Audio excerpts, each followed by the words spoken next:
between Hampshire and Durham. Hampshire have won the toss and they are going to bowl first, which means Durham will have first look at this wicket, which is slightly cut to the left as we look, which is towards the tunnel area here at the Utilita. It is a sunny day, hardly a cloud in the sky. In fact, there's a little hazy cloud above us. We are set fair for the whole day. The situation as regards both these teams is that Hampshire have effectively played two. They've won one and had a no result against Warwickshire up at Edgbaston. They sit third in the table. And Durham, who have played three, won one and lost two, they sit eighth. Right, we'll give you the two teams in a moment. Your commentary team today, a little later, you'll hear from Hursley Park ladies head coach, manager, and actually, as I've just found out in the last half an hour, quite a hard man, actually. We'll talk more about that in a moment. Phil Green. I'm Kevin James, and next to me we have a world record holder. We have, from the same club, Hursley Park, and Romanian international, Rebecca Blake. Rebecca, a very good morning. Hello, thank you for having me. Very good. Well, this is your second one, isn't it, with us? It is, yes. Second day on commentary, so very much looking forward to that. That world record that I've alluded to, you must be getting fed up of me mentioning this now. Would you like to tell us what it is? It's better coming from you than me. Oh, I don't know about that. Yeah, so in October, I became the fastest man or woman to 1,000 T20 international runs. How many innings? 17. Correct. High score? 135. Against? Oh, now you've stumped me. Well, I know it. Oh, I should know this. Phil knows it, don't you? No, he doesn't know it either. I'm the only one that knows it. Apart from your opponents, I should think, who are still smarting. It begins with an M. Malta. Correct.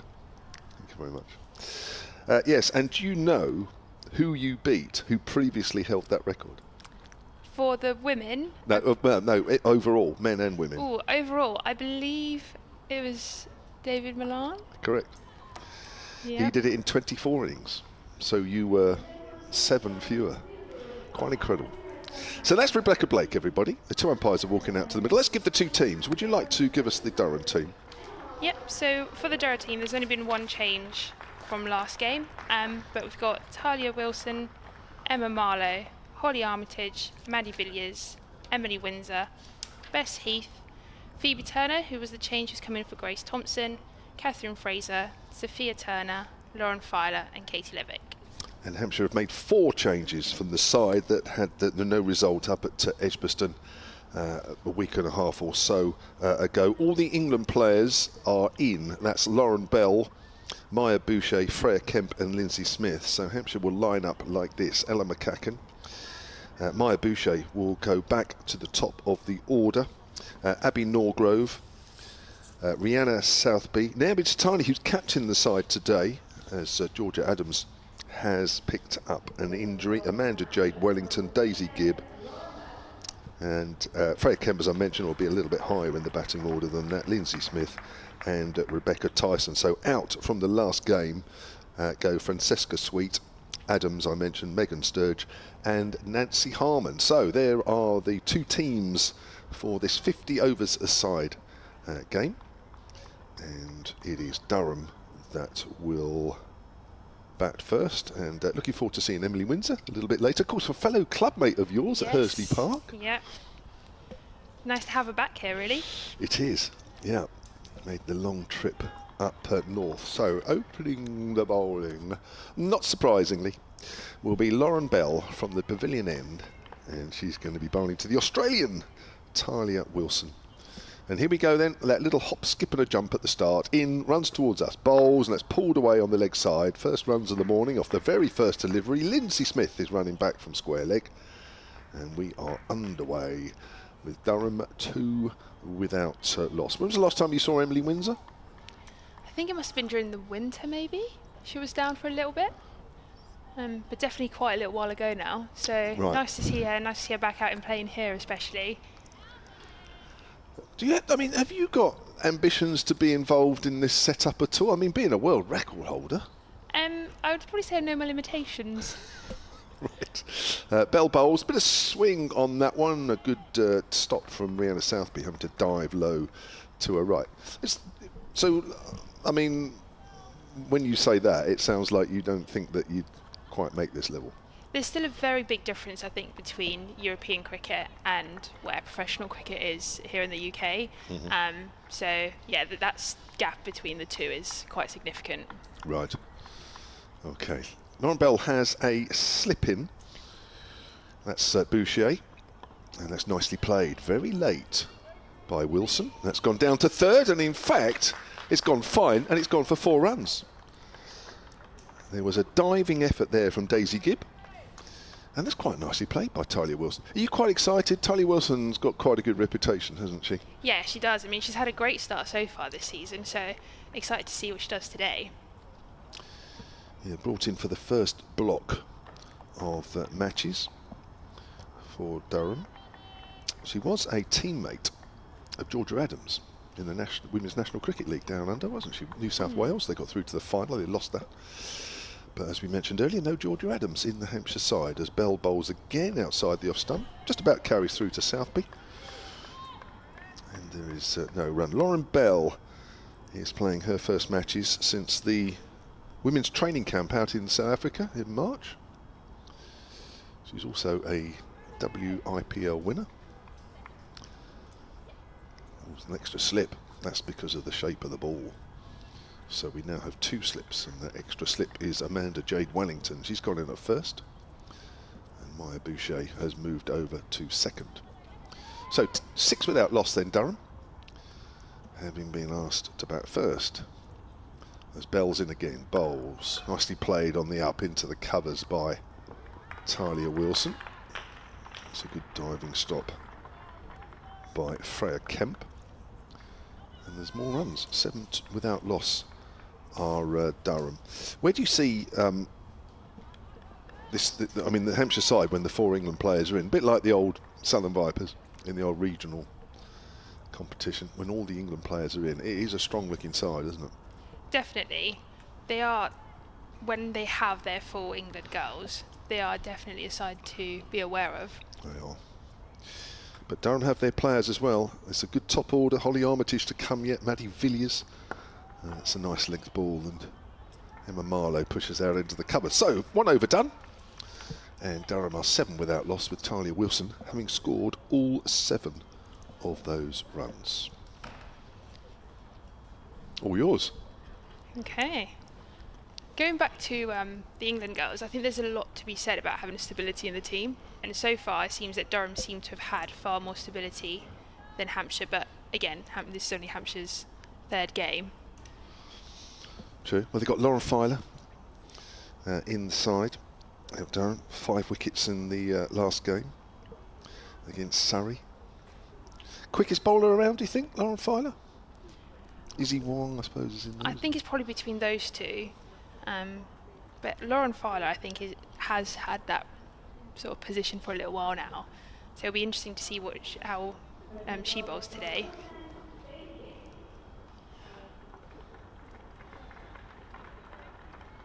So we've got Daisy Gibb from our country. I can't believe earlier that your world record innings, you couldn't remember who it was against. It's really bad, Rebecca, isn't it? I'm really surprised. I know, I'm really sorry. I feel like I've disappointed everyone now. No, you haven't. I just find that surprising. Yeah.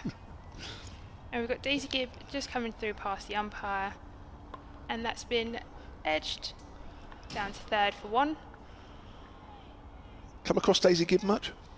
Only a little bit. So I work at Solent University, and as part of my role, I support a lot with the fitness testing for Hampshire women and men. So I've only ever really come across it from that perspective, never actually from a cricketing context. Right. That's quite cool. It is, yeah. Definitely a different side of sport that most people don't really see. And Daisy Gibb running in again. A little bit short, and that's just been hit through mid-wicket for 4. It's a bit too short. That one stood up. A little bit. Oh, yes. Emma Marlowe taking full advantage. So is that all winter? Not really. So we tend to do it pre and post season. So once their season is finished, they'll usually get a month off, and then they'll come in, see where they're at, and then they'll come back again before the season starts. A lot of it is to support their S&Cs and their coaches in delivering what they need to do, really.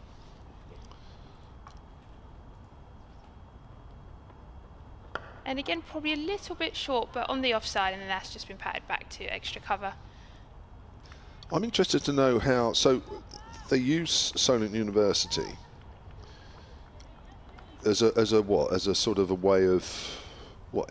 It's obviously it's an external body, but why would it not? Why would that not be done in house? Why would they come to Solent? Does it mean you've got specialist equipment or something? Yeah. So a lot of the equipment that they would need is quite specialist. And a lot of clubs wouldn't have it. Oh, and that's just been dropped into mid-wicket. Just a slight inside edge there into mid-wicket. Yeah, so the equipment that they would need is quite specialist, and the majority of clubs won't have it in-house. So they can go out and outsource it, and we've actually now got a formal partnership between Solent University and Hampshire Cricket. Where in exchange they support with the Masters by Research, and we support with the testing in exchange. Okay. And that's gone through past the batter, just about carried. Yeah, there's not a lot of carry. I don't think that missed the stumps by very much. No. And the score is 12 for none, with 1 ball left at this over. So how long have you been working there? Started in September 22. Oh, so a little while. Little while now, yes.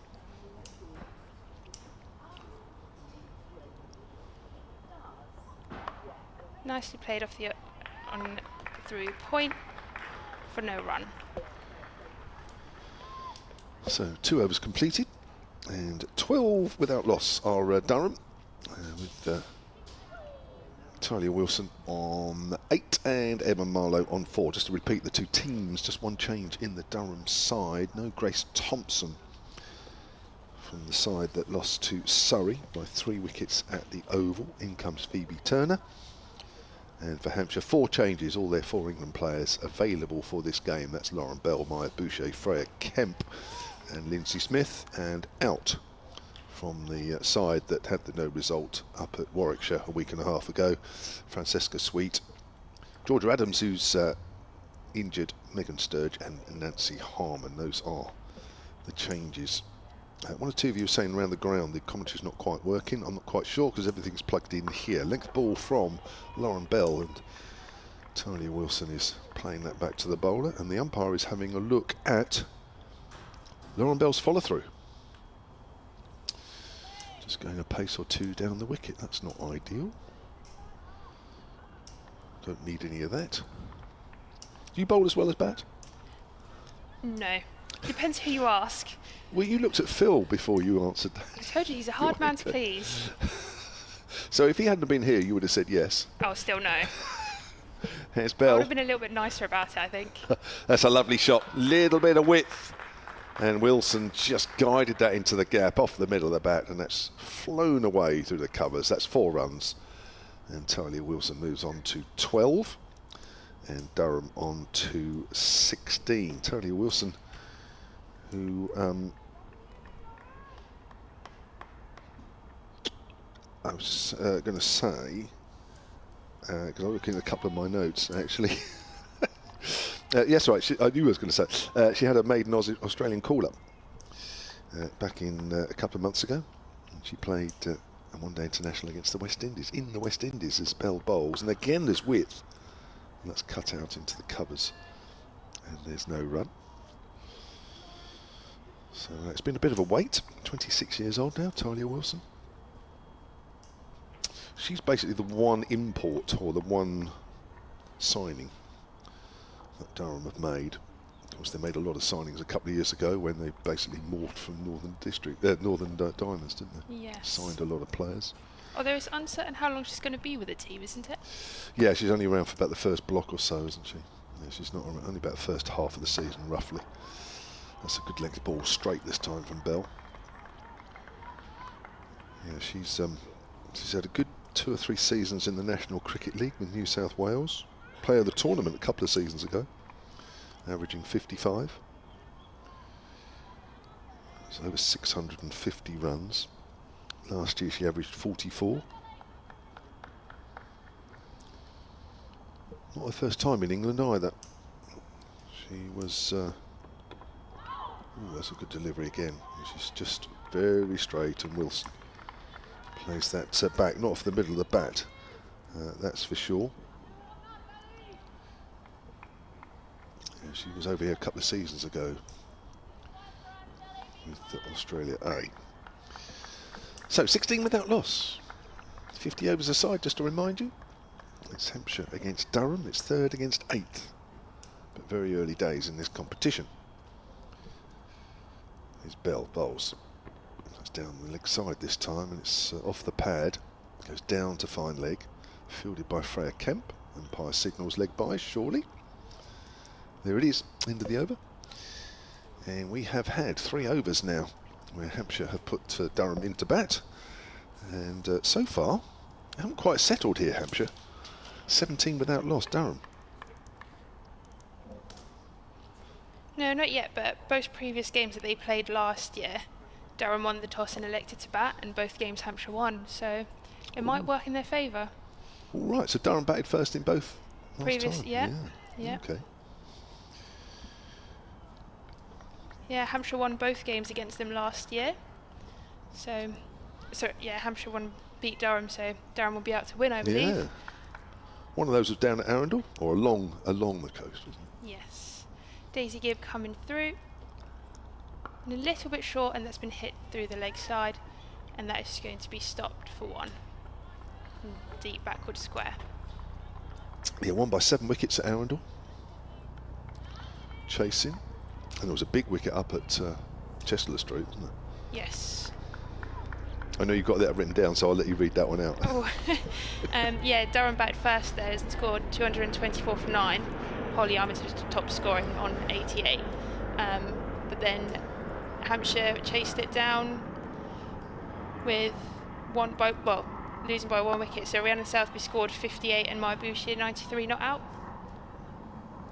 Was it rain affected, wasn't it, in the second innings? They had a revised target, didn't they? Yes, they had a revised target of 171 of 37, but they chased it down in 23.4, so quite a quick chase. Well, when Maya Bouchier's at the wicket, things are never slow. No, that's for sure. The game moves at pace, doesn't it? Yes, she does not waste any time. No.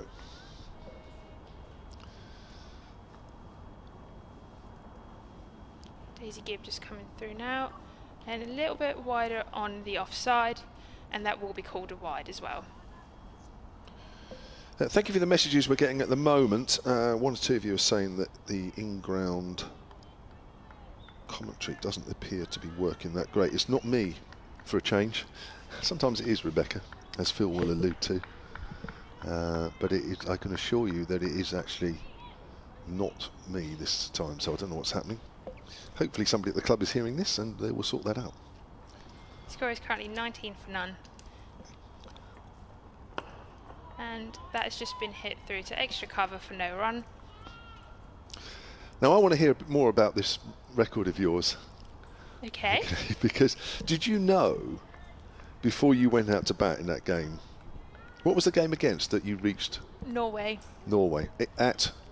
In Romania at Moravlăcie. Where? Moravlăcie. That's Right. what the official Romanian ground is called. That's the international cricket ground. It is, yes. Okay. Yeah. Daisy Gibb just coming through now, past the bowl and just released it. Nicely played through to the offside, stopped by Naomi Deotani. No run. Is it a standalone cricket ground or is it a multi-purpose? It is a standalone cricket ground. It is nothing like what you would expect from what you've got over here. Most European grounds are lucky to have an Astro that is in good condition. So very different to the lovely wickets that you'll get over here. Right. And it is pretty much in the middle of nowhere, really, quite removed from Bucharest. And Daisy Gibb just coming through, nice and full, and that's just been hit through to mid-off for no run. Yeah, it's very much well, they're working on it. It's probably one of the better ones in Europe now, actually. It's got a proper little stand that they've built, and it's developing. But yeah, so going back to your question, did I know going into that last game? I actually did. Did you? Yes, yeah. My father is really into stats, so I knew every single one that I needed to get. And Daisy Gibb just bowling now, nice and straight, and that's just been pushed through mid-wicket. There was an attempt at a dive and stop from Lindsay Smith, but that's just gone through for one. Okay. Look, listen, you've already been on too long, as I've already just worked that out. So let me bring Phil Green in. We'll keep that hanging, and then we'll talk more about that when you come back on. Okay. That's Rebecca Blake. Phil Green, manager of the Hursley Park ladies team, just outside Winchester, of which Rebecca Blake... Are you captain of that team, by the way, Rebecca? Hursley? Yes. You are. Are you captain of Romania as well?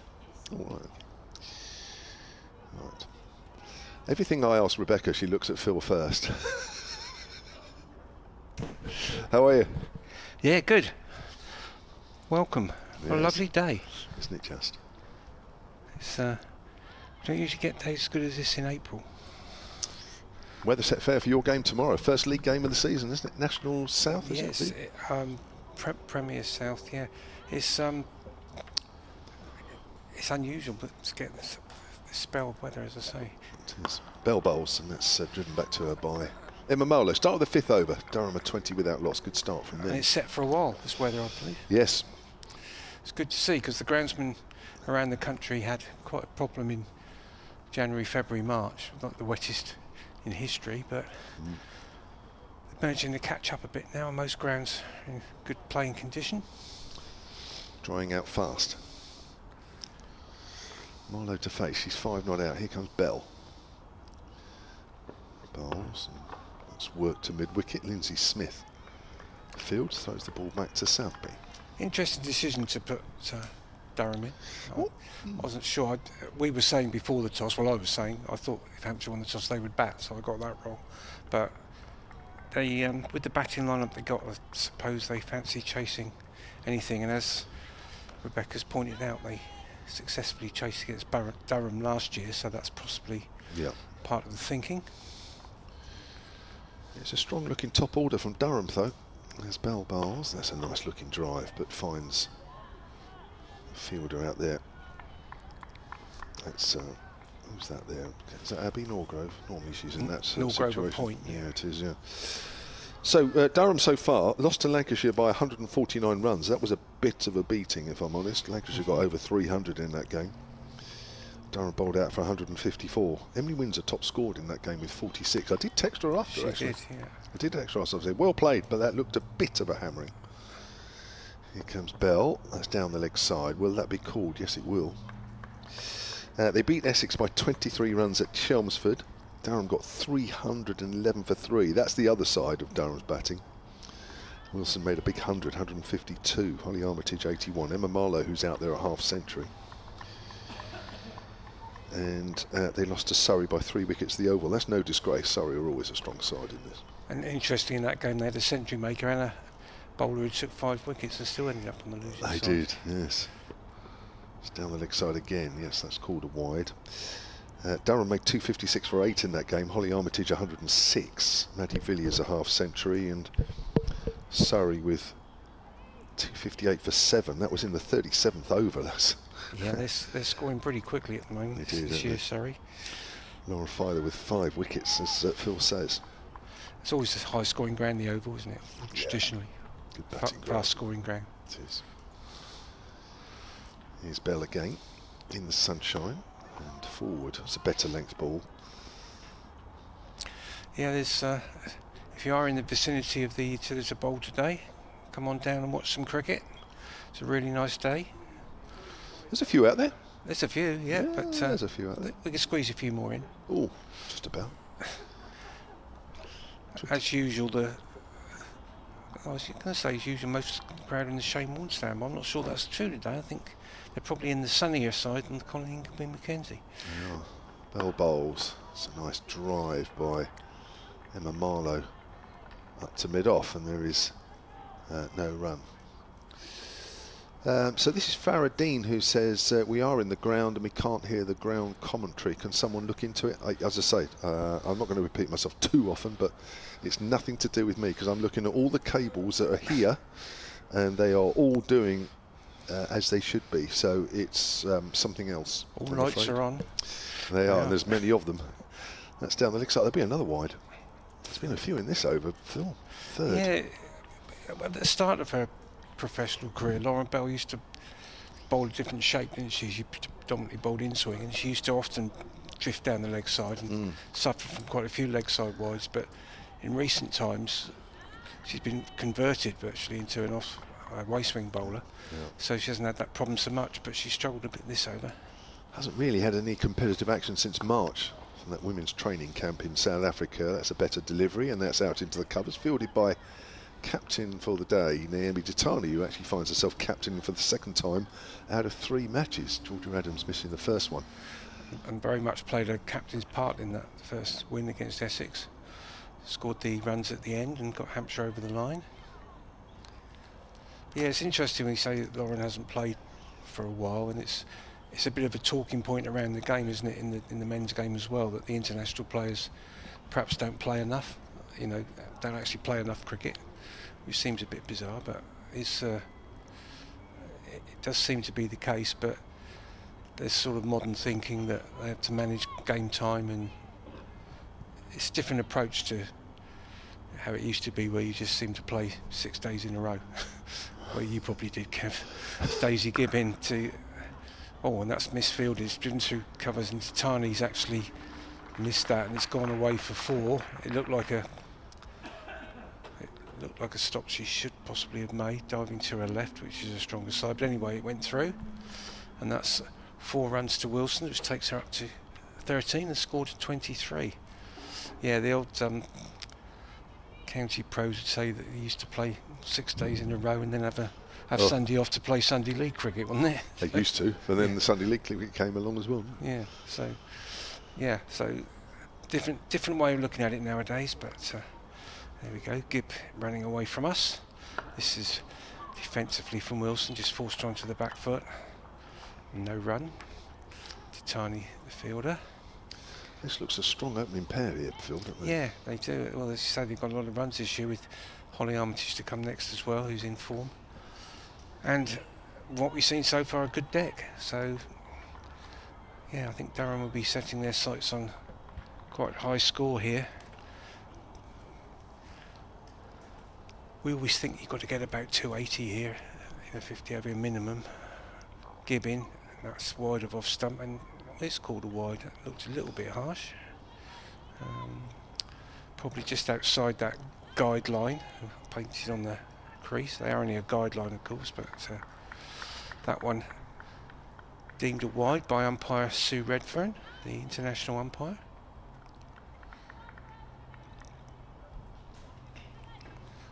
I think Sue was the first female umpire to umpire in the county championship, the men's county championship as well. Yeah. Daisy Gibb in again. This one's defended again by Wilson's. Good line from Gibb. Her shape is more, well, that one certainly was more in swing delivery, but Wilson played it with the movement into the mid wicket, fielded by Lindsay Smith. Your daughter's messaged Gemma, who does commentaries with us. She says, I'm loving life, having breakfast in bed in hotel in Bristol. Maybe gone wrong, Phil. Did we need to know that? Gibb in again, and that one's outside of stump and cut away by Wilson for no run. Sort of cut off, vertical back foot shot more than a cut really, but away to backward point. Yeah, I don't know what she's doing down there, but working, I'm sure. Well, she can't, she's still in bed. She says, it's a great Saturday, listening to my teammate Bex, my dad and us and me, waiting for my old friend Emily to come out to bat. Emily Winter. Yeah, Gemma sees Emily quite a lot during the winter, and that they are good friends, so she'll be looking forward to that. Gibb in again, running away from us. That's Fuller on the leg stump and turned away by Wilson, but she's not going to get more than one. So it's down to fine leg where Freya Kemp is the fielder. I think Freya must be going from one end of the ground to the other, is she? Because she's fielding long leg this end and that end, I think. That'll keep her fit. She's been told to get some steps in today. Another run to Wilson, 29 for no wicket.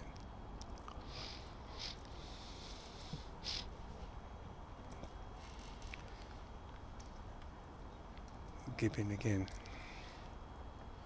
This one's all played in the air off the back foot by Marlowe. Looking for a forcing shot, and it quite aerial, but handed well short of Lauren Bell. That concludes the 6th over of the innings, and Durham have made a good start. They're on 29 for no wicket and looking well set at the moment. Not any, haven't done too much danger to the batters. Nothing really beaten the bat much, and at the moment you have to say they're looking quite comfortable. There they are, yeah. Both bowlers, Bell and Gibb, have bowled 3 overs, and they've both gone for 14. There's a few wides in that as well. And yeah, Durham looked the more settled of the two sides, really. I think it's been a bit of a mixed opening from the Hampshire bowlers.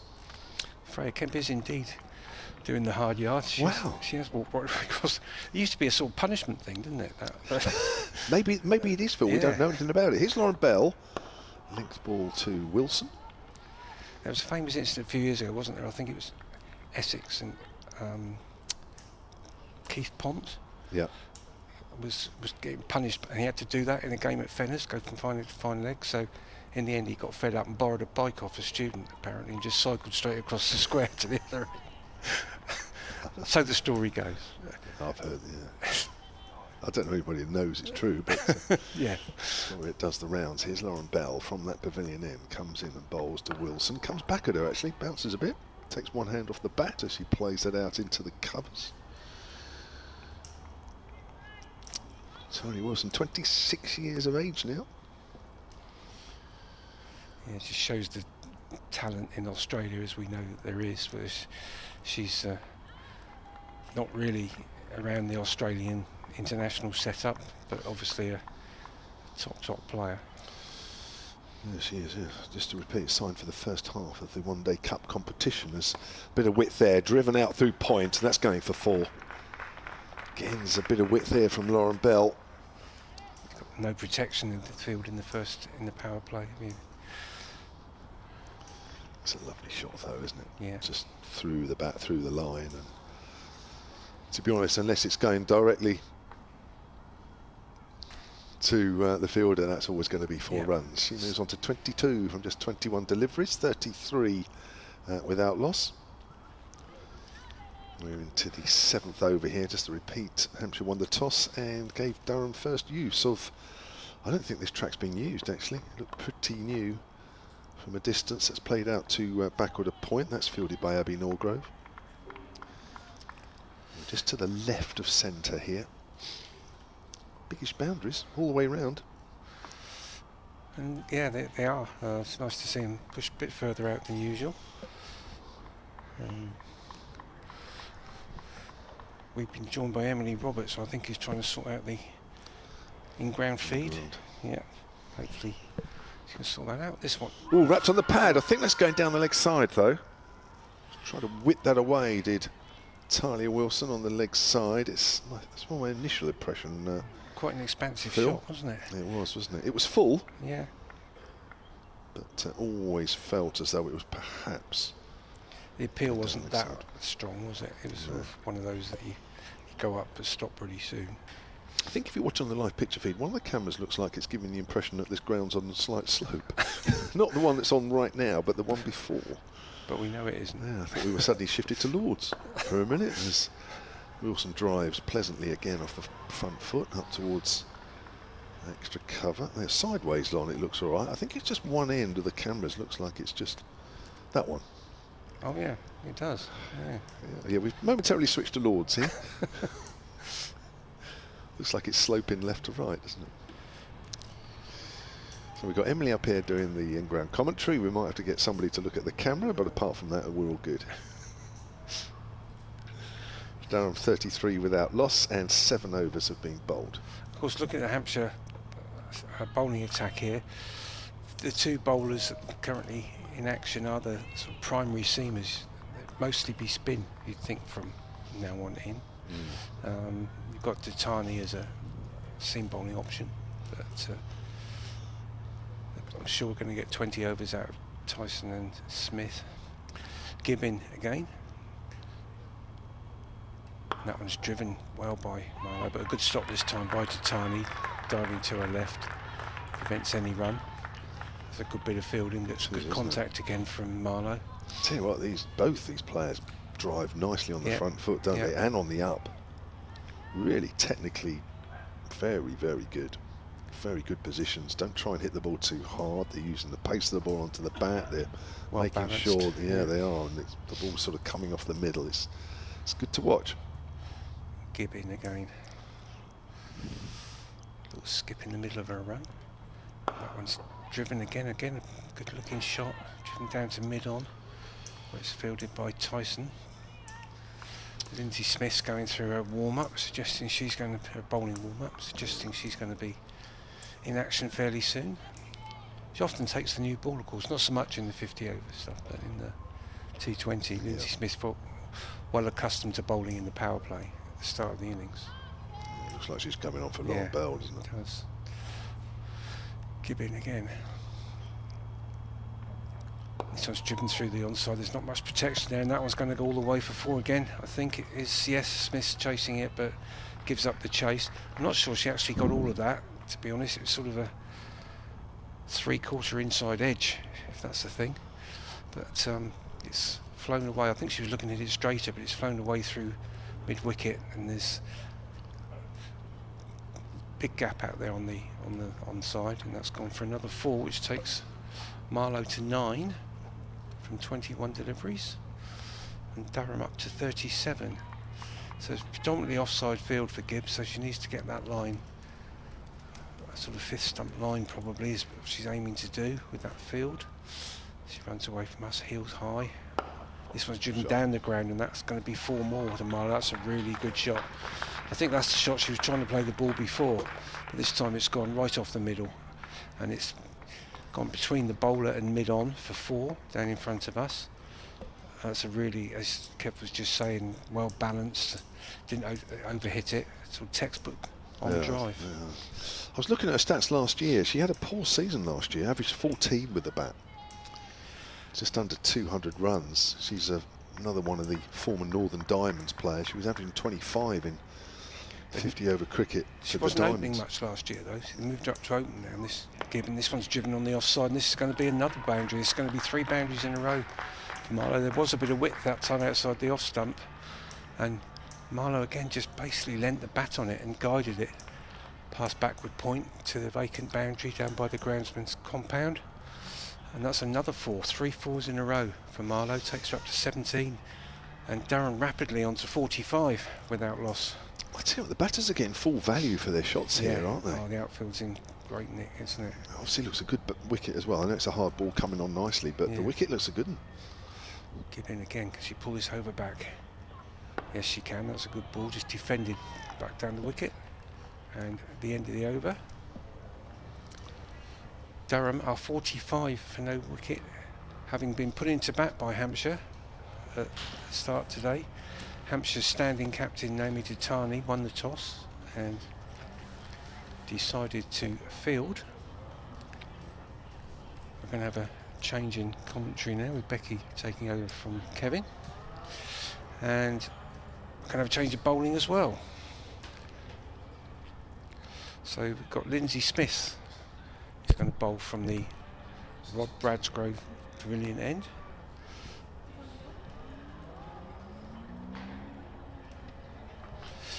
Welcome back, Becky. Thank you. So what do you think of Hampshire's decision to put Durham in at this stage? I know it's early days.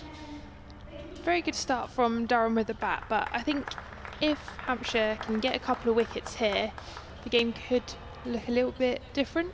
Yeah, we always say if you had 2 wickets on, it's a different game. It's your over, I think. Lindsay Smith coming in here, nice and full, and that's just been pushed through the offside into extra. Lindsay Smith, an interesting bowler. She was 3rd most economical bowler last year. So again, obviously run rate at the moment 5.5, but she could change that. Lindsay Smith again, nice and full, and again straight to extra cover for no run. Yeah, of course, she's not a big turner of the ball by her own admission. Lindsay Smith just relies on line and pace variation, really. Varies her pace nicely. And as you say, very economical bowling. Very normally. consistent, and then nice and full, and that's been pushed through the leg side out to deep square, and that's going to be 1 run for Talia Wilson. And as I was saying just now, she's used to bowling in the power play with the fielding restrictions. Often in T20 cricket opens the bowling. Just bowling a really nice line so far, pushing it into the batter, making them have to play it, cramping them a little bit. Coming in again, nice and full, nice and straight, and that's just been blocked straight back to Lindsay. Yeah, you feel this is important time. Well, it's an important time in the game because Lindsay Smith will probably slow the run rate, or hopefully from Hampshire's point of view. Nice and full, nice and straight, and just into mid-wicket for no run. She also gets through her overs very quickly. Absolutely, yeah. And as a batter, if you've not been able to get any runs and you're still just dotting up, then that does have a mental effect as well. It does. You haven't got. There's two ways of looking at it. It's rushing in a way, but the counter argument to that is it doesn't give you time to think too much, so it's all a bit more natural because there's not a lot of thought time in between. But yeah, it does put pressure on a batter. If you've got two spinners like that at the same time, you can rattle through overs, can you? And look up at the scoreboard, and all of a sudden there's a lot more overs gone than you realise. So, and as I was saying, Hampshire will be bowling quite a bit of spin today, you would imagine, with Tyson as well. Yeah. Haven't got the option of George Adams today, of course. Yep, but good start from Lindsay Smith there with just a 1 run off that over. Durham now 46 for 9 off their 9, and this will be the last over in the power play. And it's a change of bowling. Got Amy Titani's going to bring herself on with her left arm over seam. She's bowled pretty well in the first game of the season against Essex here, when she was also captaining the side. And she's going to bowl to Talia Wilson with a third, 3 in the ring on the offside and a mid-off. And she's in now, left arm over the wicket. And that's straight, a good start, and Wilson just defends it back down to the bowler. And she's got a mid on, very straight mid-wicket, quite tight in on the one and a square leg. And Freya Kemp again has made her way all the way over to the far side of the ground. That's a good line from Naomi, bowling it very straight. It seems that anything that's had a little bit of width has sort of been punished, or batters have been able to make the most of it. That one's just on the leg stump and turned away. Again, no run. Fielded by Lindsay Smith. So we were just saying before you came on that Freya Kemp's doing long leg both ends. If you had one of your fielders tomorrow, you asked to do that. Is there certain players in your team that you think might not be too happy? I think the majority of them wouldn't be particularly happy. They'd be asking you what they've done. Exactly. I think it's usually a form of punishment, but we think it's probably just more about her fitness levels and getting some miles in. This one's pulled away by Wilson. It's half stopped by Wellington at square leg, but they come through for a single. She got a hand on it, but it ran away just behind square, and it's gone for a single, taking Wilson up to 24 and Durham up to 47. The umpire's standing on the offside, which is interesting.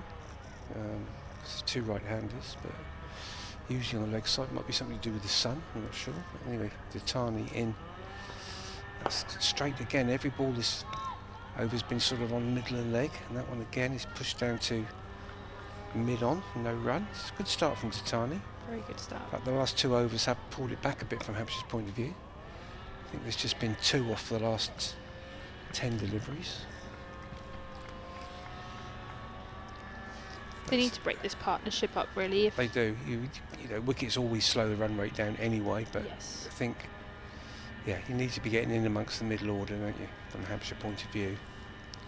And Tiny in again. It's again that same line, and it's almost action replay as it's just forced down to mid-on to Tyson. Of course, the batters also got to adjust to two new bowlers, so they'll have a little have a look at the new bowlers. 50 overs is a long time, isn't it? You sort of get into a T20 mode and think you've got to score straight away, but 50 overs, you've got so much time as a batter. Absolutely, you can get away with a few overs where Yeah. 1 or 2 off of it. Into Tiny again. This one's shorter and it's pulled. It's going to be out. It's going to be out. It is out. That's a poor shot, to be honest, from Marlowe. She went to pull it. I think she changed her mind and she just chipped it to mid-on. Same fielder as the last 3 or 4 balls, but this time it was in the air.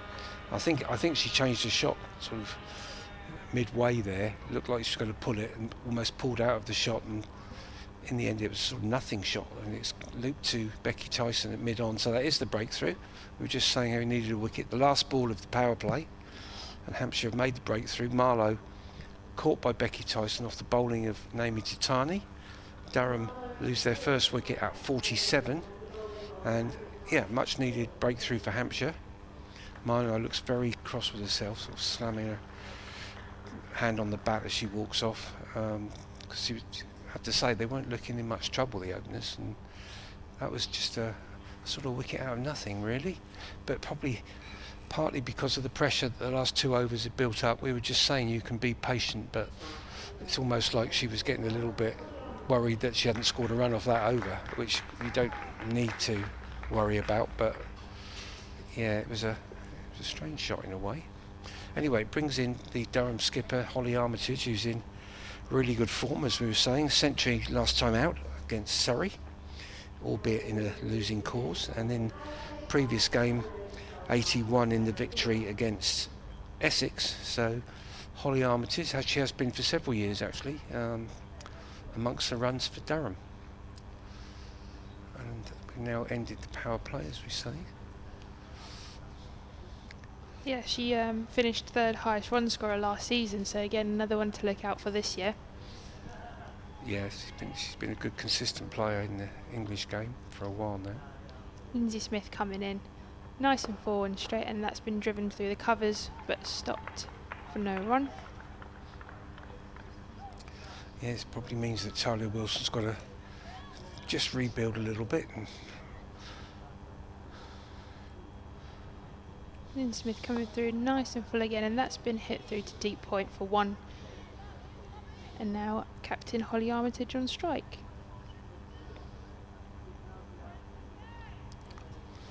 There's not been a big change in the field, even with No, the end there of the hasn't. power play. I think that wicket probably made a difference in that respect. There's still only the 2 fielders out at the moment. We've got these 2 fielders just behind square on the offside, which is partly for the reverse sweep, I guess. That's the sort of angle a reverse sweep would go. Lindsay Smith coming through nice and straight, and that's been driven through the offside, and that's gone past extra cover. Cover's done a deep diving stop, and that will save 2 runs. Yeah, good bit of work there by Ella McCacken out on the cover boundary. Good bit of teamwork as well, because Wellington has run all the way from mid-off to collect the flick back.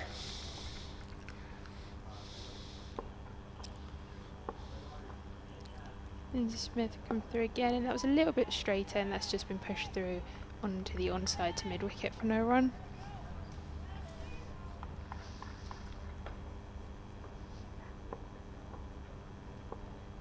Lindsay Smith coming through again, a little bit wide on the offside, but didn't quite get through with that, so that's going to extra cover for no run.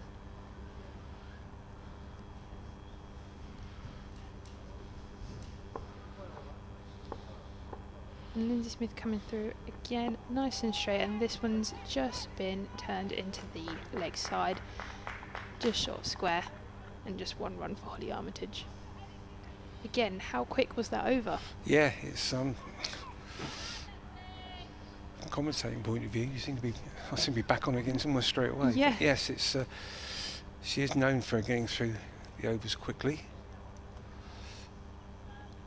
There's a slight delay here as Southby, his helmet is collected. So has to be standing up to the stumps, of course, for Smith, but back for Titani. So between overs, one of the Hampshire squad brings out cap or helmet, whichever is required. They're not leaving the helmet behind the keeper that some people do.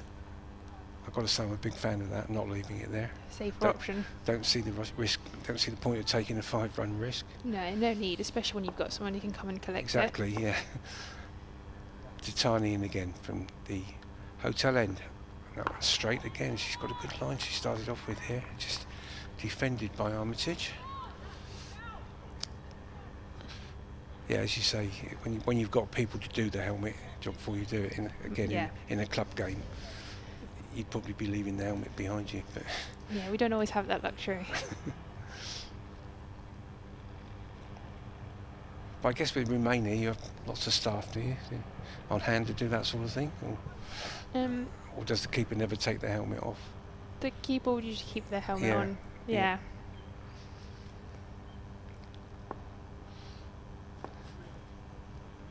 Tiny in again. Armitage back tapping in the crease.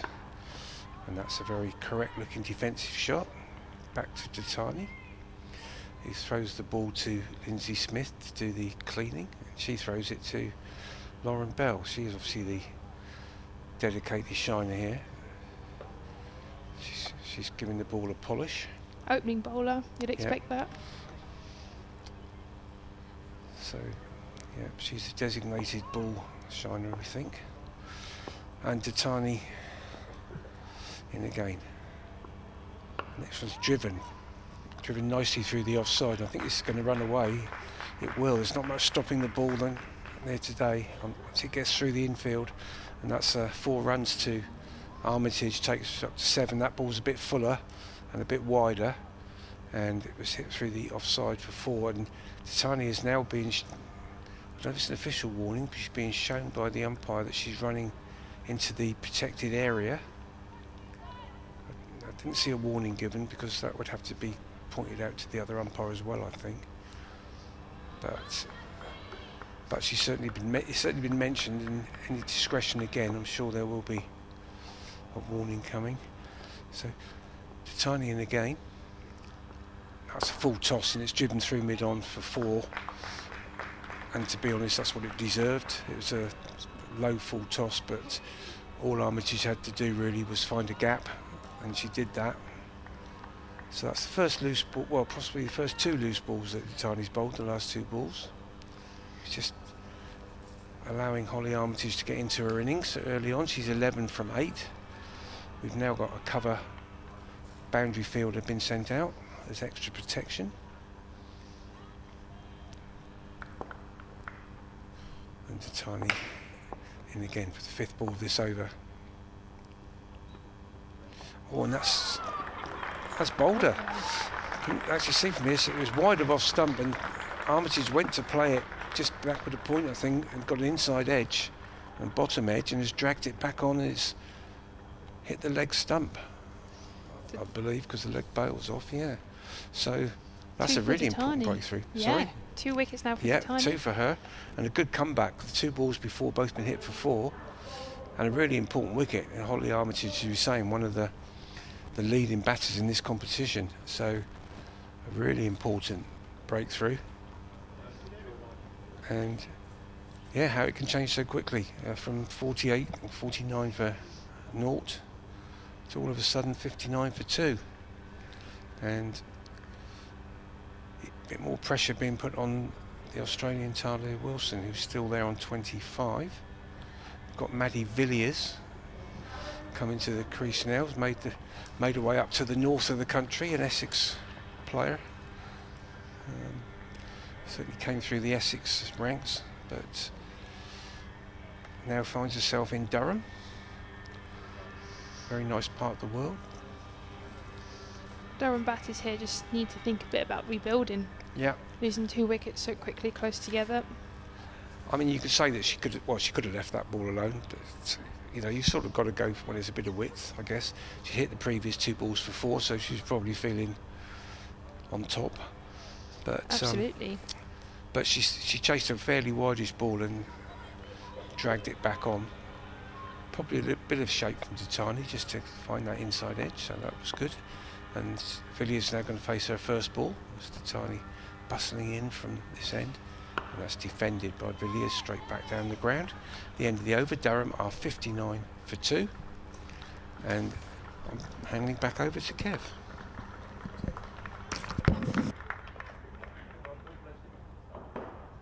Thank you, Phil Green. I'll be back shortly. It's myself, Kevin James, and Rebecca Blake. World record holder Rebecca Blake. I'm gonna bore you with that all day, aren't I? I don't think it gets boring, does it? I don't know. Hopefully not. Still doesn't really feel real.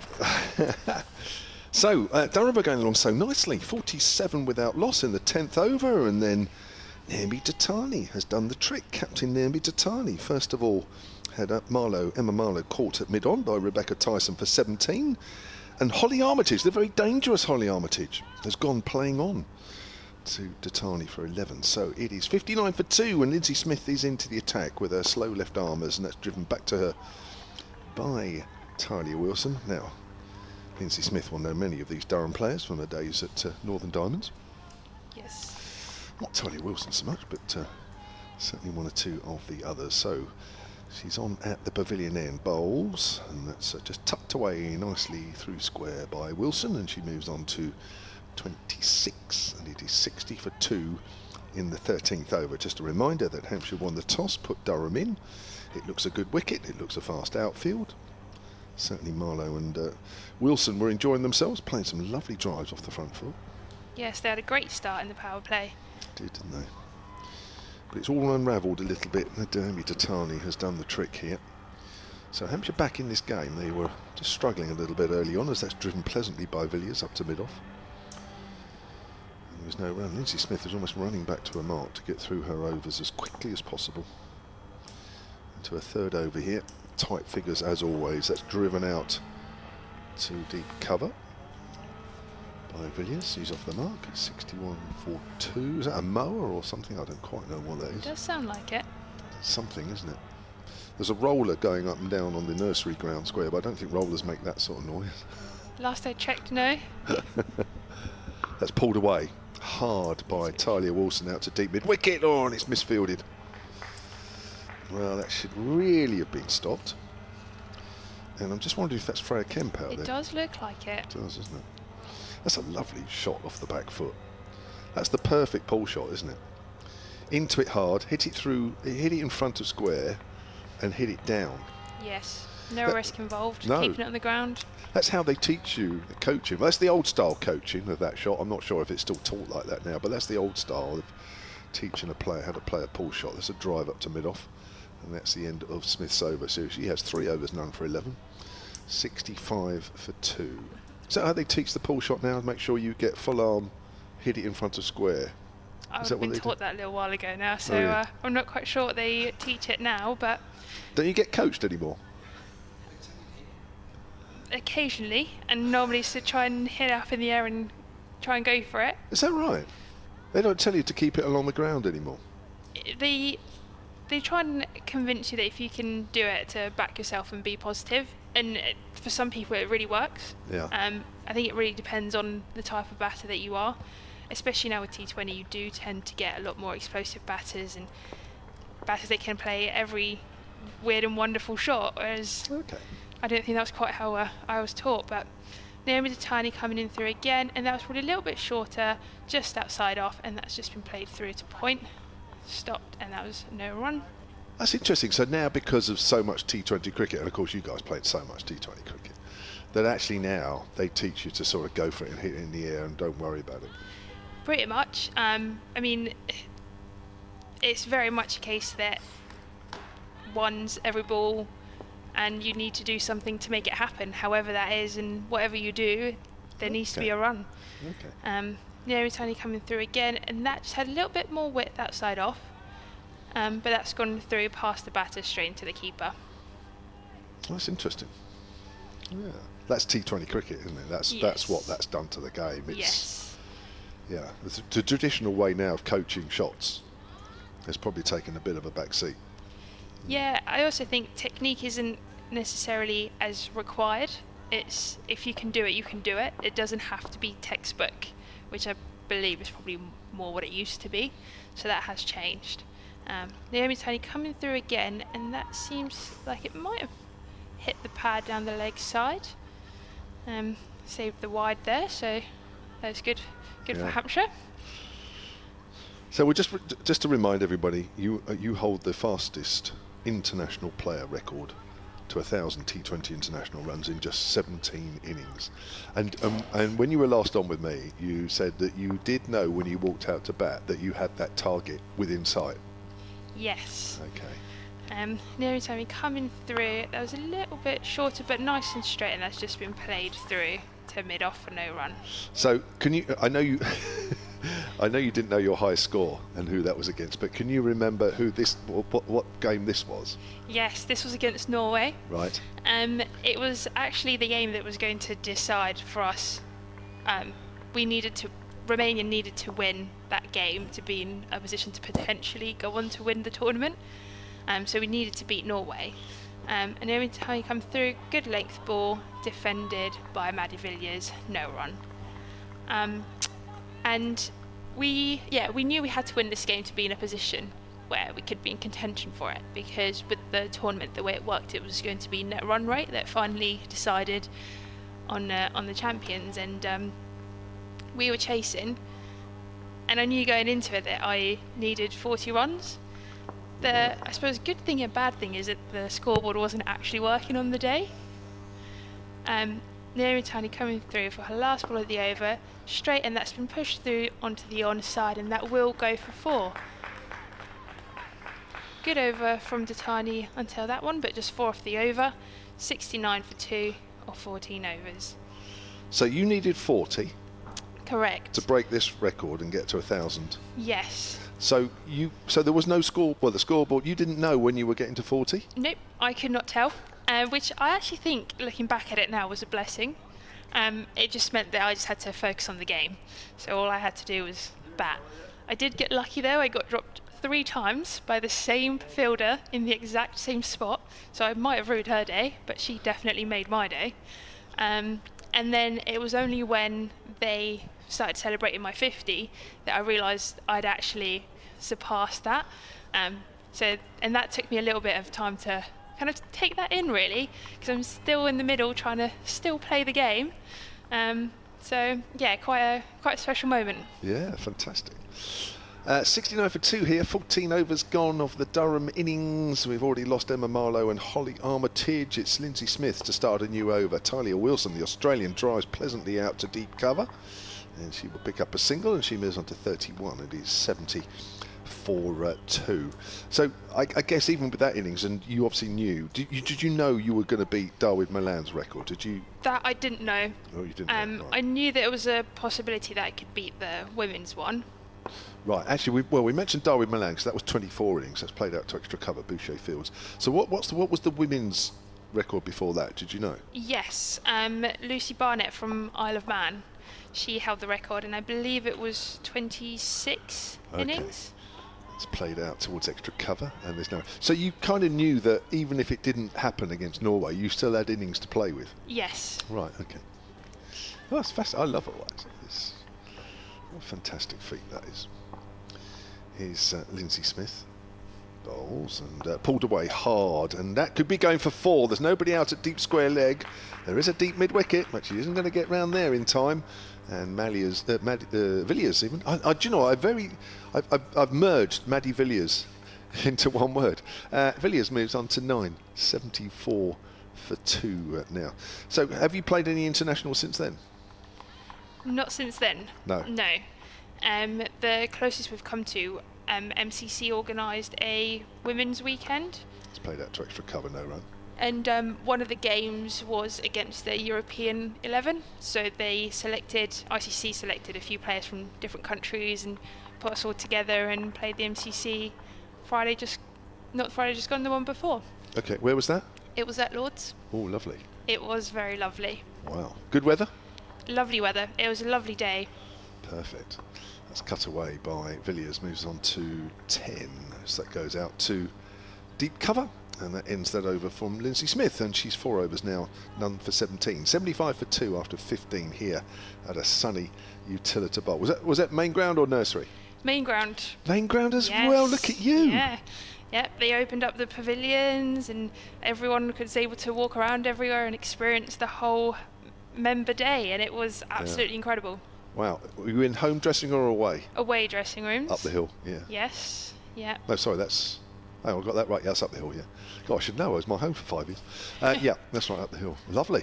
Yeah, very, Today, very incredible. Still can't quite believe it happened, actually.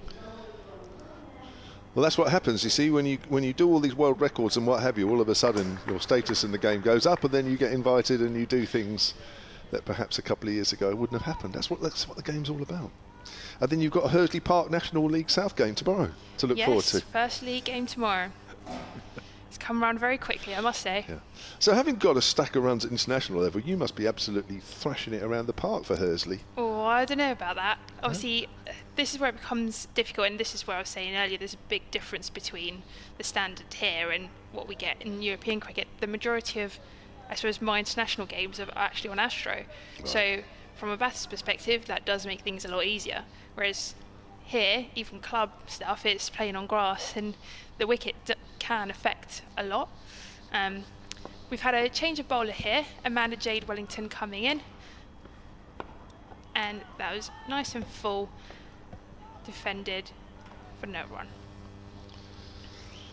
Do you know when Romania's next international is? They're looking to host a tournament end of August. Okay. Again, nice turn there, and that has been hit through the covers. An attempt at a dive and stop, but that has gone through to deep cover for 1. Bringing Wilson back on strike. Host a tournament. Do you know at this stage who the opponents might be, or is that too early? They've not all been confirmed yet, so not entirely sure yet.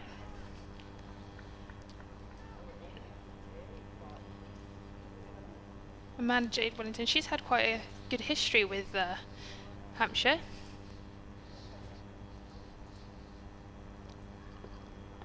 And that's been edge, hasn't quite carried through to short third. So that history is? Obviously he has played down here as part of the Southern Brave for quite a few years, and has joined them full time, has joined Hampshire now full time this year, from Somerset. Very good. Yeah, I know you've done some homework. That's why I'm allowing you to sort of use it, because you've taken time to write some notes. I'm my homework, though. I'm a little bit concerned. Coming through again, nice and full, and that's been hit onto the leg side, straight to mid-on, and that is a wicket from Amanda Jade Wellington. And Talia Wilson has now been dismissed for 31 runs. Again, Bex Tyson at mid-on, second catch for her of the day. Great stuff here from Hampshire. Well, that is a big wicket. Talia Wilson looking totally at home there this morning. And can I just say, Bex Tyson's catching has improved an awful lot just on today's showing. That's her second catch at mid-on, and that was hit low and hard. And she held on to that as like a seasoned pro. And without being unkind, I'm not sure her catching in the past has been a little bit in and out. You know, it goes in the air to her and you think, is she going to catch it or isn't she? But now, no problem. It's like shelling peas. Great credit to the coaches who've been working with her, I suppose. Yeah. So well done her. So no, listen, I know you've got notes there, so I'm just allowing you to use them. So you were saying about Amanda Jade Wellington. You're right about Southern Brave. Yes. She had a couple of seasons here. She also had a season as a Viper. Yes. In the old Kia Super League. Yes, yeah. And she's made a breakthrough straight away. Was it Somerset last year? Yeah. She's always been very much a wicket-taking bowler. Whatever competition she's played in, she always just seems to get quite a lot of wickets. Very attacking bowler. In fact, she was actually the 4th highest wicket taker last year for Somerset, having taken 19 wickets in the competition. And that one was just outside off, the bit of turn, no bat on it from Windsor. Windsor now at the crease, she will be looking to hit everything she can through point. That tends to be her go-to shot. Yes, anybody that's played against her and knows her. Yes. She's very powerful through there. She is, yes. Good against spin. And the score is 76 for 3 of 16 overs. Maddie Villiers on 11. Emily Windsor just faced the 1 ball. So 2 wickets for Naomi Datani and 1 for Amanda Jade Wellington now, and Hampshire very much back in this game. Durham were bossing it up until the 10th over, 47 without loss, and Marlowe, Armitage and Wilson, 3 big wickets have gone as Lindsay Smith starts a new over, and that's driven back to her by Maddie Villiers. Bess Heath due in next as well, another strong batter. Very strong top order here from the Durham side as Villiers drives that out to deep cover, and the total will move on to 77 for 3. You played a lot of cricket with Emily Windsor, haven't you, at Hursley? Over the years, yes. Yes, I have. Great teammate. Yeah. Always just very nice to speak to whenever any questions or want to run things past. She's a wealth of knowledge when it comes to cricket. Smith bowls. Windsor drives, it hits into the ground off an inside edge. She's looking to play that very square indeed. Yes, she's a regular, or was a regular down here. She got injured at the start of last year, so she took a while for her to get into the season for Durham. Come back to that in a moment as Smith comes in again short, and Windsor off the back foot punches that up towards extra cover. Had just the 5 innings in this competition last year, but did manage to average 37, just under 150 runs, so not a bad first season for her, as that's nicely driven out to extra cover, but again picks out the fielder. 3 times Rachel Hayhoe Flint Trophy winner with the Vipers. Emily Windsor, known as the finisher. Correct. Yes, it's played out on the leg side. And there is no run. She was top scorer in the heavy defeat to Lancashire in the very first game, where Durham were bowled out for 154. I have to say, on today's showing, you think, how does a side like this get bowled out for such a low score? But she finished with 46 on that occasion. I know a couple of times when she was down here, she would she'd come and watch you guys, even if she wasn't playing for Hursley, wouldn't she, in some of your games? Absolutely. She was very much Hursley through and through. She would support the team, the club. I mean, even now we've still got a whole club group chat, and obviously still part of it, and she'll very regularly put messages in encouraging players, and it's really great. Amanda Jade Wellington back again, some lovely spin there, just missed the bat. But she's very much a club person as well at heart, and I think, you know, a great role model for most of our juniors. And again, and that's just been driven straight, has been driven past the bowler, but no run off of it. So there's a bit of turn out there. And managing Wellington coming through again. Maddie Villiers has given herself a little bit more room, has tried to hit that through the leg side, but Naomi Datani at mid-wicket, diving stop, no run. These dots will start to add pressure now to the batters, and there's been a change of field with Bex Tyson being pushed out to long on, and that was nice and full, and that has just been blocked. No run off that one. Some nice bowling here from Manager Jade Wellington. Might you'd expect that. 19 wickets at 23 last year for Somerset. And that's just been floated up a little bit, driven through the offside, but that's been cut off by Lauren Bell for no run. Interesting second sort of 10 overs of this game, isn't it? First 10 overs was all Durham. Hampshire here, well, it's 8 overs since then. They've really come back into this. Yes, they have. Slowed down the run rate, a few wickets, and that's just been defended back into extra cover for no run. It's a maiden over. Yeah, score is now 77 for 3 of the 18. Mandy Villiers 12 of 24, and Emily Windsor is yet to get off the mark.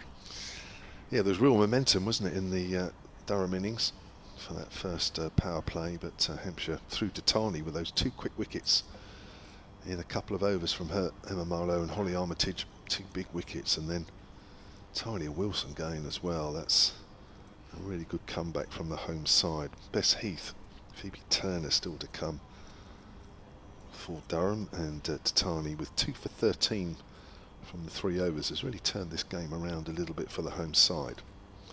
Lauren Bell, a little bit untidy at times. Looks as though she needs a couple of games or so to get her into the international season, which starts next month when England play a white ball series against New Zealand, and the first of those actually is up at Durham on the 10th of May. That's outside the off stump. Bex Tyson has taken over from Lindsay Smith with her left arm spinners. Immediately Emily Windsor is driving at fresh air. These two would have played against each other at club level as well, so they should know each other fairly well. Okay, because Bex is originally Hertfordshire way, isn't she? Has played on the onside. Yes, she used to play for Bishop Stortford, Yep. who also used to be in the same league as Hersley Park, Southern Prem, so Yep. these two would have played against each other. And you would have played against Bex Tyson as well? I have played against her a few times, yes. That's I actually believe she got me out quite a few times. Has she? Yes, she has. Gosh. It's the left arm. There's just something about left arm bowlers. Is there? There is, yes. If you can tell me what that is in a minute. wish Windsor's I- off the back foot. She's just about found the gap on the offside. That is through point. That's her favoured area, so she's off the mark. I wish I could tell you. I just think it's that change in line that we, especially at club level, probably don't practice very much, and that does have quite an effect on how you bat. Okay. So definitely something I think maybe need to work on a little bit more. Well, head coach Phil Green is listening, and if I can make a suggestion there, Phil, change your throwing style to left armers at Bex the next time you have Hersley Park practice. Lovely shot through extra cover off the back foot, Maddie Villiers. And she picks up just a single, 79 for 3, and I think you need to spend at least an hour before each game throwing to Rebecca Blake here out of your left hand and give her some practice. I'll never say no. There you are. As many balls as possible. Just think the next 1,000 runs internationally might come in half those 17 innings. That's played out towards extra cover. That's the end of the over. Bex, you've got a break. Thank you very much. I know it's Rebecca Blake, but you've got a break, just in case there's any confusion. There we are. Phil Green will come in next to me. He's made some notes. Hopefully the notes are next Hersley Park I'll be throwing left arm. To Rebecca. 79 for 3, 19 overs gone, and Windsor has the single and Maddie Villiers has 13. Welcome back, Phil. Yeah, hi again. It's interesting listening here to the conversation about left arm bowling, because one thing in the ladies' game, you don't generally get so many left arm bowlers as you do in the men, so they're not used to facing it so often. I know there's a couple of left arm spinners here, but it's just not as common. That's interesting. Here's Amanda J. Wellington with a leg spin, and that's a nice drive through extra cover by Villiers. There's a sweeper out there, so that's just a single. 80 for 3. I wonder why that is. Has that been? Well, you certainly get a lot fewer left-handed batters, which we've talked about quite often, and that applies at the programme. I think there hasn't been in England left-handed top-order batter since Lydia Greenway, really, which is 10 years or so. Freya Kemp's the sort of next one in line, probably. Amanda J. Wellington bowls. It's off a thickish outside edge as it goes out to point from Windsor. Bowling-wise, I'm not quite sure the same reason. If it's the same reason, I used to have a theory that a lot of it in the early stage of the women's game is because they converted from hockey. Wellington bowls again, flighted again. That ball's just gripped a little bit. Windsor finds the ball hitting the outside half of the bat. She will pick up a single, misfield, and she'll come back for a second. Bonus run there for the former Hampshire and Viper. Yeah, so a lot of girls come over from hockey, and of course you can't play hockey left-handed, so they automatically bat right-handed when they convert over to cricket. That's probably a very outdated theory because times have changed, but it certainly was the case. Good length ball, Windsor pushes forward. So next generation of players coming through now, there's none of this, they're all batting right-handed because of the hockey situation. Now they'll be left-handed. There's more left-handers, but I'd still say compared to the men's game that the ratio is a lot lower of left-handed batters in women's cricket. Windsor drives and misses that one. Bit of a slash outside the off stump, that one. Is it Because you've got an awful lot of youngsters at your club, haven't you? I mean, Yeah. dozens and dozens, haven't you? Yeah, and there's not many left-handers amongst them. Really? To be honest, So no. even the younger generation is Yeah. still. As it pushes forward, and that is another good over from Amanda Jade Wellington. Now she's putting some pressure on here. 3 overs, 1 maiden, 1 for 4. Picked up the wicket, the very, very important wicket of Talia Wilson for 31. That was the last wicket to fall at 76. Here we are now with 82 for 3 on the board, and we have had 20 of the 50 overs. And I do owe Amanda J. Wellington an apology, really. Not that she would have been listening, but when I was talking on air with Becky earlier about the Hampshire bowling options, I did forget to mention her. I just realised as the bowling It's an easy options, mistake, Phil. as a prime bowler, I was talking about the bowling options and I didn't mention her at all. So apologies. She's obviously making an impact now. Becky Tyson in, and that one's straight, and there's a half appeal there against Villiers. She tried to play it through mid-wicket across the line, and it ran out on the offside, and they've come through for a leg by. Which takes the score up to 82. Yeah, Amanda J. Wellington's a real character in the women's setup, isn't she? You know, it's Tyson, this one's back foot from Windsor. He's not timed that again. She's not looking very fluent, I have to say, at the moment. Emily Windsor. She's tried to force that on the offside, and it's actually gone back to the bowler. But she's still there. That's the important thing. Timing will come if you stay out there. Tyson in again. That's a better shot. Driven hard down to mid-on. Just not going to get a run for it, but at least it came out of the middle and sounded good. Yeah, she's one of those that I know in the Wellington I'm talking about. Sorry, it's too quick this, isn't it? Tyson Windsor gets that away on the offside for a single.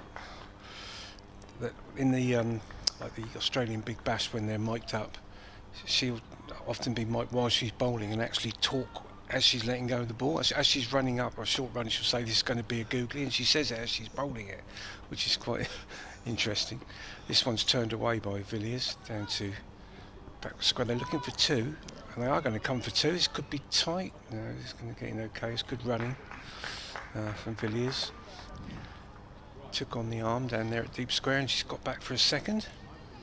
She's up to 16. Durham 86-3. As you were saying, the contrast to the first 10 to the second 10, and looking back, the key was the last ball of the power play, wasn't it, when Durham lost their first wicket. Tyson in again. This one cut away, but not going to get it past the fielder at backward point. That's the end of another over. Rattling through them quickly with the spinners on, and after 21 overs, Durham just under 4 and over, 86 for 3. Yes, going back to Amanda J. Wellington, Adelaide Strikers she plays for in the WBBL, which is an easy gig for her, really, isn't it? Because she plays for South Australia in the Women's National Cricket League. Second from bottom, Adelaide Strikers were, so clearly, I mean, not just her, but they probably need to concentrate on the cricket rather than chatting to the TV. I think they won it the year before, though, or maybe 2 years ago. They certainly won it quite recently. But yeah, I'm not on social media. So that's a new over, and that's driven out to point. Windsor will pick up a single. Moves on to 5, 87 for 3. But I do find her popping up on my bits that I sort of come across, and she's either in some bookshop or the opening of something, or there's something else going on, and she was up in London doing something, and yeah, she's clearly not wanted to sit back and let the day go by. As that's driven out to extra cover by Villiers. Nice stop, Abby Norgrove. Villiers is on 16. Just going to look at the other scores around the country in this competition. That's a good shout. Windsor's going to take a quick signal. She'll have to hurry. Oh my word, she's dived in. I think that could have been tight. Yeah. She would have been gone. It always looked a tight single, that one. That was Villiers actually running to the danger end. Yeah, I think that would have been gone if it hit. I think that was Norgrove again there, who actually had a direct hit up at Warwickshire at the start of last season that tied the game at the end. It's played out to extra cover once more. It's interesting, the other games in this competition today, they're all a fairly similar situation at the moment. So, I'll come back to that in a minute. Wellington again. Windsor's forward. So at the moment, Durham here 88 for 3 in the 22nd. Essex are also 88 for 3 after 23 overs, almost identical against the Blaze. Yorkshire 95 for 2 in the 20th. Wellington bowls again. Windsor drives again. It's off the outside half of the bat. Rebecca Tyson runs after it to backward, deep backward point. They'll pick up 2. Windsor moves on to 7, 90 for 3.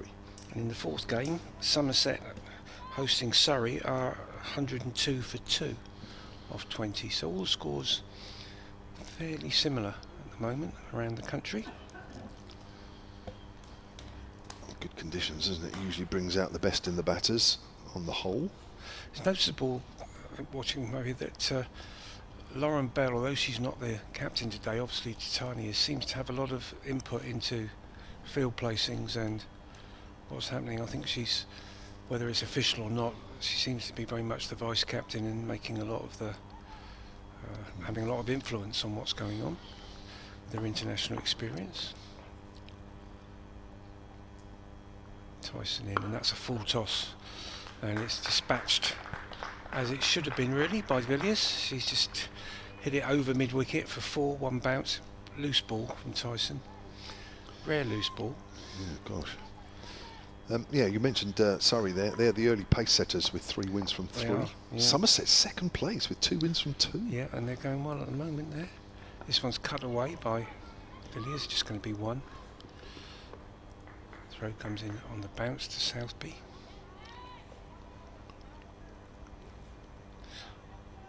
One thing we've talked about over the last few years in women's cricket actually, but I think it's worth repeating, is, I'll just come back to this Tyson again, this one's driven by Windsor, but straight back to the bowler, is the standard of wicket keeping. I think throughout the county game, throughout this competition, there's a lot of really good wicket keepers, Southby obviously one of them, but generally speaking, there's a lot of good backup to Amy Jones if required. Windsor just pushes this on the offside for a single. I know you've got your favourite. Well, I think there's a lot of good ones. As I say, I do think Ellie Threlko from Lancashire is an excellent keeper and batter package, but there's a lot of very, very good ones. Tyson to Villiers, who chops that away on the offside. There is cover out there, McCacken on the boundary, but they'll come through for a single. Durham up to 96 for 3.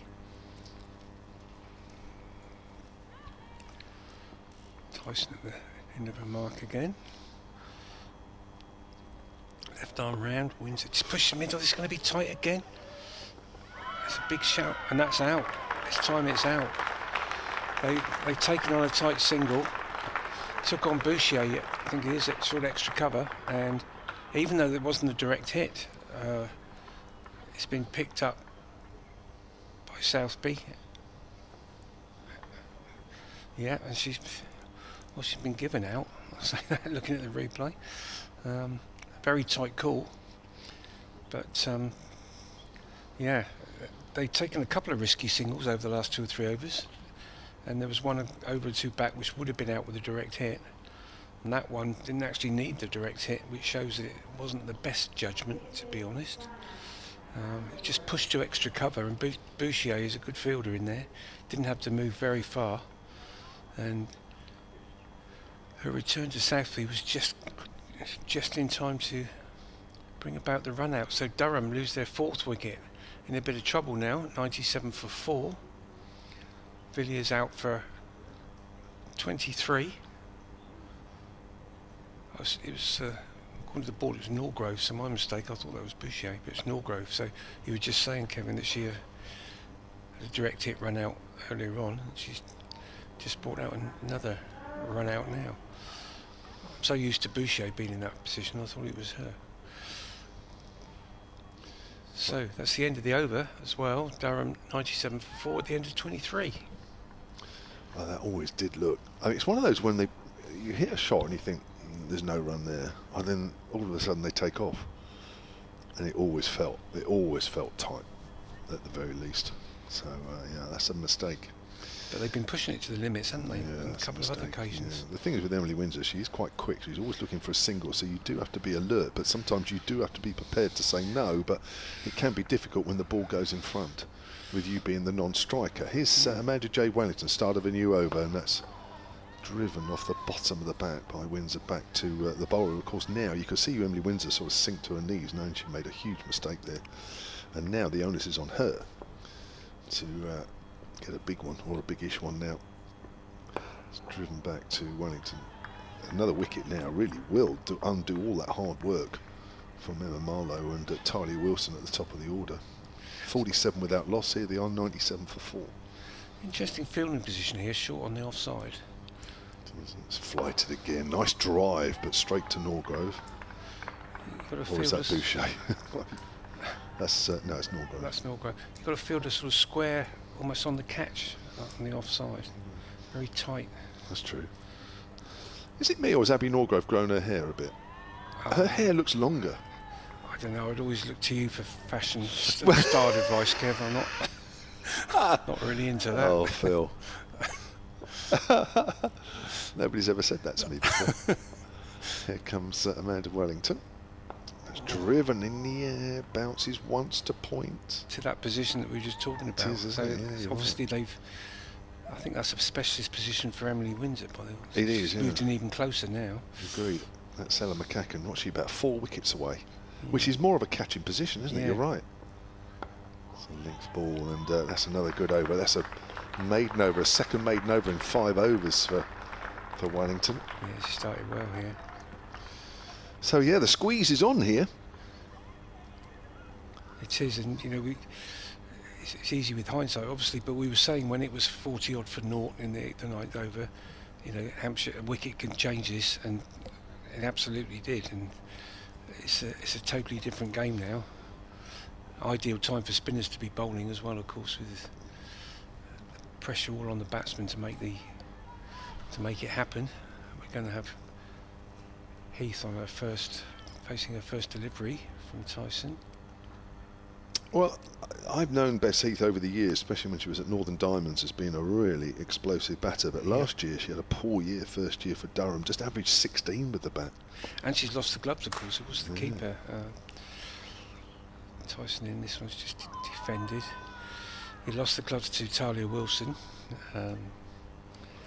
So I guess that puts in a bit more pressure on the batting, even if you're just playing as a batter. If you are the keeper, you have got, of course, 2 strings to your bow. Tyson in again.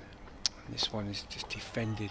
Same sort of shot, really, that they ran on before, but they don't this time. And Tatani now having a word with their bowler, and they're going to make some adjustment here. They're going to move Wellington, I think, from short fine leg into... Yeah, she's coming into straight mid-wicket. Tatani's going across to reinforce the offside, and the deep square legs move finer. So a bit of adjustment there to Heath. Tyson round the wicket. She tries to late cut that, but doesn't really get any timing on it, and it just runs that down to short extra cover. Short third, where it's fielded by Daisy Gibb. Tyson in again, and this is a reverse attempt. Oh, and they're going to go again for it. That's an interesting bit of cricket. It was a reverse sweep attempt, but she actually got a sort of toe end of the bat on it, and it went out towards extra cover, and they came through for a single, another quite tight single. And Windsor stopped for a little while. Yeah, but This could be an interest. Keep your eyes on these two. they made it, and so Heath is off the mark. Here's an interesting contrast in figures, Phil. Give you that in a minute. Tyson in again, and that's a full toss, but Windsor can't get it through extra cover, fielded by Norgrove. So I mentioned Bess Heath. So when she was at Northern Diamonds, 36 List A matches, averaged 38. And I mentioned her first season in Durham colours last year, averaged 16. What a difference. Yep.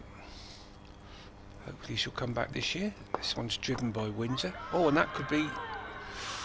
That's one of those dismissals where I think Tyson did get a finger on it, and it's ricocheted into the stumps at the far end, but... I think that's close. Yeah. It should always be close, shouldn't it, when it's hit back up, because you'd want the batter to be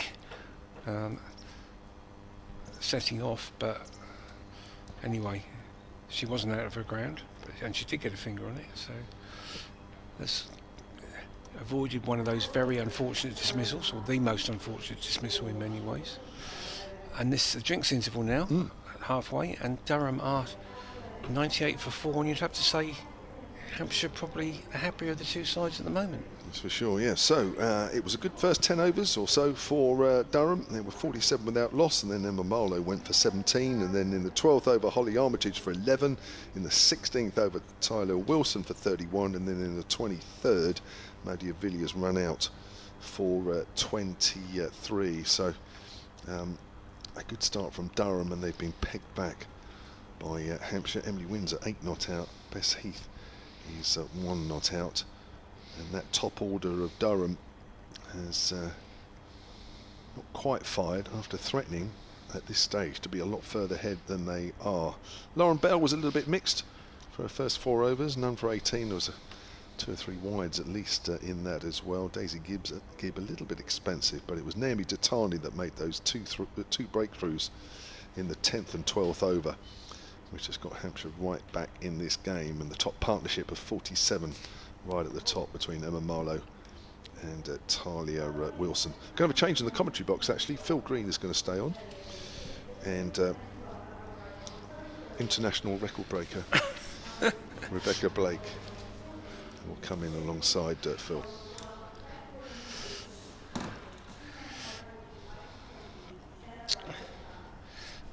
Yep. I'm honoured to be joined by the world record holder to my left. Good start so far for Hampshire. Very good start. I think it's justifying at the moment winning the toss and fielding. Not that I think there's been anything much in the wicket. I can't see anything in the wicket that's caused those dismissals. Maybe it's sticking in the pitch a little bit, because certainly a couple of the wickets have sort of been miscues to mid-on area, which suggests there might not quite be the pace in there. But I think it's, with the fast outfield as well, I think it's a pretty good batting situation, and Durham aren't really taking full advantage of it at the moment. But interesting time for Emily Windsor on her old stomping ground. Yeah, she would have played quite a few games here, would know what the wicket's like, would know what the outfield's like. And of course she would know, she would have played a lot against or with the people that she's playing against today. And it was interesting, we were saying just now that as soon as she came in, they had a very unusual fielding position that you don't normally see, sort of square on the offside, about 10 yards from the bat for a spinner. That's obviously something that's been worked out as a specialist position against her. We know she's strong through that square on the offside position, but I've never seen anybody put a fielder exactly there, and it almost led to a catch. So a well thought out move from the Hampshire. She's also a very positive runner. I know we've seen it already, but she always has been. She will put the fielders under pressure. Yeah, but also put her partner under pressure in that instance. Yes. And Maddie Villiers was run out, although it looked very, very tight call, I have to say. Yeah. But it went in Hampshire's favour. I think one of the hardest things with run-outs is occasionally people say to you, oh, you could have said no, you could have sent them back. But when you're in that moment, it's not that easy.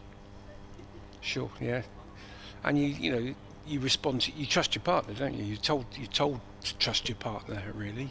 And they had been taking quite a few quick singles in the overs just before. So they were in this sort of mode of doing that, but that one just, it did seem very, very tight. It was basically just hit straight to extra cover. Wellington is going to be bowling first over after the drinks break, and that's lapped by Heath. Very fine, and it's going to get a couple for it as Kemp comes around the boundary. So yeah, she's already showing a little bit of invention, Heath. She's tried a reverse sweep, and that was a premeditated sort of lap sweep. Brings up the Durham 100 in the first ball of the 26th over. So yeah, Heath trying to do something a little bit different already, and Wellington in again, and that's a leg spinner, which just bounced a little bit more than she expected and went through to Southby behind the stumps. Trying to force that away on the offside. Wellington in again. Good spell this from her so far. I was thrown up almost York was. He turned it into a Yorker, waited on the back foot and then just dug it out. So Wellington into her sixth over. That's figures of 1 for 10 at the moment.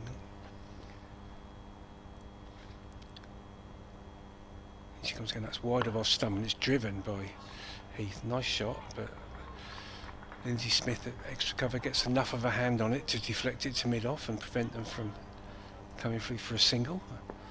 And mid-off's now going back to long off. To Tani herself is coming back here. And that one's that was Boulder. Sorry, I didn't realise it Boulder. She's gone for the cut shot, Heath, and it's just clipped the top of the bails. And there's another wicket for Durham, and they are collapsing a little bit here at the Utilita Bowl. That's the 5th Durham wicket, score on 100, and Heath stepping back trying to force it away on the offside, and it's just probably beaten her for a little bit of pace. Maybe it was a bit too full to play that shot, and it's just clipped the top of the stumps. And Heath, who, as Kev was pointing out, has not had a great run at Durham since she moved there, and the run continues. A lot of pressure here on the Durham batters. Try and rebuild. Need to get a few more runs on the board. And you have to adjust your thinking on the target, don't you? Because when you go out in your mind, you think, what do we need on a wicket like this? And we usually say here it's about 280, and in the last game a couple of weeks ago against Essex, that was the score and it was just chased down, so you think that's about par normally here. But they've got to be thinking at this stage, okay, let's readjust that thinking, because if you're thinking you've got to get 280, you're going to struggle from here. Yes. You've got to be thinking, let's get as many as we can, stating the obvious, but not set your sights so high. You've certainly got to bat the distance. You want to be able to take it as deep as possible. Yeah, absolutely. Phoebe Turner is the new batter, the Durham all-rounder, and she's forward to her first ball and just defends that away on the offside. And that's the end of the over. Another fine over from Wellington, who's now got figures of 6 overs, 2 maidens, 2 for 10, and Durham are 100 for 5. Phoebe Turner, who was in for Grace Thompson from last game. There's 2 Turners in the Durham lineup. Although I believe they're not related. I don't think they are. No, I don't think they are. Nor are they related to Lauren Turner of Middlesex. And it looks like Bex Tyson is coming into bowl. Just deciding on field placements. And Bex Tyson coming in. Nice simple, and that's been edged down to 3rd with no fielder out there, and Emily Windsor will get 2 runs for that. Yeah, again, a bit of a full shot. Looking to hit that through extra cover, or even over extra cover, by this sort of amount of backlift and follow through, but it just flew away through the backward point area. Bex Tyson coming in again, a bit straighter, and that's just been turned into the leg side, and that'll be 1 run for Emily Windsor, 1 to backward square.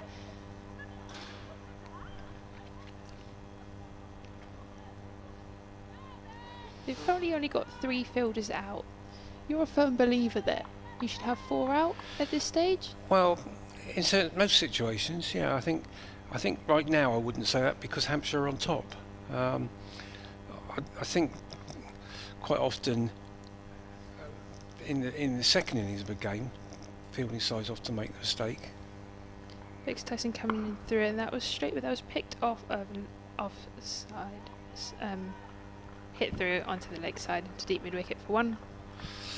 Yeah, I think the mistake particularly younger teams make is if they're defending a score, they keep the field too tight when the other team need more than a run a ball, and they still try and save singles. But I think in this situation, I think Hampshire have got to keep the pressure on and stop the singles. And that is Emily Windsor's go-to shot, just off the back of the foot through point for 1. Yeah, it's interesting to Tyson. They haven't got that fielder cutting off that shot, which they have from the other end from Wellington. So they're actually giving Windsor that single through there. Great delivery, good length ball, and that was just defended back to the bowler. I wonder whether it's the difference in the amount of spin that Amanda Jade Wellington's going to be able to get compared to Beck's. Well, it would. You'd always imagine a wrist spinner would turn it more, for sure. And you get a good length ball there from Beck's, another dot. There's no great evidence of turn from Tyson, to be honest, today.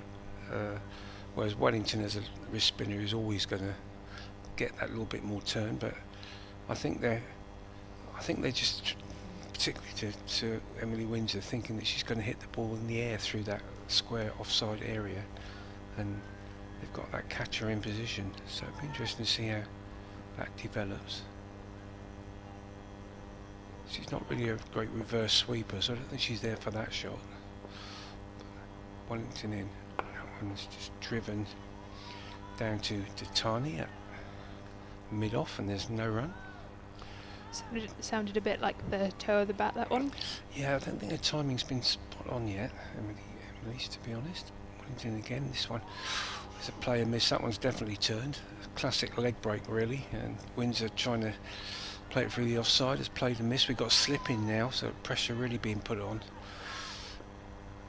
And as you say, just 2 fielders out now from possible 4. Wellington in again, and Windsor defends to that fielder at a short point. There's no run. It really feels, looking at the fielding positions, that Hampshire very much on top here. Yeah, and they've really worked out a particular plan for this, for the batters, and this one in particular. It's Wellington in again. Windsor edges that, and it's just past that slip. It's actually gone between the keeper and slip. It's going to run away for 4. A very fortuitous 4 for Emily Windsor, but obviously she'll take that. But it was exactly what they were looking for by putting the slip in there. Little outside edge, Boucher's at slip, and she dived to her left, and so it's just gone past Southby and just inside Boucher for 4. But again, good thinking from Hampshire to get the slip in. It almost worked. It just didn't look like it quite carried to slip. Possibly not, though, as well. That's right. But it was the plan, and it nearly worked for Hampshire. It's 4 runs. Makes Wellington's over look expensive, but she hasn't really done anything wrong in this over. She's in again, and that's full, and Windsor dries, but not going to get it through mid-wicket. So just those 4 off that over, and Durham edging along, so 109 for 5 at the end of 28. And yeah, Hampshire very much in the ascendancy, you'd think, at the moment.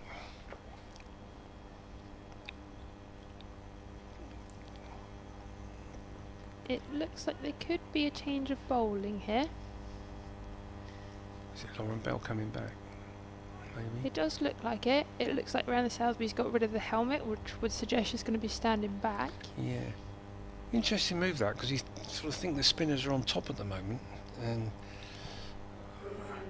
sort of changing the whole outlook. But I suppose if you are trying to really put the foot on the accelerator, you go to your main England bowler, don't you?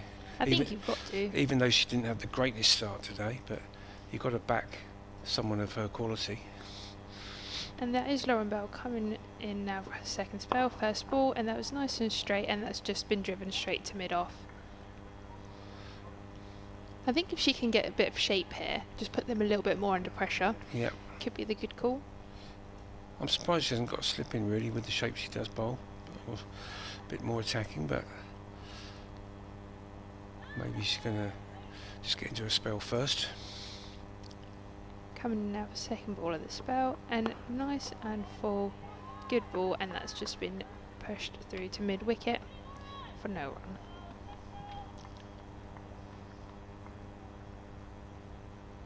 Emily Windsor on 16 off 42, and Phoebe Turner 1 off 6. Yeah, going to be a bit of a rebuilding spell here for these two. I love Betty's patience though, waiting for the ones that you can get runs off without it being too risky. And Laura Bell coming through, and that was a great delivery off Lauren Bell. Phoebe Turner's tried to go across that, and that's bowled middle stump. Yeah, it's a strange shot. I have to say, we were just talking about patience, and that looked like a bit of an impatient shot, to be honest. I'm not quite sure what she's doing there, if I'm being harsh. It didn't seem short enough really to no. want to play that. And it wasn't even a... It was somewhere between a pull and a sort of hoik on the leg side. It's, I have to say, it was a pretty ugly shot, to be honest. And in the situation they're in, it seems a bit unnecessary. But all good for Hampshire. Another wicket, Lauren Bell. We were just questioning the... Well, I was questioning the bowling change, but... Paid off. As always, the captains proved me wrong. And... Yeah, but... I mean, you have to say it was straight and hit the stump, so it's a good ball, but I would put that a lot down to the batter, to be honest, because I think it was wasn't a great shot. That brings Catherine Fraser out to the middle. Scottish international off spinner. Yeah, should be looking forward to the upcoming World Cup. Imagine so. For Scotland. Probably have some games here.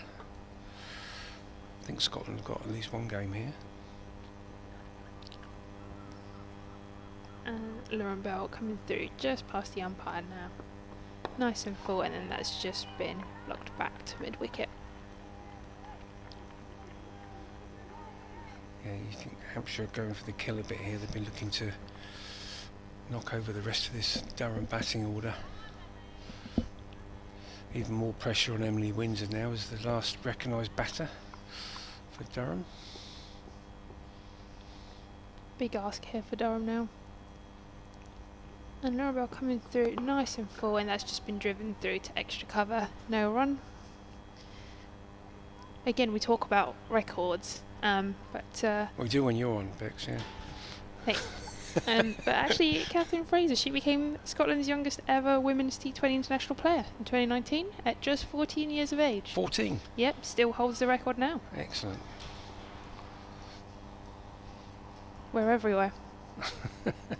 Laura Bell coming through it, and that's nice and full, and that's hit her on the pad, and that's been given. And that is another wicket for Lauren Bell in this over. Yeah, she's forced Fraser onto the back foot there. Yeah. And let's have a look at the replay. Yeah, I think that's a fairly comfortable decision for the umpire, to be honest. It's hit her on the back leg, I believe, as she looked to turn it on the leg side. May have been slight doubt on height, but certainly on line it looked pretty good, and it's good enough for the umpire. And Durham really in trouble now. That's their 7th wicket. You were questioning the bowling decision, and yeah, Laura Bell, 2 wickets, yeah, made an over. Can't ask for much more. Won't be the first time I've been proven wrong, or the last. But yeah, it was a good decision to bring her back by Titani. And yeah, complete change in this game from when we were on together earlier on, Becky, and it was we were saying that a wicket could change this. Well, it absolutely did. From Durham apparently cruising at 47 for naught, we've now got Sophia Turner coming in at number 9 with the score at 109 for 7. And as we keep saying, not obviously a bowling day. It's nothing to suggest that the bowlers should be on top, really. It was the end of the over from Bell, so we're going to have Wellington continuing from this, the hotel end. She bowls to Windsor, who drives, and it's getting a little bit sort of thick edges out to cover boundary, but she'll come through for a single. But again, it didn't seem as if it was timed quite right.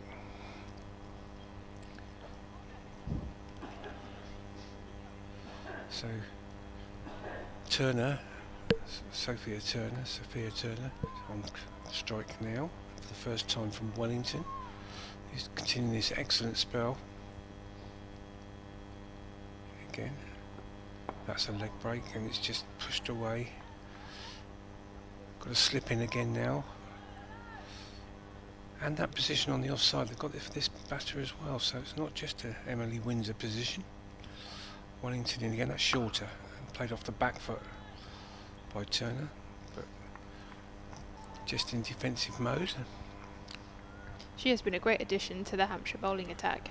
Yeah, she's and a real character, as we were saying earlier as well, in the dressing room, etc. That one's just left alone outside the off stump as she read the leg break. Yeah, I mean, just a quality bowler. She has been for several years for the franchises here and for the Vipers previously, Somerset last year. That one's Fuller, leg stump, dug out by Turner for no run. Another dot ball. We were talking about social media earlier, but I'm pretty sure Daisy Gibb is quite big on TikTok as well.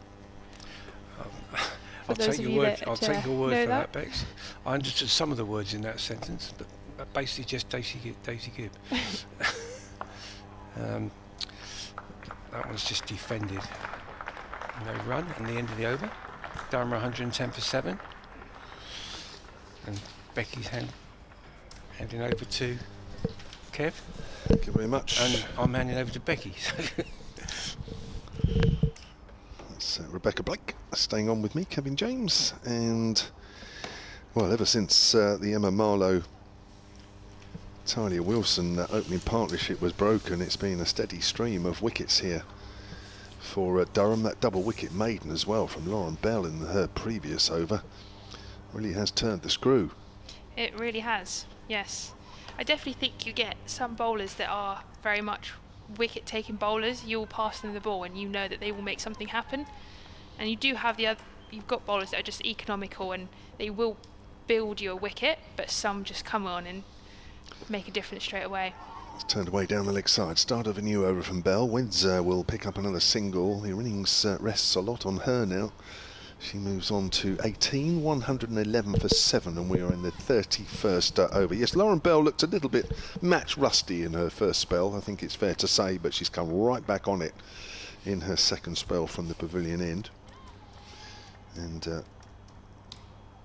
you're right, actually, Rebecca, that, I mean, all the bowlers, especially Major J. Wellington's done a real strangle job, and they edge through to Rhianna Southby, and there's the 8th wicket, and it's Sophia Turner that's gone this time. She goes without troubling the scorers. Lauren Bell picks up her 3rd wicket in this her second spell, and Durham really are in trouble here at 111 for 8. Some great bowling from Bell at the start of the second spell. 3 wickets already off 8 balls. Fairly simple chance for Rhianna Southby behind the stumps, fairly regulation take, but Durham have gone from 97 for 3 to 111 for 8, so that's what's that, 5 wickets for 14. Yes, even more pressure now on Emily Windsor. It is, yes. Well, she's running out of partners here. I think that's fairly obvious. Lauren Filer is the new batter, and then there's just Katie Levick to come after her. Phil's just pointing, so what's Phil pointing out there? The scorecard for the Devon game. We've got a couple of our club girls currently playing. Oh, have you? Yes. Okay, because that's right. There's T20 Cup games going on today, isn't there? Where the 3rd tier, 3rd tier joins the 2nd tier in the first round. Yeah, that's right. Oh, we'll have a look at that. Should we have a look at that in a minute? Who's playing from Hursley Park down there then? We've got Naomi Hilman-Bermejo. Wow, glad you said that. Here comes Lauren Bell. Bowls, and Filer plays and misses outside the off-stump. That's a great delivery. Great delivery. Say that again. So it's who? Naomi Hilman-Bermejo. Right. Plays for Spain. Right. So yeah, in case the surname wasn't a giveaway. And then we have a new signing as well this year who's joined us, Emily Monday, who's also currently playing for Devon today. Okay. Well, let's have a look at some of these other games that are going on. This is sort of the tier 3's chance to shine, isn't it, in this Yes. round? I think there was a couple of upsets last year off the top of my head, but I can't tell you right now which they were, but I know 1 or 2 tier 3 sides actually won a game against the tier 2, didn't they? Lauren Bell then, she's got a slip in this time. And she bowls, and it's down the leg side. That's, ooh, it must have just brushed the pad. on the way through. So Devon are playing who, are they, Bex? Glamorgan. Glamorgan, right, okay. I might have to look at it another way. Hang on, it's not on there. Glamorgan, who I think it's about another year or two, and they'll be Tier 1, won't they? That's the plan. Yeah. Lauren Bell in, bowls. And Filer gets behind that one, pushes that out to point. And there is no run. Right, here we are, Glamorgan against Devon. So, Glamorgan are batting. Glamorgan are 52 for 2. Oh, now hang on. Your person is bowling. She's got a wicket. Yeah, all right. So you know all this. So you should, yeah, sorry. I'm not going to say who it is because I wouldn't, to be honest, I would have guessed a few countries before I'd got to Spain, if I'm honest. Yeah, I'm not sure I would have got Spain straight away. Here's Bell again to Filer. Filer pushes that good length delivery back to Bell. And this is a good spell from Lauren Bell. Her second spell. She has 6 overs now in total, 1 maiden and 3 for 19, and Durham are 111 for 8 in the after 31. It looks like Amanda Jade Wellington is going to carry on. Definitely think she should, with 2 for 15 now off her 8. Great bowling performance. She has. She's been very accurate, and she's got the ball to grip a little bit, hasn't she? Yes, she has. She's one that obviously quite big on social media, and you actually get to see quite a lot of practice bowling deliveries, and you can really see the amount of turn that she's getting is quite significant. And she's coming in now for the first ball of this over. Nice and full, and that's been driven back. There's a bit of a question as to whether or not that was a bump ball, but it does seem that it was. Coming in now, just released it nice and full, and Emily Windsor's just defended that. No run. So I mentioned the social media thing. You obviously, I mean, I'm not on it much. You're obviously on it quite a lot. She pops up everywhere. She does, yes, she does. Coming through now, nice and full, and that was just driven through the offside. They're going to take 1 to mid-off. There's actually quite a funny story about Amanda Jade Wellington. Talking about very much a small world, but one of the coaches that she had out in Australia is actually the head coach for Romania men's. Oh. So she got gifted a Romania cricket top with her name on it. She would have no idea about the connection, but yeah, it's a very small world. So she's got a Romanian cricket top? Yeah, with her name on the back. It was a gift. Ah. And Filer on strike here. That was a little bit flatter, and it seems to just come off the pad down to short third, but no run off of it. Turned about just a little. She's been tremendous. Yeah. So she's got a Romanian international jersey, obviously a few Australian ones as well. And that was floated up and then just blocked by Filer.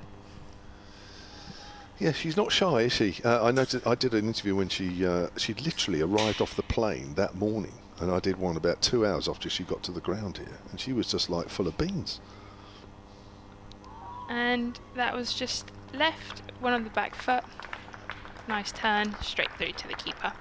And that's the end of Amanda Jade Wellington's over. Just the 1 off that one. Durham now 112 for 8. Emily Windsor still going.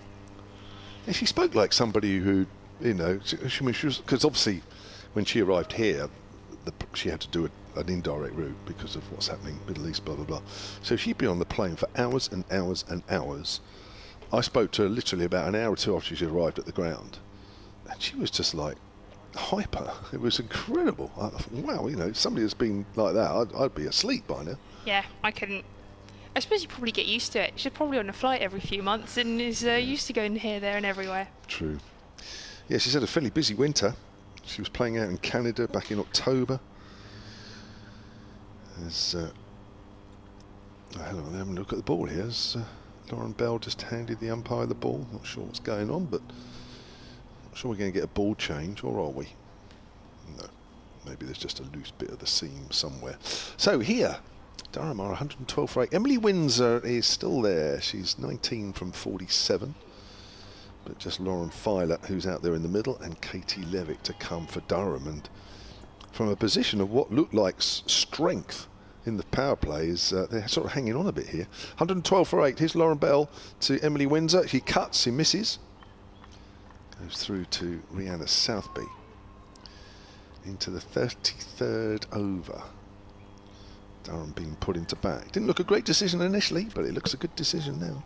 It's paying off, it seems. Certainly has. So have you had any pre-season games yet? Will tomorrow be your first innings? No, had a few pre-season. We went down to Bridgewater on the 12th. Had 2 T20s down there. Okay, Bell comes into Windsor, who drives to extra cover. Lindsay Smith can't stop it as it was bouncing awkwardly in front of her. It'll be a single up to wide mid-off. Windsor moves on to moves on to 20. And how did you do?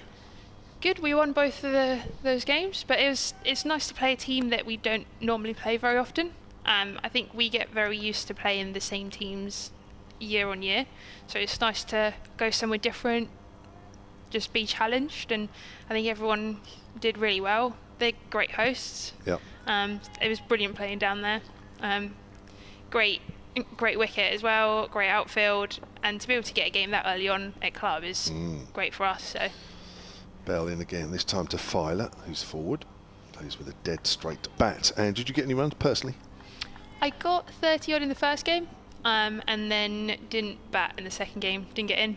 Right. So, yeah, not too bad. And then we had another friendly Sunday just gone, 40 over game, which we all did pretty well. Batted first, and we got 330 odd. Against? Steventon. Right, where's that? They're in the Oxford League. Oh, okay. Oh, yes, I know that, yeah. Filer again just pushes that out on the offside. So yeah, did you get any? 50 retired. Oh, so you're in good nick. I don't know. There was about 5 of us that got 50 in that game and retired. So quite a few of us are looking alright so far. That's good. But it's early on. You never know. That bodes well for tomorrow. Fingers crossed. We've got a pretty strong-looking team, so it'll be definitely a good start to the season. And you're on the main wicket at Hursley Park as well, mate. Yes, we are. Wow. Here comes Lauren Bell again. Right arm over. Filer leaves that one alone. That's a nice carry through to Southby. Score stays at 113 for 8 here. Let's have a quick look at the other scores that are going on. We mentioned Devon there because your teammate, Hursley Park teammate, is playing. But as regards the other Tier 1 games going on in the women's game today, Essex 132 for 5 against the Blaze. As Bell comes in and bowls. Finally gets wrapped on the pad. That's out. Yeah, that looked out. She just plonked her foot down there in the middle and came across that one, and umpire's finger goes up at the far end. Durham are 9 down now with the score on 113. Just watching that again on the picture feed. And it's pretty close. Yes. Yes, Katie Levick, last batter to come in. Well, what a turnaround this has been. I must admit, I didn't see this coming. And Lauren Bell, wow, she's right on the money in her second spell. So, yeah, Essex, what did I say, 133 for 5 in the 36th against the Blaze. Jodie Grucock made 44 there. But Seren Smale is 34 not out. Yorkshire are 141 for 3 against Lancashire after 30 overs. And Jess Johansson is 73 not out there. Somerset, who sits second in the table, which is a bit of a turnaround for them after a bit of a hard year last year. 178 for 3 after 30 against Surrey.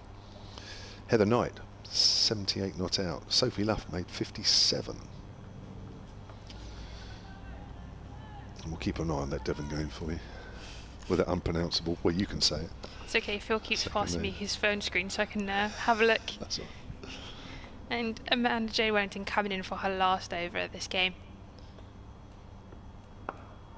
And that's just been driven through to deep cover for 1. What does Emily Windsor do here now, Rebecca? it's really hard. I think if she can, she needs to try and take as much of the strike and just try and build runs as much as possible. But first ball here to Katie Levick, and that's just been driven back to extra for no run. There's a lot of pressure on her now as sort of the last sort of recognised batter, but you still need 2 people, and that's just been driven to mid-off. There's only so much one person can do. Just try and survive as long as possible. The longer you're out in the middle, the more runs will come. You can't do much if you're sat on the side. And that's been driven through to mid-off as well.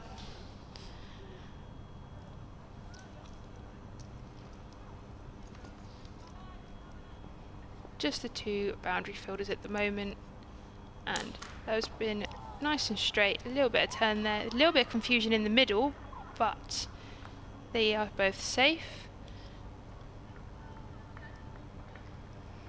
That was hit out to point, but there was a bit of a diving stop where the ball ended up underneath the fielder and then went for a run, got a bit stuck in the middle, but they've both made it. And this will be the last ball for Wellington of the over. And cover's come up as well. A little bit flatter, and that's been hit straight to cover, who's just been brought in on the ring. No run there. That will keep Katie Levick on strike now for the next over. Good tactics. That's been a terrific spell from Amanda Jade Wellington. 10 overs, 2 maidens, 2 for 18. Picked up the wickets of Talia Wilson, called at mid-on by Rebecca Tyson for 31, and also picked up Bess Heath, bowled. She's trying to play it too square, Bess Heath, wasn't she? Give herself a bit of room, try to hit that away off the back foot, sort of through just in front of point, and was bowled for 3. That's great stuff from Amanda Jade Wellington. Lauren Bell with this devastating second spell. She has 4 for 20. I didn't write down her figures actually after her first spell, but I'm guessing it's 4 for not very many, believe me. Here she is, can finish off the innings here against Katie Levick. That's a 4. She's gone for the Yorker there, didn't quite get it right. Levick's played it quite nice down to fine leg. We'll bring Windsor back on strike. So yeah, pressure on Emily Windsor here to try and eke out as many runs as possible, but I have to say this doesn't feel anywhere near enough. No. Shouldn't be, should it? I mean, Lauren Fire, obviously you've got to be a bit careful with her when Hampshire come to bat, to say the least, but it doesn't feel that many. Not with the 4 England players back in the Hampshire side. Here's Bell, bowls. Windsor works that away to point, her favourite area. Favourite area. The one thing is that with Durham is they do have quite a lot of bowlers and wicket-taking bowlers. So it is a low target, but you never know. Anything can happen. You would assume at this stage, obviously with Hampshire having all of their England players back, that this isn't enough. But you never know. Who else are you thinking? I mean, obviously I'm thinking top of the list, Filer. Katie Levick. Of course, yeah. Oh, she tries to cut that one, misses. Katie Levick, she's always been consistent, always been in the wickets, 21 wickets last year. Even Phoebe Turner, she took 22 wickets last year, second highest, so they've got quite a lot of wicket-taking bowlers. So I don't think it'll be quite as easy as what Hampshire might think. I'm sure they prefer a few more on the board than this. It's always easier when you've got runs on the board, less pressure for the bowlers. Yeah. Bell in again to Windsor. Bouncer! And Windsor has to just sway inside the line. Oh, it's called a wide by the square leg umpire. That's, well, I suppose it's fair enough, but it looked a little harsh. I thought that was a good bouncer, that one. I'm sure Emily will take it. Yeah. Don't see too many bouncers, do you? Not very many, no. It's quite hard to execute, I think. There's a lot of effort, that's for sure. Good to see Lauren Bell with a bouncer there, though. Here she comes. And bowls, and it's a fuller delivery. Windsor drives up to mid-off. She wants a single, but she's not getting one there. I remember I think Phil was with us, the Surrey game here last year, 50-over game, and England players on both sides. It was a star-studded game. Hampshire actually won it. But it was a really good game. And I think we all enjoyed just watching it. not just because of the result, but just the way the game played out. And both sides were at their full complement, and there was a few bouncers bowled in that game by both sides, which you just don't really see. Windsor cuts it away, doesn't really time it, and that's a really good stop. It wasn't completely in the hands but Abby Norgrove, but she certainly saved a few runs there. And I remember saying, I think we've seen more bounces in this game than we'd seen in any game combined. And I remember sort of going over the far side at the end of the game, just talking to one or two of the Hampshire coaches and that sort of thing. I just said, that's probably one of the best women's games I think I've ever seen, and they all said the same. It was a really high-class 50-over game. Here's Bell, and she played her part in that as well. And there's another bouncer. Now, to me, that's as high, but that's been okayed. Good bouncer. That's a good pace. That's all right.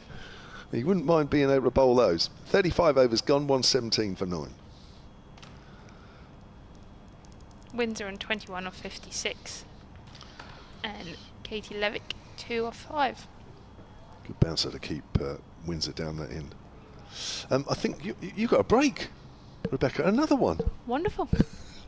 Rebecca Blake there. She'll be back a bit later on. She's probably off commentary now, thinking I probably won't get back on in this innings, but you never know. There are still potentially another 15 overs to bowl. Phil Green, who's Rebecca's head coach at Hursley Park, just outside Winchester Women's Club. He's back alongside me.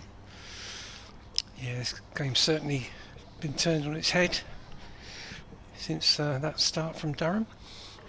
We've got Tani bringing herself back on now at the hotel end. She's the one that turned it, Phil. Yep, absolutely. Last ball of the first power play. She's around the wicket this time. Nice drive by Levick to extra cover, fielded by Lindsay Smith. Yeah, Rebecca was just saying about Katie Levick being the wicket taker, and back in the old days of county cricket, even before the KSL, I think I'm right in saying she's the leading wicket taker in county cricket for all time. Is that right? For Yorkshire, yeah. She was prolific back then, and through the KSL as well. Nice drive. Picks out cover fielder this time. 2 good drives for no run. Yeah, she's a real wicket taker, leg spin bowler. Katie's sort of old style leggy, if that's a thing. 34 years of age, which is, there's not too many around that sort of age still playing at this level. And again, it's Titani, runs away from us and bowls, and again that's a nice drive. She picks out mid-off this time. That's 3 lovely drives for no reward whatsoever. Katie Levitt probably falls into that category of players that have been unlucky not to play international cricket. Probably too late now, but there's several times over the last few years where she must have been very, very close to England's selection. 120 wickets for Yorkshire women in this day, at 16 apiece, and as a Northern Diamonds player, 79 at 21. Yeah, she's always been good a record. Very good wicket taker. So Hampshire got to worry about that in the second innings. That's another nice drive. She picks out mid-wicket this time. She's picking out the fielders. Here's Katie Levick. 23 wickets for Durham at 29 in her one season as a Durham player so far. Score remains on 117 for 9. Durham lost their last 6 wickets for 16 at the fall of Lauren Filer's wicket. Real collapse from a decent position. That's up in the air. It falls just short of Lauren Bell running in at mid-on. Get Bex Tyson in there. That would have been snapped up. Yes, she took 2 catches in that position earlier in the day. That was always going to be well short of Bell, to be fair. Yeah. Coming to the end of the 36th over. Durham winning Hampshire winning the toss, selecting to bowl first. 4 changes in the Hampshire lineup, 1 in the Durham. The tiny bowl short, cut away. And she still hasn't found the gap, although she will get 1, and Windsor will miss out on the strike at the start of the next over. Levick moves on to 3, 118 for 9. It was interesting when the 9th wicket fell, and you said to Rebecca, what should Windsor do here now? And I think the correct answer was she should keep as much of the bowling as possible. She's hardly faced a ball since, has she? She hasn't. it's working out. Hampshire don't have to really worry about the plan. They're sort of Durham are helping them. Yeah, so Levick faced all 6 balls in that over, and she's now on strike again. Lauren Bell in this really productive second spell. At the moment her figures are 8 overs 4 for 22. And she's in bowling to Levick, slip in place. And this one's just going to be chipped away in the air, and it's going to be the end of the innings, and it is. She's got in a bit of a tangle then, Levick, and just chipped it up on the leg side. Freya Kemp took a very comfortable catch, and that's 5 wickets for Lauren Bell. 5 all in her second spell, and it's seen off the end of the Durham innings, leaving Emily Windsor unbeaten on 21. Not much she could do about that, really. Trying to hold the lower order together, but unsuccessfully. Durham all out from 118, which you'd have to say is a very disappointing effort from the Durham perspective, particularly from where they started. Remember, at the start of the day, Hampshire won the toss and put Durham into bat, so that's so far appears to have worked out well for Hampshire, and looking at a good decision right at the minute.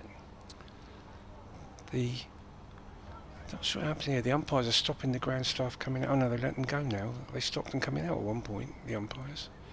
Not sure why, but anyway. I don't know if there's any debate about what roller they're going to use or something. But anyway, we have the end of the first innings, a little bit ahead of schedule because we only got through 30. We were in the 37th over, and Durham have been dismissed for 118. 5 wickets for Lauren Bell, 5 for 22. 2 for Jitani, 2 for 14. 2 for Wellington, excellent spell, 10 overs, 2 for 18, and the other wicket was a run out. And that was quite a turning point as well, I think, because they were just rebuilding at that point, Durham, and the run out really sort of triggered this collapse in the second half of the innings. And yeah, I think Durham can look back and think that they were, well as Hampshire bowled, they were guilty of quite a few of the wickets themselves. There was quite a few bad decisions with the bat, I think, would be fair to say, and didn't seem to quite get the tempo required right, and just sort of got into a bit of a rut in the later part of the innings. So Hampshire got what looks on paper a fairly comfortable target of 119. You never know in cricket, of course, but I think they were well pleased with their first half of work. Certainly will, Phil. Yeah, they lost their last 7 wickets, did Durham, for 21. That is a collapse. Yeah. Well done to Lauren Bell. I'm going to work out in the break, actually, that second spell, exactly what those 5 wickets cost. Overall, 22, but I reckon, I'm going to guess now. Yeah, it's not very many. 5 for 4, I think. Is it really? You're probably right. I think she had 0 for 18 off her first spell, if I remember. I've got a couple of emails which I must read out just before we go off air. One concerns Rebecca Blake from John Stevens. Hampshire Cricket at bbc.co.uk. I haven't given that address out today, but many of you know it anyway. She says, what a platform for Rebecca Blake to announce her world record. He says, what a humble, modest person she is. That's very nice, isn't it? You obviously comes across as humble and modest, Phil. Yeah, absolutely agree with that. Yeah. A couple of you, thank you for earlier on where there was a problem with the ground commentary. Somebody had actually pulled a cable out the back of the commentary box, which I didn't know because I wouldn't know. But somebody had been up here and mucked about with the cables. So anyway, they've sorted that out. Well done to Emily Roberts on that. So a couple of you messaged to say, great, we're back on. And Stephen Clark, who's a regular email, can I remind you of Rob Pfeiffer's participation in the London Marathon tomorrow to raise funds for Chance to Shine? That's right, yeah, the London Marathon up tomorrow morning. Rob Pfeiffer, who's head of customer relations here, I think it's something like that. And there was the first game here against Essex men, where he ran round the barn for about 2 hours. So good luck to Rob tomorrow. Right, I think we'll take a break, Phil. And we'll be back in just under half an hour's time with live commentary of Hampshire's reply.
Enjoy yourself on a UK no-fly cruise. Enjoy yourself. There's amazing shows for you.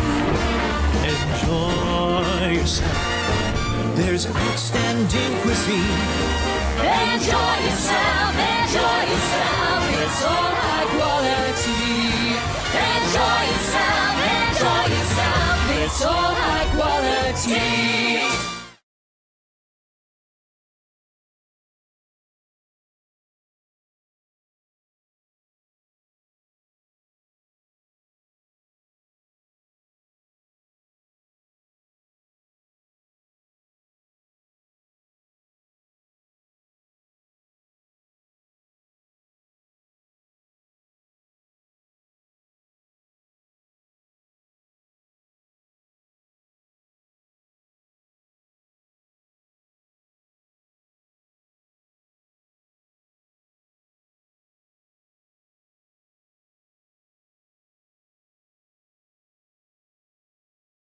Full shot there, slightly from Scrivens.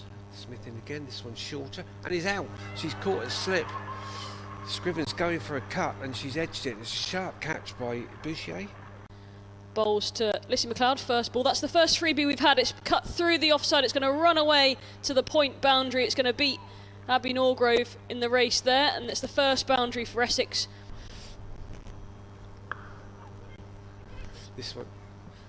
This one's driven away through the offside by McLeod for 4 through extra cover. Again, it didn't look like she actually got hold of that fully, but it just ran away. This one's more like it, and they're taking a quick single. This is going to be tight. That could be out. It is out. That seemed a very strange single to be taken. No ball. She bounced towards us once more. Bowls to McLeod on the back foot, punching through the offside. That's a lovely shot as it goes really quickly to the extra cover boundary for 4. McCacken was in pursuit but couldn't chase after it. That's when you look at the team. Smith in, that's dragged down and gets the punishment it's deserved. That's car through the offside, a diving Freya Kemp can't stop that, and that goes for 4 runs to Jodie Grucock. Yeah, that was short and wide and got exactly what it deserved. She comes in for her 3rd delivery. Wellington, that is down the leg and it is well swept. It beats the fielder at short fine leg, and as we mentioned earlier, as soon as you've beaten that ring, it tends to go for 4, which it has. So 4, another 4 to Lissy McLeod.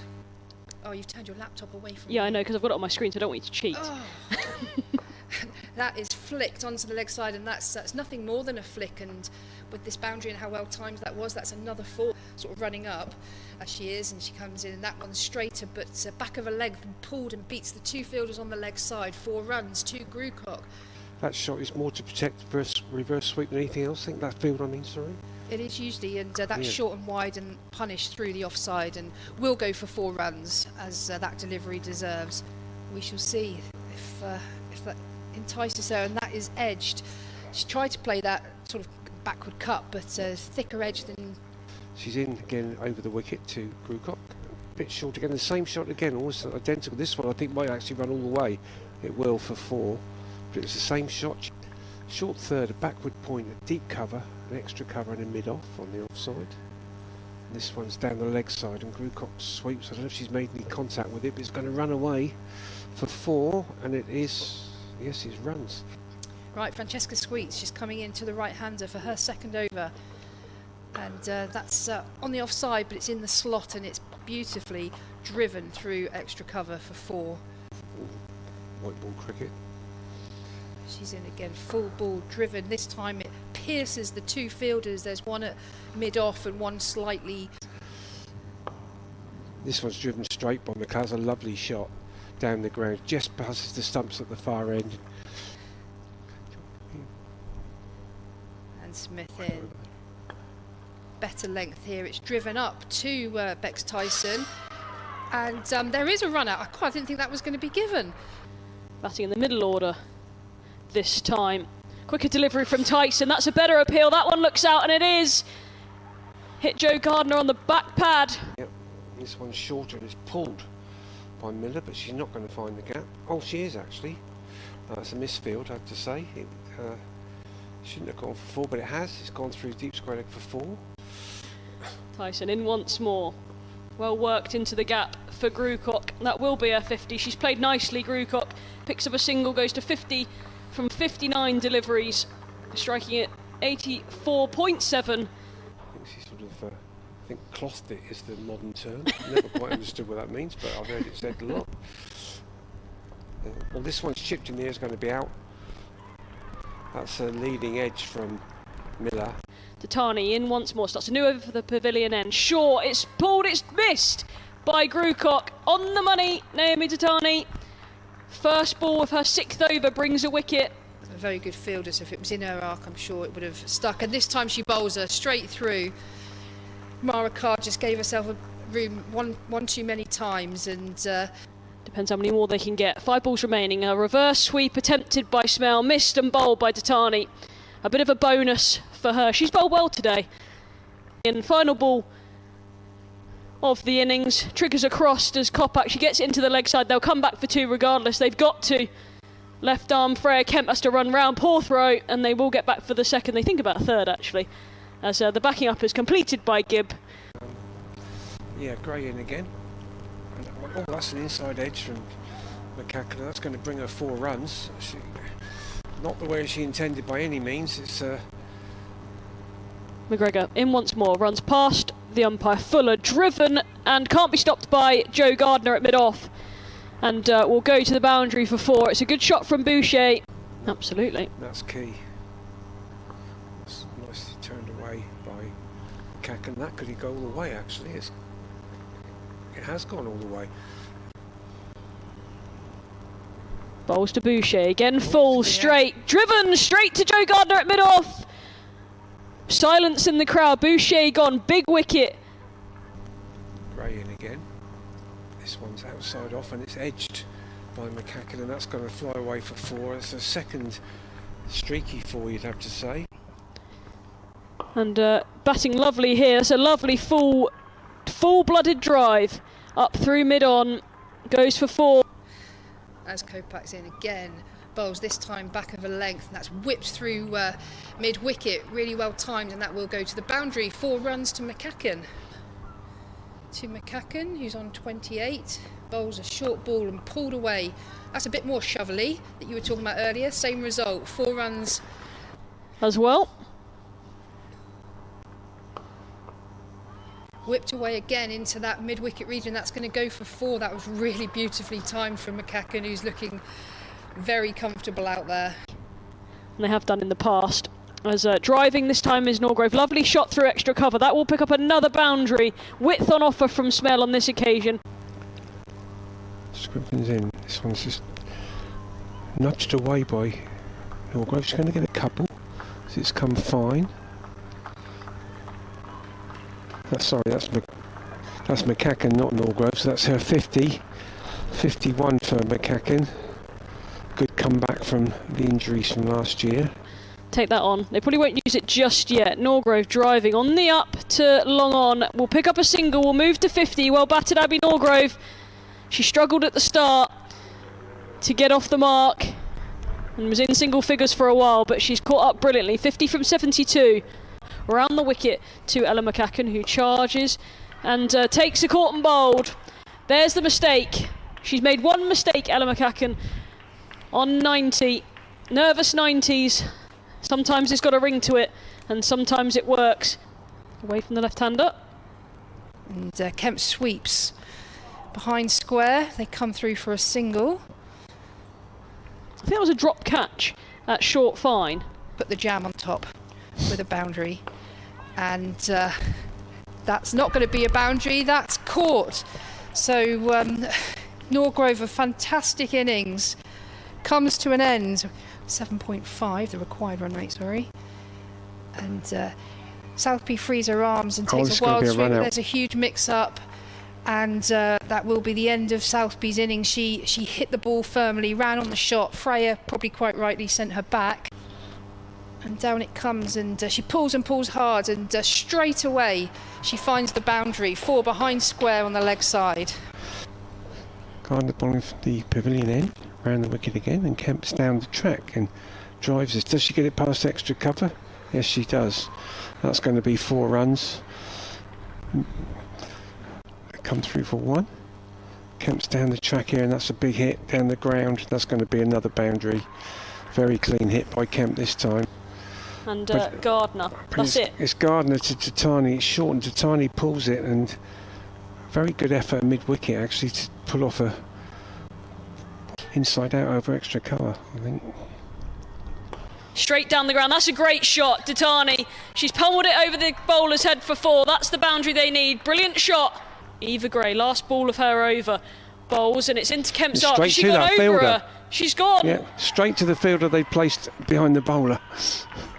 Kemp's gone. She tried to lift it over long off. And Tatani swept that for 4, I think. Yeah, she has. That's just what Tatani's been looking for, that. And Gardner's in. And Tatani goes right across the crease and sweeps again. And this could go all the way. No, it's going to be stopped, but it's going to be the 2 runs that's required. Tatani gets back for 2. She got right across and swept that ball. I think she was going to sweep it wherever it went, to be honest. And Hampshire get home courtesy of their captain.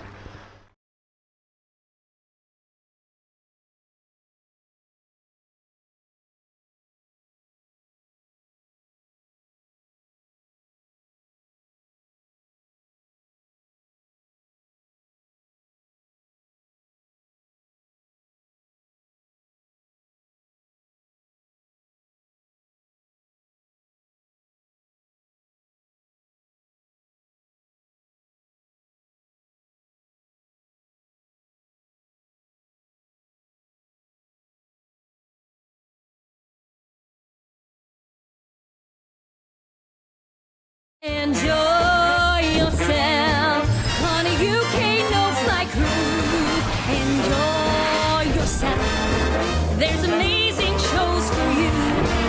Enjoy yourself. There's outstanding cuisine.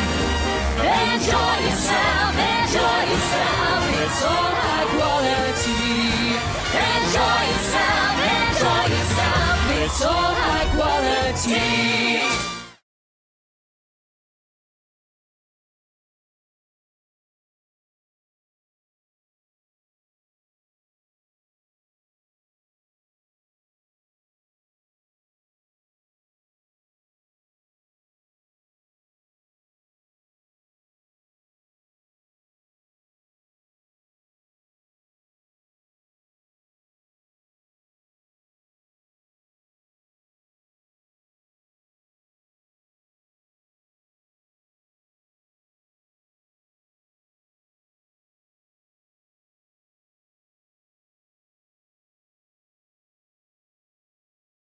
Enjoy yourself on a UK no-fly cruise. Enjoy yourself. There's amazing shows for you. Enjoy yourself. There's outstanding cuisine. Enjoy yourself. Enjoy yourself. It's all high quality. Enjoy yourself. Enjoy yourself. It's all high quality.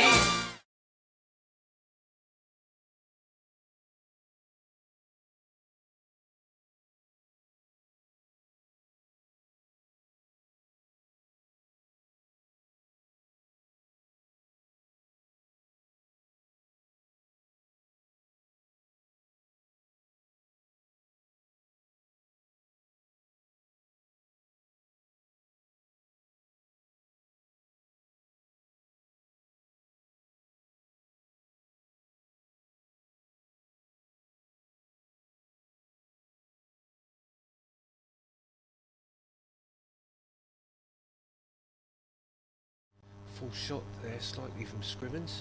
Smith in again, this one's shorter, and he's out. She's caught a slip. Scrivens going for a cut, and she's edged it. It's a sharp catch by Boucher. Bowls to Lissy McLeod, first ball. That's the first freebie we've had. It's cut through the offside. It's going to run away to the point boundary. It's going to beat Abby Norgrove in the race there, and it's the first boundary for Essex.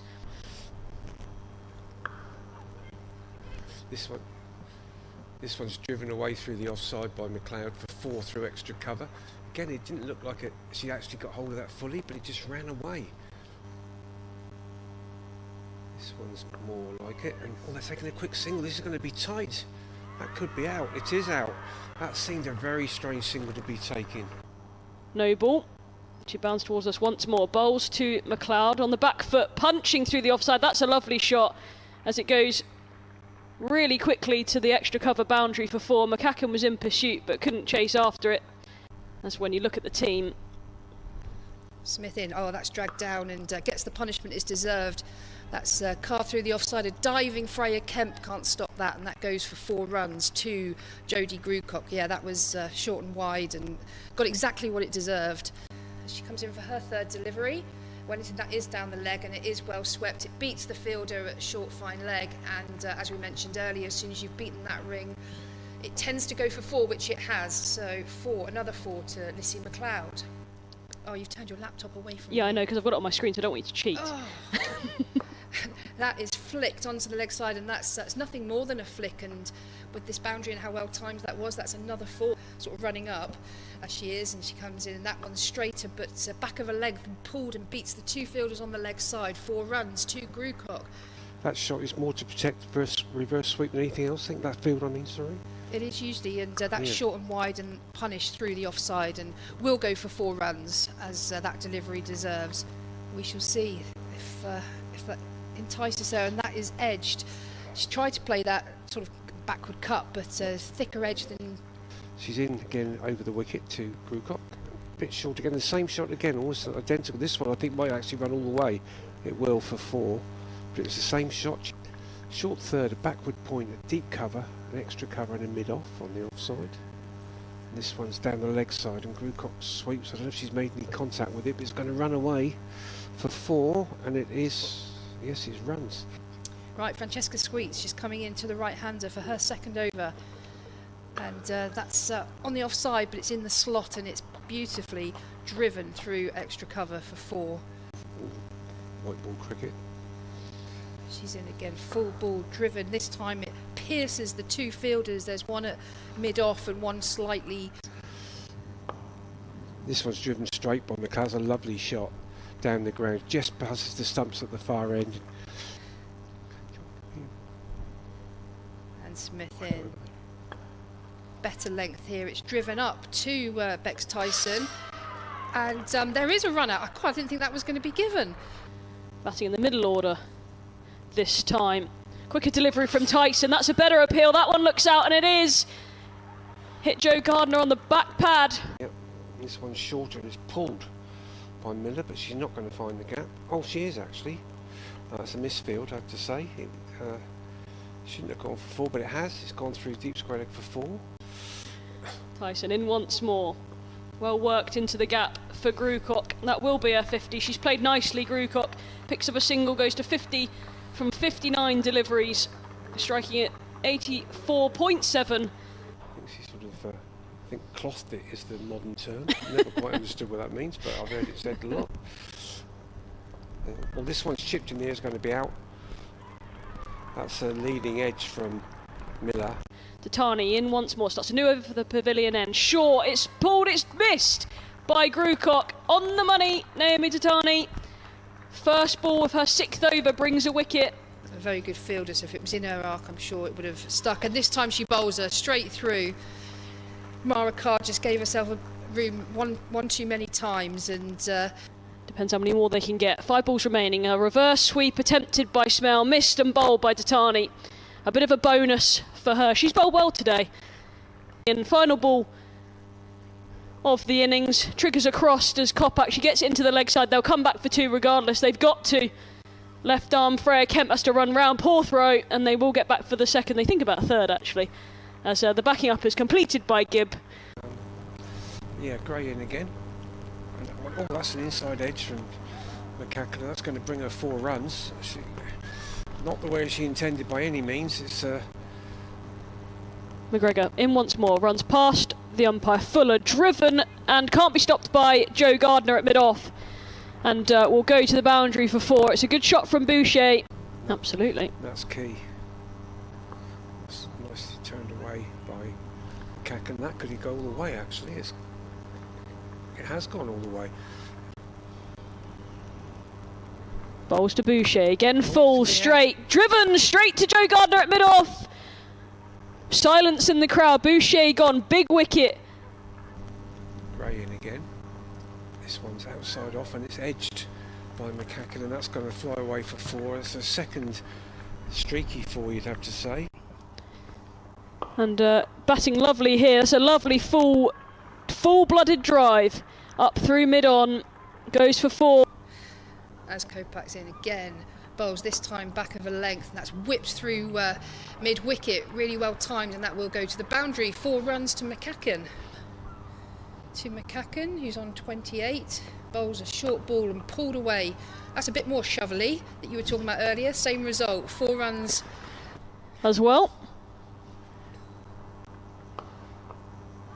Whipped away again into that mid-wicket region. That's going to go for 4. That was really beautifully timed from McCacken, who's looking very comfortable out there. And they have done in the past. As driving this time is Norgrove. Lovely shot through extra cover. That will pick up another boundary. Width on offer from Smell on this occasion. Scriven's in. This one's just nudged away by Norgrove. She's going to get a couple. So it's come fine. That's McCacken, not Norgrove. So that's her 50. 51 for McCacken. Good comeback from the injuries from last year. Take that on. They probably won't use it just yet. Norgrove driving on the up to long on. Will pick up a single. Will move to 50. Well batted, Abby Norgrove. She struggled at the start to get off the mark and was in single figures for a while, but she's caught up brilliantly. 50 from 72. Round the wicket to Ella McCacken, who charges and takes a caught and bowled. There's the mistake. She's made one mistake, Ella McCacken, on 90. Nervous 90s. Sometimes it's got a ring to it, and sometimes it works. Away from the left-hander. And Kemp sweeps behind square. They come through for a single. I think that was a drop catch at short fine. Put the jam on top with a boundary. And that's not going to be a boundary, that's caught. So Norgrove, a fantastic innings, comes to an end. 7.5, the required run rate, sorry. And Southby frees her arms and takes a wild swing. There's a huge mix-up, and that will be the end of Southby's innings. She hit the ball firmly, ran on the shot. Freya, probably quite rightly, sent her back. And down it comes, and she pulls and pulls hard, and straight away she finds the boundary. 4 behind square on the leg side. Gardner bowling from the pavilion end, round the wicket again, and Kemp's down the track. And Metro Bank 50 over cup match tier 1 between Hampshire and Durham. We've had 1 innings before the start of play. Hampshire won the toss and inserted Durham. It didn't look a great decision initially, because in the power play Durham were going along nicely at 47 without loss, and then things changed. Naomi Tatani picked up a wicket in her first and second overs. Durham going from 47 without loss to 59 for 2, and then it got worse from there. They lost their last 7 wickets for just 21. They were bowled out for 118, and Lauren Bell, her second spell, 4.1 overs and 5 wickets for just 4 runs. Your commentary team this afternoon, as it was for the first innings. A little later, Phil Green, Hursley Park women's manager, but Hursley Park women's captain Rebecca Blake is alongside me, Kevin James, to take you through this Hampshire reply. The Durham fielders, Rebecca, are all out there ready in their positions, and the Hampshire batters are only just about 2/3 of the way out. Taking their time. They are. So what do you reckon? What do you reckon to that first innings? I think it was probably a 2-part innings, really. Obviously, the start looked very much in Durham's favour. Got off to a really great start. Loads of runs, didn't really lose any wickets in that power play. But then after that last ball of the power play, it completely shifted over to the other side, and it seemed like Hampshire were completely on top for the rest of that innings. So, yeah, an innings of 2 parts so far. Certainly was. Emily Windsor, former Hampshire Women and Southern Vipers player, was left 21 not out in the middle order, but They really did fall away. Jade Wellington, must a special mention for her as well. 2 for 18 from her 10, kept the pressure on after Naomi Datani had cracked open that top of the Durham order. Right, it's going to be Lauren Filer, the England pace bowler. Is going to start from that pavilion end, and she's going to be bowling to Ella McCacken. The opening partnership completed with Maya Boucher at the far end. So here we go then. Lauren Filer, right arm over. She's got one slip. She runs towards us and bowls. That's short outside the off stump. And that goes through to the keeper. And the Hampshire innings is underway. Quite excited about watching Lauren Filer. Yes, very quick. Very, very nice to watch. She must be one of the fastest bowlers around, really. And you can, just even from that ball, you can already tell the difference, I think. She's just that little bit quicker, and yeah, as a batter, less time to think. Picked up 5 wickets in the last game where they lost to Surrey at the Oval, 5 for 59. Here she is, comes in and bowls, and that's played by McCacken down to third. So the Hampshire innings underway. Remember, 119 for victory. Hampshire have already won one in this competition. They had a no result against Warwickshire, where we only had half the game up at Edgbaston, and Durham have played 3 matches ahead of this one, where they've won 1 and lost 2. They beat Essex, and either side of that they lost their opening game to Lancashire and Surrey, I've just mentioned. So Maya Boucher, who played in the first game, didn't play in the second one. She is facing Lauren Filer. Boucher works that off the back foot nicely through the covers, using the pace of Filer. That's going for 4. Lovely shot, that one, off the back foot. Lovely start. It'll be interesting to see how the Hampshire batters approach this innings. Are they going to try and go for it and get it as quickly as possible, or just take their time, rotate and play the bad one? Well, Maya Boucher doesn't normally hang around. No, she does not. Ella McCacken was in great form last year until injury halfway through the season curtailed her campaign, but she's already opened up with a 90 against Essex here in the win. So it's played by Boucher, back to the bowler. Boucher, who played in all 5 matches in that training camp for England in South Africa in March. Oh, what are those guys away to our right? What is going on there, Rebecca? Oh, I don't know. It almost looks like banana costumes, but I'm not convinced that is what they are. Well, they look more like bananas than anything else. I don't know if the camera can pan round on the western side of the ground. We'll have a look in a minute. And then one guy in blue looks like a monk. Oh, that's wide. That's going to be cold as well. There they are. If you're watching on the picture feed, we've got 3 bananas and a monk, I would say. I'm not quite sure what the relation between those are. No. If anybody can think of a connection between a monk and 3 bananas, Hampshire Cricket at bbc.co.uk. Otherwise, it looks pretty random. It certainly does, yes. They're probably walking just below us right now. Phil Green's looking down. He's having a good look. Boucher pushes that up towards mid-off, where there's no run. There are a few people scattered around. Obviously, this is a very big stadium. So whilst there are people scattered around, it doesn't look lots. It looks like a sort of a championship crowd, not a great one. But if you were to put this in some of the grounds that some of these games are played on, I think this would be quite a nice little atmosphere, actually. It's not too bad as it is, but there's certainly a few people below us enjoying the sunshine. Nice and spread out as well, all the way around the ground. Yeah, nice and relaxed. Boucher off the back foot finds the fielder at backward a point. That's Maddie Villiers, who was cruelly run out, really. I think there was probably a difficult call from Emily Windsor. It always looked tight, and Maddie Villiers, who was playing quite nicely for a 23, was run out from a throw from Abby Norgrove, which wasn't direct hit, so that'll give you an idea of just how tight that single was, because it wasn't even a direct hit that meant there was a run out. So yeah, it was a tough one between those two. First over done, 6 without loss. Good start here for Hampshire. And it looks like that is going to be Sophia Turner coming into bowl.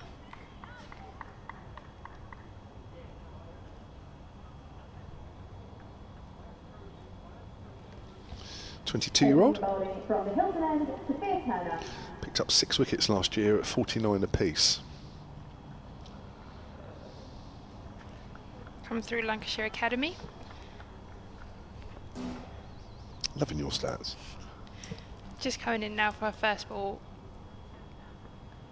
And that is quite far wide down the leg side. I think Talia did quite well to get down to that one. Tested her out, didn't it? Sure did. Just making sure she's alert behind the stumps. Just throw in a wide one down the leg Every side. so often you need to make sure they're still paying attention. Maybe not second over of the second innings, but you never know. Starting again, just past the umpire now, and that was wide one on the offside. Okay, so we've got on either side. That's fine. This is the next ball you've got to watch, isn't it? Because as a Yeah. batter, You know that the next one. it's probably going to be a seriously good ball. Yeah, and it's going to get you in trouble. Yeah. Seen that a few times. Wide down the leg side, wide outside off stump, and then the third ball is an absolute peach. It becomes quite hard, I think, as a batter because you just don't really know what to expect anymore. Sophia Turner coming in now, and that one was short on the offside, and that's been cut down to deep backward point, and that's 1 run for Ella McCacken. She sort of leans over a bit when she bowls, doesn't she, really? And sort of her head is sort of on the left-hand side of her body, which means the arm's not coming through as high as it could do. It's almost like pushing it a bit, which might not be making things easy. No. It's interesting because normally if they come up and over and like they're pushing it, you will normally see it swing in a little bit. That's better. That was much nicer. Nice and forward. That was driven. Diving stop by cover. Stopped to run there. Looked like Mayabushi was looking to run.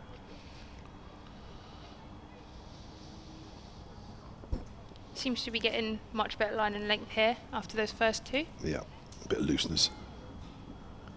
You'd like to think those would have happened in the warm-up.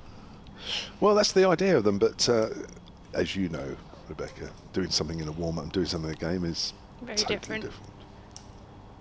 That's another one down leg, and Talia Wilson hasn't quite stopped that. She did get a hand to it, which I think has definitely saved them a few runs, but they'll still sneak 1 run through there as well.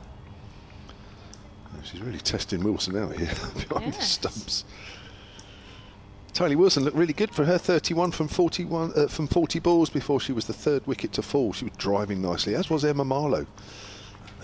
They looked for a big score at 47 without loss, and then it all changed. Sophia Turner coming in again, and another one down leg, but this one Talia Wilson was not able to get to, and that will go to the boundary for 4. This is not what you need when you've got a very low target. Agreed. She just, she's struggling a bit here, Sophia Turner, isn't she? It's not a nice feeling when you know that you're never quite sure where the ball's going when you let the ball go, but this is a really tough over. It's hard as well because all you want to do is get the over done, Yeah. but there's still 4 balls to go now, and that's still quite a significant ask. So this is what, 10 off this over, I think, so far, helped by a lot of extras. Yes, 10 and only 2 legitimate balls. Holly Armitage just having a chat with Sophia Turner.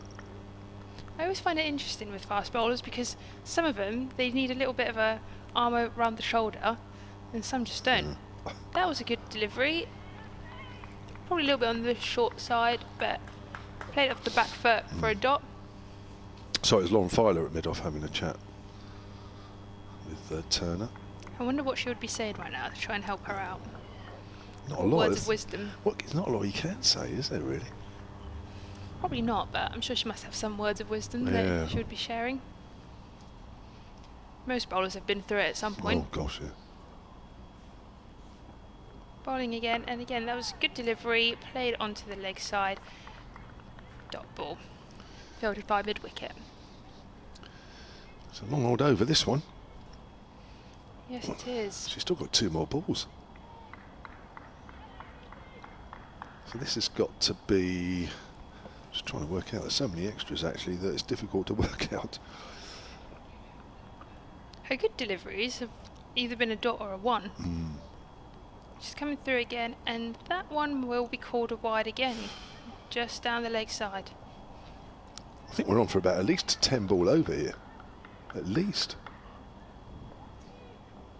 Yeah. I think this is the 9th one, and yeah, 2 more to go. So it could be 11. 11, yeah. Just saw a nice little tap there from Lauren Filer on the back. Bit of encouragement. And coming through now. And that again, very good delivery. Nice and full. Ella McCacken's just blocked that mid-wickets, fielded it, no run. Wow. So all of a sudden, in the second over, Hampshire were 17 without loss, helped by, I think there's 11 off this over so far. Yep. Chase it. Well, they only require another 102. So Turner coming in again and again. Good delivery, outside off, and a nice defensive shot from Ella McCacken. No need really to take any risks off that over. So played those nice. Hampshire are currently 17 for none off their first 2 overs. Well, I'm not sure if she's going to get another over.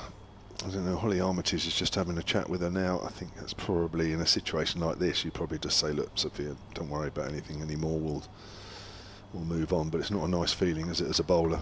It's one thing to get hit, it's another thing when you can't direct the ball. Yes. It's hard.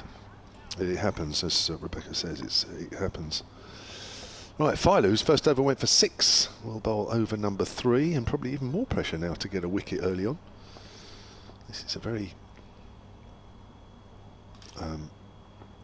good partnership from Hampshire. That's a lovely cut shot from Maya Boucher.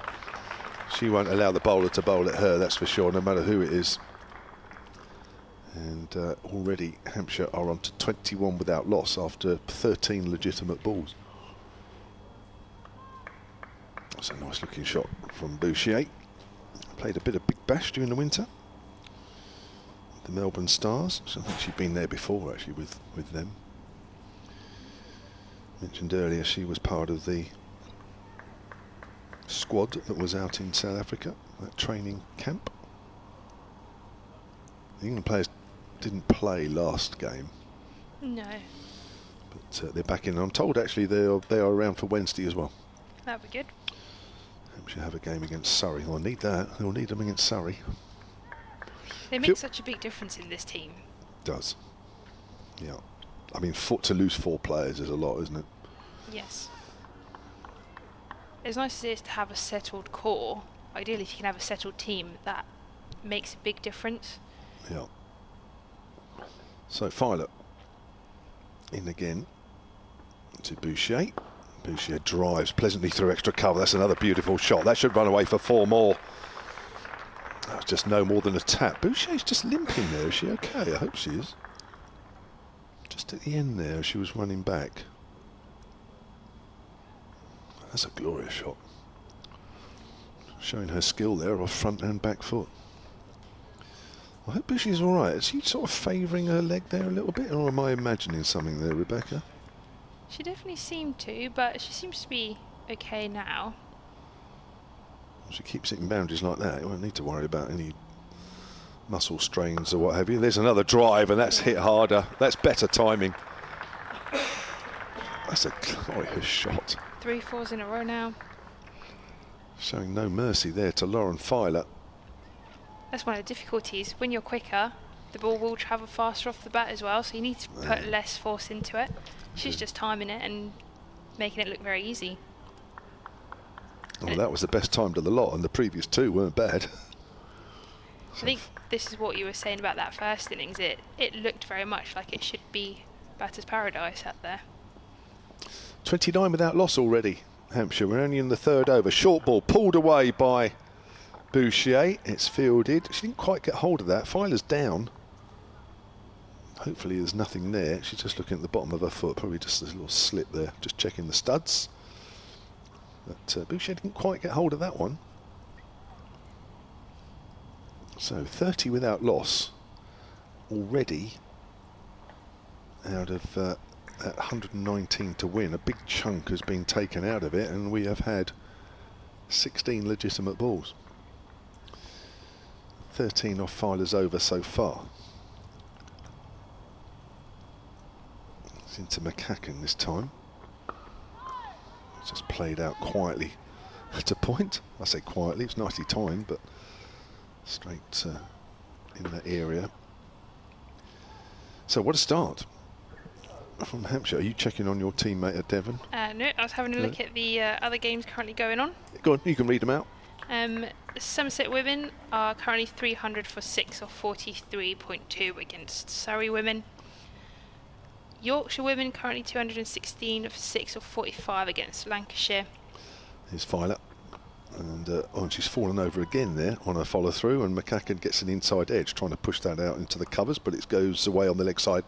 Safe enough. 30 gone. 30 for naught and 3 gone. Sorry, Rebecca. Yeah, and for the last game, Essex women are 213 all out against the Blaze. And we are keeping an eye on, from a Hursley Park point of view, we're keeping an eye on the Devon game, aren't we? Against Glamorgan. Glamorgan 140 for 8 off their 20 overs. Devon have just begun their reply. And your teammate, who you can pronounce better than I can, great Naomi. figures. We'll just call her Naomi, it's fine. Naomi Hillman will be okay. 3 for 19 from 4. Is she playing tomorrow for you guys? Unfortunately not. We will be missing her. So we've had a change bowler here, and we've got Phoebe Turner coming in.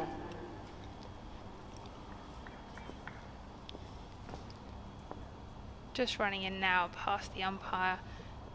And that was nice and full, and that was just played back to mid-on for a dot. So does your teammate play for Spain? Yes, as she well? does. She does, yeah. I'm not Yes. surprised with figures like that. Yeah. So you've got a few internationals at Hursley Park. You? Yeah, we've actually got quite a few. So me, Naomi, we've also got another player called Sanya Karana, who's playing for the Netherlands and will be playing in the World Cup this year. So most of us are going to come down and watch her because they'll be playing in Australia here on the 20th of June. Phoebe Turner run in, and nice and full, and again that's just been played back to mid-on for no run. So you like are the lashings of the female cricket world. And we've got Pippa Sproul, who is actually one of the Hampshire contracted players. She plays for us, but she's obviously playing for Scotland as well. And somebody plays for Ireland, or qualifies for Ireland. Phil's looking at me as if I'm mad now. I'm making that up. No, I'm making that up. No. So you're a star-studded side. Well, we do. This one was outside off, and it's been played into the offside. Extra cover has cut that off, and no run there. You guys should hire yourselves out and just play as the lashings, female equivalent. We've got a fixture later on this summer against Sydney Cricket Club. They're coming round and playing quite a few of the counties, and we've managed to get a couple of T20 games against them, which will be interesting. Have you? Yeah, hopefully we'll be able to get a strong team out, because I imagine they'll be pretty strong. Phoebe Turner coming in now, and that was just played into the leg side to mid-on. Again, no run. Mo Boucher now 17 off 13, Ellen McCacken 2 off 9. No pressure here for Hampshire at the moment. Well, it's not. I mean, this is a quiet over. It's exactly what Durham need, but they need a few of these. But at least they've stemmed a quite sort of horrible run, really, of mixture of boundaries and misdirected deliveries. This is a little bit more steady. A little bit more stable, yes. And that's been hit through backward point, and that will go for 4.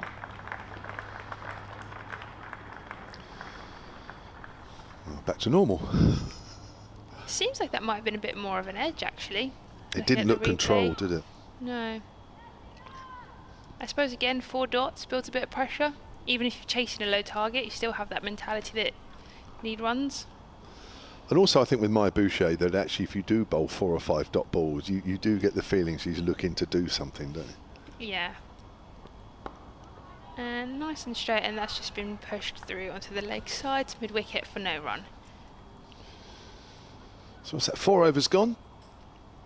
Hampshire need another 85 from here after Durham were bowled out for 118 after being 47 without loss, losing their last 7 wickets for just 21. And Lauren Bell, with her second spell being particularly devastating, 4.1 overs, 5 wickets for just 4 runs. That really did put paid to the Durham innings. We've got another bowling change as well, haven't we? Does From look that like far it. end? Yeah. Lauren Filer has come off 2 overs, none for 19 for the England seamer. Sophia Turner 1 over, none for 11, but there was a few extras in that, 5 wides in that. And we've got Katie Levick, the leg spinner, coming on. Well, we saw Amanda J. Wellington get a little bit of bite on this wicket. I'm sure Katie Levick will find the same. Short, and it's cut away to backward a point. That's Very well stopped. Yeah, well fielded by Maddie Villiers there. Well, McCacken's been very much the silent partner here at the moment, 2 from 10. So no pressure with just 85 needed. Levick from that pavilion end bowls. McCacken pushes forward. There doesn't seem to have been as much turn so far. Not yet. Early days though, Early Rebecca, days, isn't yes, it? yes, Early yes. days. You know, but mind you, we saw Wellington bowl from the other end. This hour in commentary, and that's pushed to extra cover. Sometimes with wickets you find one that's a little bit more, one end's a little bit more responsive than the other, but we'll keep an eye on Levick. And of course some bowlers turn the ball more than others. That's driven back to her by McCacken. But yeah, early days yet.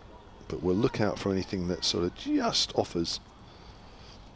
2 more balls left in this over. McCacken's on the back foot, misses that one. Score remains on 34 without loss.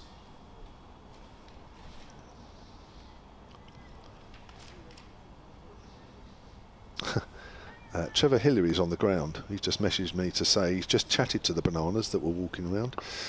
Down the wicket, McCacken hits that up to mid-on, and there's no run. 34 without loss, 5 overs gone, and 85 needed. Should have been 3 bananas and a monkey, and they got the wrong one, or something. Says Trevor. It's caused a bit of amusement up here. Hampshire Cricket at bbc.co.uk. Thank you for that, Trevor. Monkey and bananas, but no connection to a monk, says Colin Sturmey. So it was that guy was a monkey then?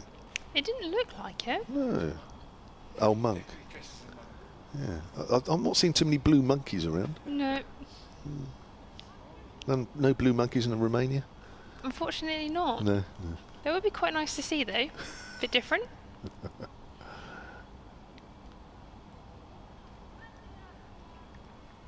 And it seems like Phoebe Turner is going to carry on from the hotel end.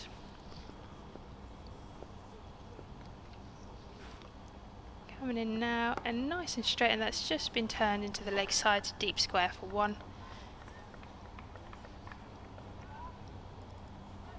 And Ella McCacken back on strike. Well, they've got to bowl some quiet overs for a little while here, Durham, haven't they, really, to give themselves any sort of chance. Got away to a fast start here of Hampshire.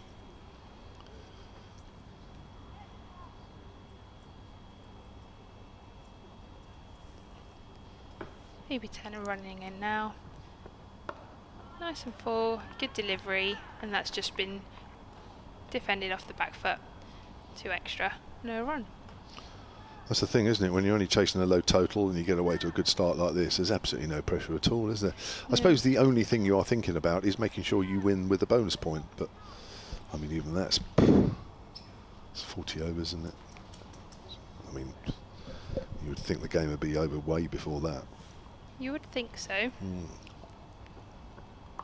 Played on the offside, and that's just been cut, and that's gone for 4. Ella McCacken, first boundary of this innings for her. Yeah, a bit of width. Watch this if you're on the picture feed. There's a lot of width there. This does look a good wicket, I have to say. It's coming on nicely for the batters, isn't it? We've seen good shots on both sides, especially up top from the Durham batters.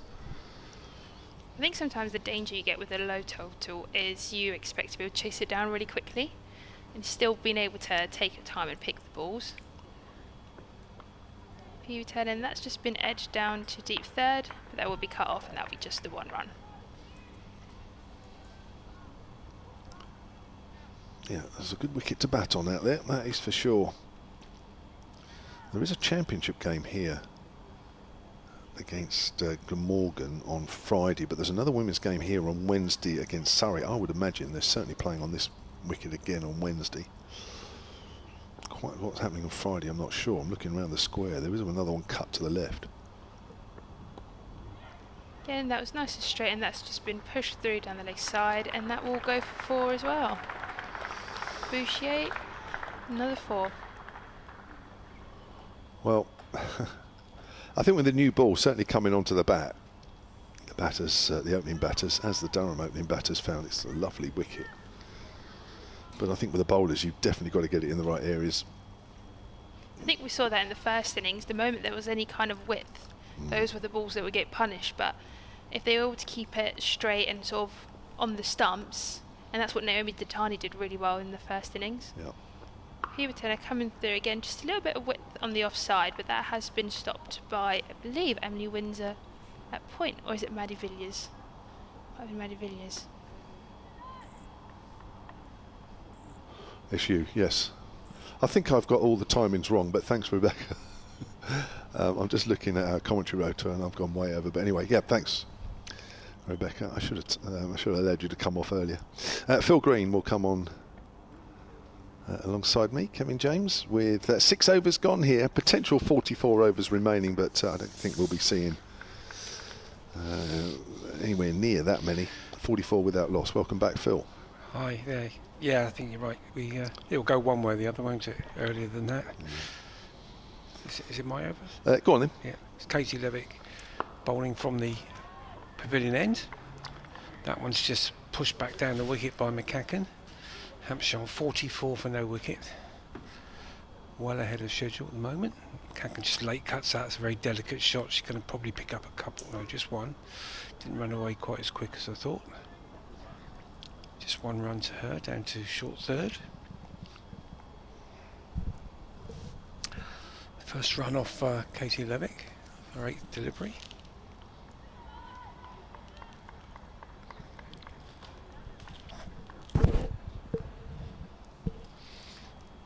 So now she's going to bowl to Bouchier for the first time. And again, very short run, of course, that's leg side-ish, and Bouchier sweeps, and she's going to pick up another boundary. Bouchier dealing in boundaries here. She's swept that. I don't think she got all of it really, but she got enough of a bat on it, and it's run away to deep backward square for 4. Bouchier up to 30. Just 19 deliveries. So Hampshire looking to chase this down in quick time. 49 for no wicket. They begin again. That one's just played out to mid-wicket for no run. You have to remember though that Durham were in a similar position to this. They were 47 for no wicket, and it didn't work out too well after that for them, so it could be a long way to go. But at the moment, Hampshire, you have to say on top, Levick bowling. Bouchier just defends his back to her. Yes. Just the one game Boucher's played in this competition so far, made 7 in the first game against Essex. Yeah, hold out a mid. This one's on the back foot and hammers it into the offside, but no run. Yeah, she was annoyingly out in that way that we've sort of got used to, where she caught mid off, mid on, not quite going through with it. And she always just looks so good, doesn't she? And the amount of times over the years she's never quite cracked on. And often gets to 50 and gets out, and we've commented on that before, haven't we? It's just a shame because she's such a good player when she's in full flow. And that's the end of that over. Hampshire 49 for no wicket at the end of 7. Yeah, none of the Durham bowlers have made an impression quite yet. No, it's interesting with Butch because she plays those shots down the ground, both along the ground and up in the air, so well. Then actually when she mistimes them, she's trying to hit over the top and she's caught at mid-on and mid-off, which is an area she does get out quite a lot.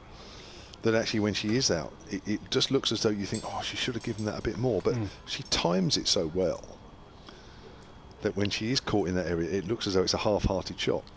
Yeah, but when she gets it over the top, it's just a beautiful shot to watch. Right, start of a new over from Phoebe Turner. That's just guided to backward a point by McCacken. will take a single. She moves on to 9, and that's the 50 up for Hampshire at the start of the 8th over. Nice position for a batter like McCacken to be in when you're opening with someone who's scoring so freely at the other end, because you can just ease your way into your innings, and there's no pressure on her, is there, at all? No. And I think what's been good from a Hampshire point of view is that the Danny White-Hodge Maya Boucher opening partnership was just something you had to see in your lifetime. That's cut away but not timed. Ball trickles away to deepish gully. For me, that was as my favourite partnership, batting partnership, as I've seen anybody. When those two were going well, it was just a joy to watch. But now Danny White-Hodge has moved on to Surrey.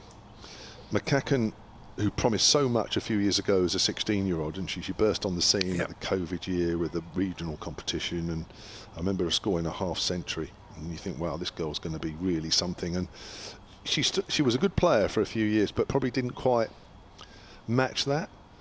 But since Wyatt's gone, as Boucher's in behind that one, pushes it back to the bowler, she's really stepped up. And last year she was a serious player. She was in excellent form before that unfortunate injury, and she must have been on the verge of an England call, I think, at that point last year, and hopefully she'll get back to that form again. But yeah, you're right, Kev, she's probably stalled for a couple of years in some ways, but really came back. And again, it's probably because she was getting moved around the order a bit. Yeah. But now she's found a home at the top of the order. Makes a huge difference. It does, and these two now are a wonderful opening partnership as Boucher just works up behind square for a single, and the Hampshire total moves on to 51. I've got an interesting message here. A discussion point, says Kyle Abbott. Taking Filer off after just 2 overs as your best bowler and an international bowler, surely she needs to bowl her 10 and try and do what Bell did when defending such a low total. I think that's a really good point. What do you think about that, Phil? As in comes Turner, and that's played off the back foot into the covers. Yeah, I wouldn't disagree, but might be worth pointing out that Bell's success was in her second spell, so maybe that's the thinking, that Filer will come back and hopefully they'll go there. It does seem a bit quick to take her off, I agree, but I think when you need wickets so much, you've got to possibly change it around. And Katie Levick, as we were saying earlier, is a wicket-taking bowler, so they wanted to get her on, but I'm pretty sure we'll see Filer again. Well, then maybe Filer should come on this end, really. Our commentary in the hotel end actually cut away there by McCacken, goes down to deep backward point. Emily Windsor out way in the deep there. I'm guessing that if it was a men's game here and Carl was taken on after 2 overs, that's what he's thinking. He probably wouldn't have wanted to be taken off after 2 as the main bowler.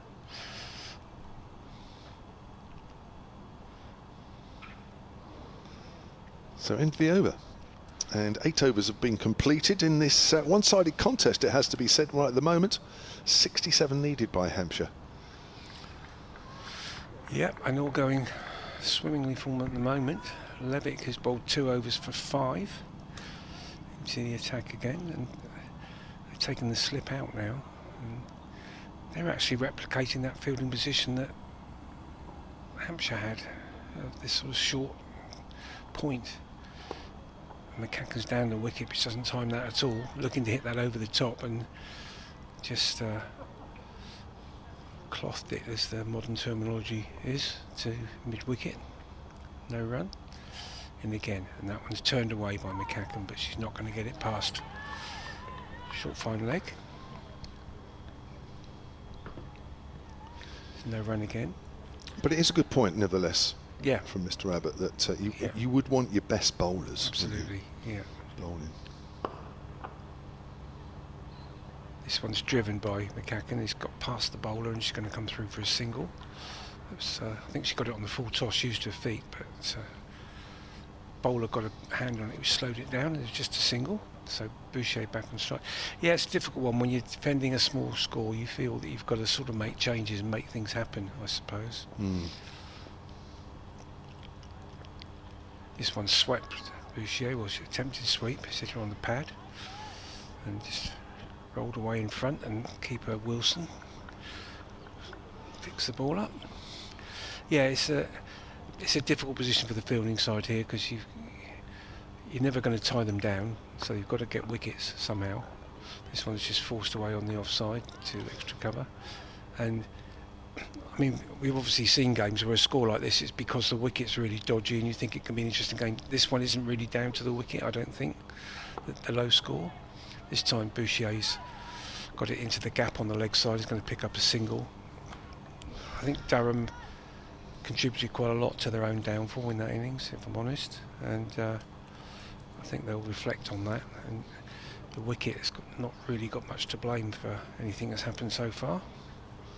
So the end of the 9th over, and Hampshire 54 for no wicket, which even I can work out is 6 and over they're scoring at, and they need nothing like that, so they're well ahead of the run rate. We're going to get another bowling change.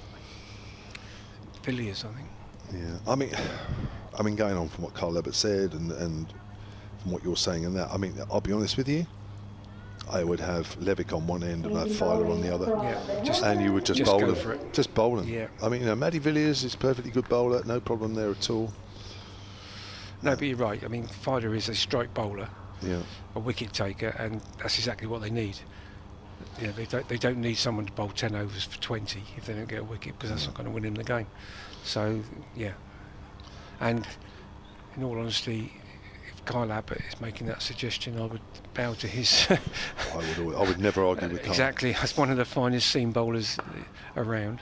So that's driven by Boucher at the start of Villiers is over. She's bowling some off spin. She's got a deep mid on as well, which is an interesting move, but they do know the way Boucher plays. Maddie Villiers last year 16 wickets at 31 apiece in this competition. Joined Durham on a 3-year deal for last season after being with the Sunrisers. Essex girl from came up through the Essex pathways. Another one we played a lot against in club cricket. It's bowling to McCacken this time. Flighted, and McCacken drives. Mid on is up for McCacken. Sophia Turner inside the ring. So 55 without loss, 64 needed here. We're only in the 10th over, the last over of the power play, but that's it's not really coming into play. This is a bit of a... Oh, she's hit it in the air. This could be caught at mid-on, and there's the wicket.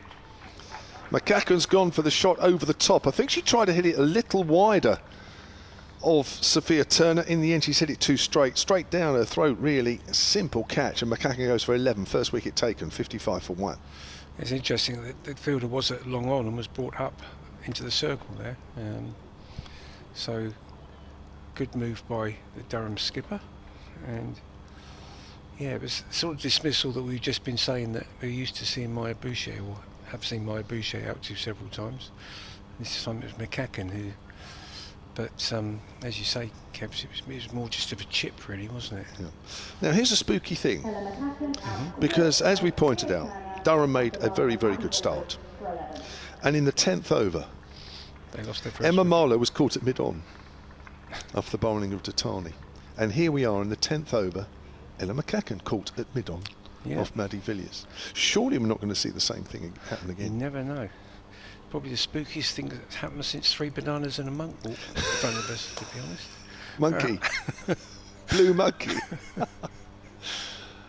It's clearly, well, I say clearly, I presume it's a stag weekend, and part of that is You'd hope so. watching a bit of cricket. Not normal attire. And I think the monk didn't get the email of the costume. I think he forgot his banana. Perhaps that's what he normally dresses like, and he just forgot his fancy dress. I don't know.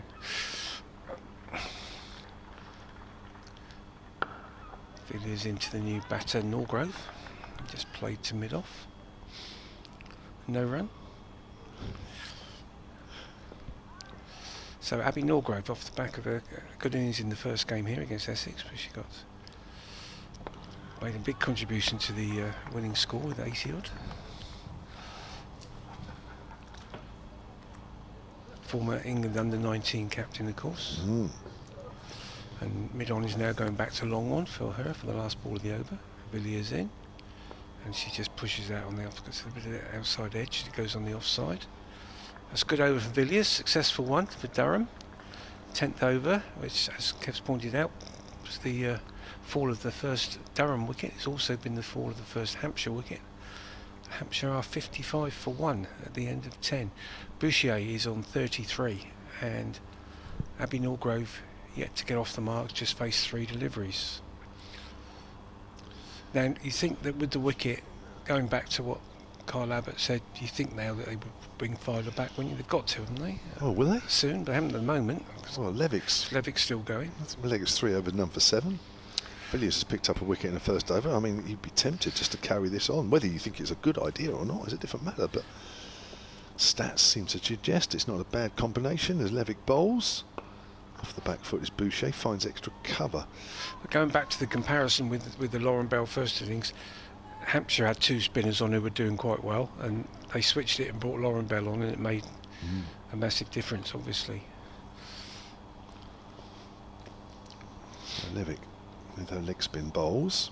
Boucher plays that back to the bowler. I haven't seen any appreciable turn. I mean, No. I wouldn't say Amanda J. Wellington got turned, but she certainly got a couple to straighten. She got some bounce as Yeah, well. she did. Levick in again, bowls down the wicket comes Boucher, hits that hard past the bowler. It's going for 4 runs, 2 bounces.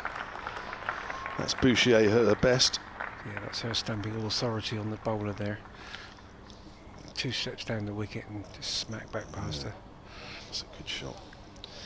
As he feels confident enough to take a step or 2 down the wicket, which suggests that Levick's not really getting quite the same purchase out of this surface that Wellington did.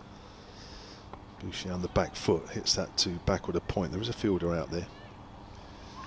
Just the single. So Hampshire move on to 60 without loss now. They need just 58 from here. 59, I tell a lie. It'd be really good to see Boucher have a couple of big scores now, because she sort of dropped out of the England setup a little bit, although she's still obviously around the group. But I think everyone down at Hampshire just thinks what a good player she is, and we'd love to see her back in that England team, although it would obviously be Hampshire's loss. But Played out to extra cover. she just looks such a good player always. She is. I think England are a better side with a Boucher in form. Unfortunately, she had such a poor Ashes series, didn't she? That Yeah, but she wasn't the only one. no, But she was the one that suffered. She was. Well, she averaged 6 or something in that series, didn't she? Which nice drive there from Abby Norgrove, who's making her way in the game. 20 years old now, Abby Norgrove, and looking to build on a decent first season. 85 in that first game against Essex here, which is a good start to this new campaign. 61 for 1. Stephen Clark on the emails. He's a little bit premature, maybe. We'll have to wait and see how things pan out. But he says, I've brought enough sandwiches and nibbles to last 100 overs. So he says he's now stuffing his face very fast. Yeah, I bet it's hard to plan your food for a day at the cricket. You're never quite sure what's going to happen. Villiers in again from the hotel end. This one's just played carefully by Norgrove, back to the bowler. Interesting email from Liam Williamson as well, actually, after this delivery. Villiers in again. This one's pulled by Norgrove short and didn't take full advantage because she's picked out the fielder on the deep mid-wicket boundary, but she'll come through for a single. He says enjoying a spot of one-day cricket whilst he's in the garden on this beautiful day. Not very familiar with the women's competition, but I see that unlike the men's equivalent, there are bonus points on offer. What do they get awarded for? Basically, if Hampshire chase down this total of 119 in 40 overs or less, they get a bonus point. And it works the other way round if you're the bowling side, and I can't quite remember how it is.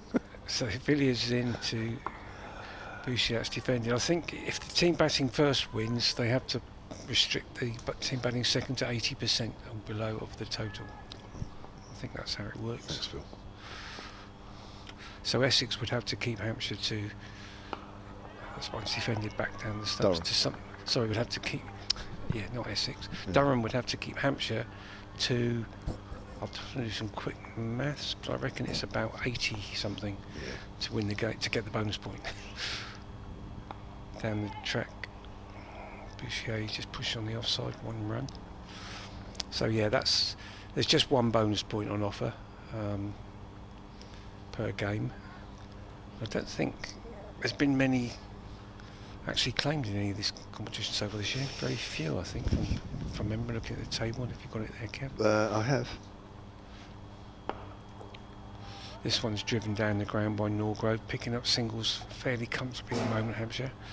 That's another one to her. She goes up to 3. Hampshire 64 for 1.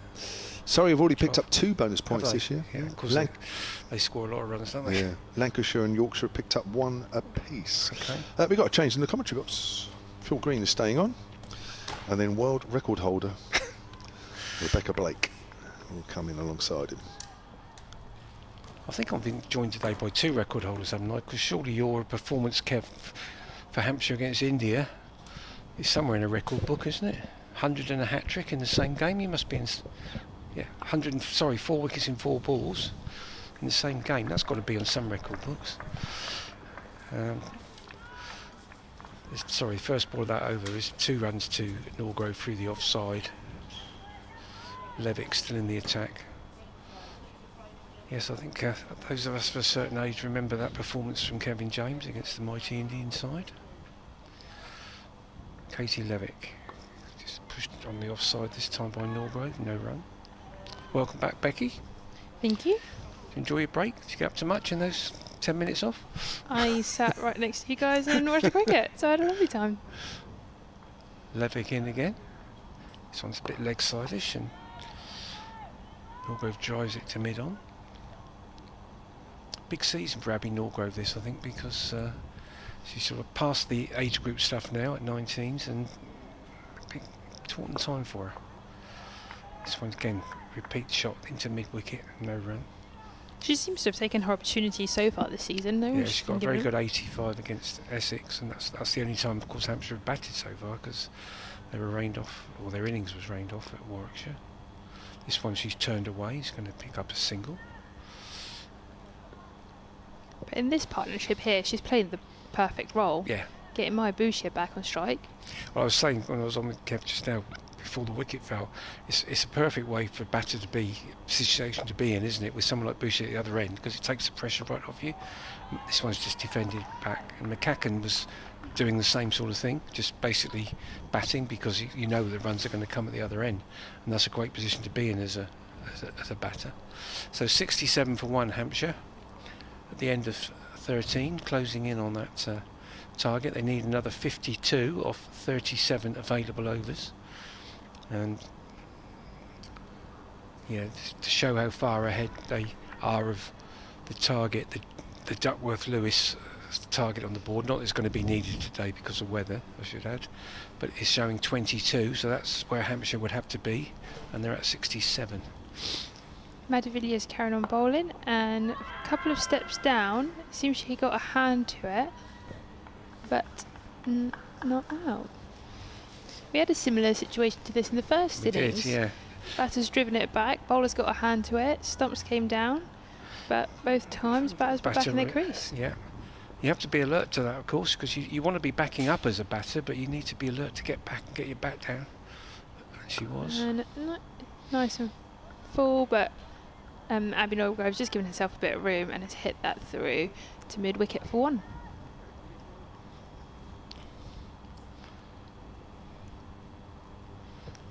Seems to be a bit of a conversation going on now between bowler and captain. Yeah, it's an interesting field, leg side dominant field. You've got 5 on the leg side here, three on the boundary, and 2 others on the leg side, and just the 4 fielders on the offside. So it suggests she's going to bowl very straight line. And that was pretty straight, nice and full. Good delivery from Maddie Villiers. Maya Bouchier just defending that. Now bringing that fielder up from square leg to the edge of the circle. 25-yard circle, of course, in limited over cricket. Again, another conversation. They're now dropping mid-off. Mm-hmm. Yeah, so ringing the changes in the field. And Maddie Villiers coming through now, and that was nice and full. Good delivery. Gave herself a little bit of airtime, and yeah, another she defensive definitely bowled shot. that a bit slower.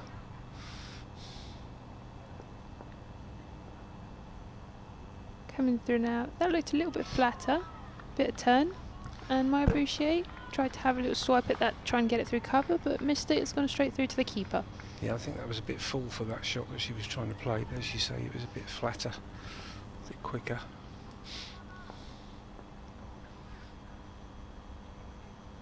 Maddie Villiers coming through, and that was a similar length to the previous ball, just on the offside, but again a little bit loopier. Seems like Maddie Villiers has been changing up her speed and just giving it a little, floating it up You've a got little to do bit. something, haven't you, at this stage? You've got to try something different, and yeah, she certainly varied her pace a little bit there. But no breakthrough. Hampshire on to 69 for 1.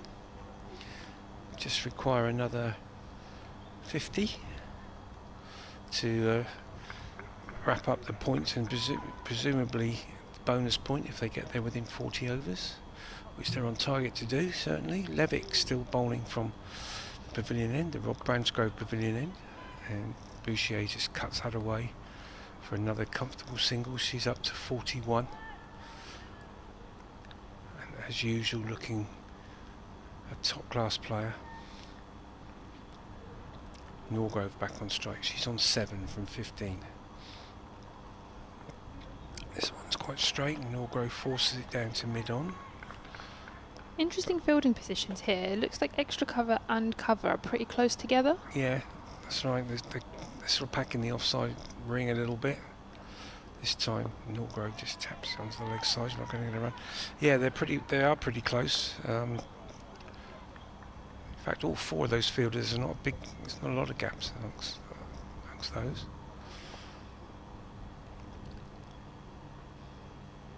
This one's just played to one of those offside fielders, the captain, Armitage. Extra cover, no run again. Still not a cloud in the sky here at the Utilita Bowl. This one's driven well by Norgrove, and she's on the move, coming out the ball, and carries on running for the single, which brings Boucher back on strike and takes Norgrove up to 8. Hampshire 71 for 1. Yeah, we've been very lucky with the weather today, Becky, It's been lovely. and hopefully it's going to be that. Well, it's forecast to be that for the next few days. So I hope it stays like this at least for tomorrow. yeah, and I think it should be longer than that by all accounts. Levick in. Boucher's gone for a sweep down the leg side. I don't know if she's got anything on it, but the fielder hasn't got anything on it, and it's gone past her, and they're going to come back for just a 2. Is it leg buys or? Yes, leg buys. So Boucher went to sweep that, and it's come off the pad, ran very fine. But it's 2 more onto the total, 73 for 1 Hampshire, and looking fairly comfortable, you have to say. What would you be doing now as the Durham captain, Becky? Oh, that's a tricky one. I probably would have to consider a bowling change at this point. You want a wicket and potentially giving bowlers shorter spells just to try and make something happen. Without wickets here, this game's going to be over pretty quickly. Maddie Villiers come in to bowl that. Good delivery. But Abby Norgrove has just come down the wicket and just driven that straight to mid-off for no run. Yeah, and Kyle Abbott mentioned on the message, I don't know if you picked up on that just now, that Filer should be bowling, really. Nice and straight delivery there from Maddie Villiers, and Abby Norgrove has just played that, pushed that round into square for no run. Yeah, he was saying as their sort of top bowler, international bowler, you've got to be bowling her. So that's another way of looking at it. That one's on the offside. Abby Norgrove's just given herself a little bit of room and hit that through the covers, and that will go for 4. That was a lovely shot.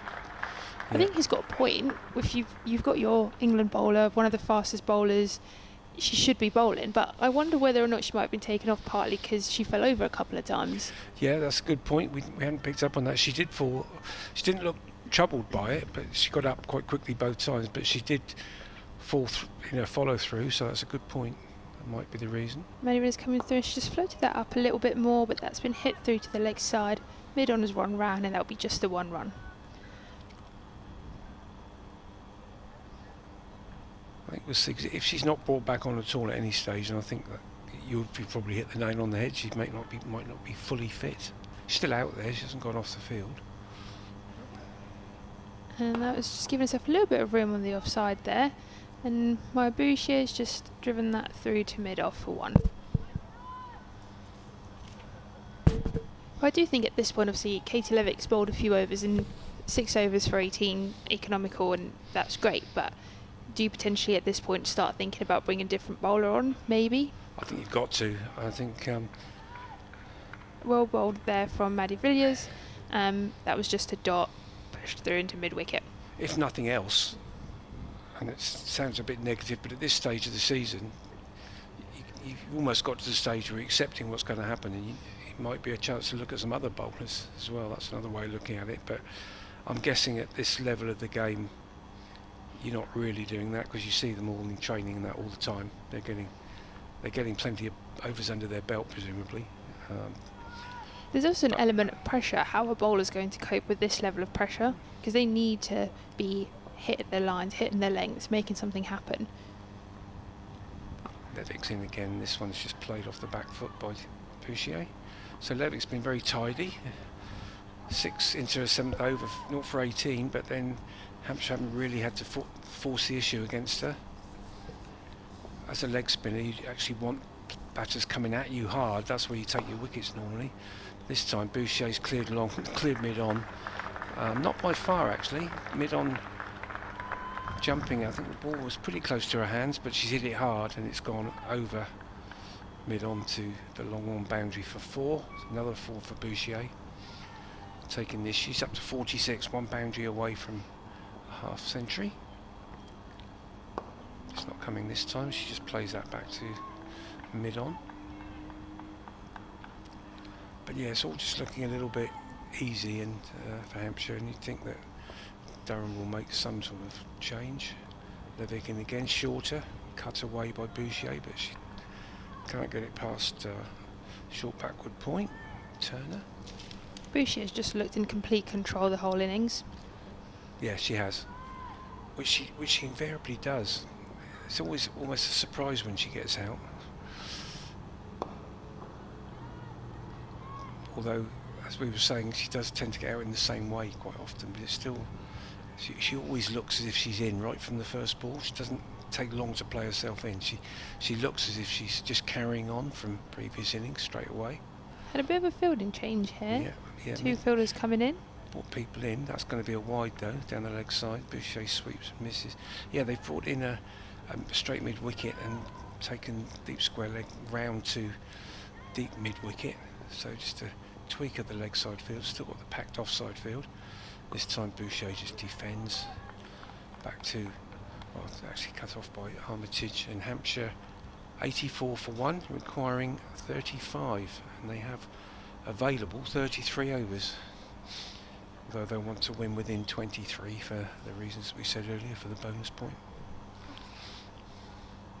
It looks like that's going to be Maddie Villiers again. Yep.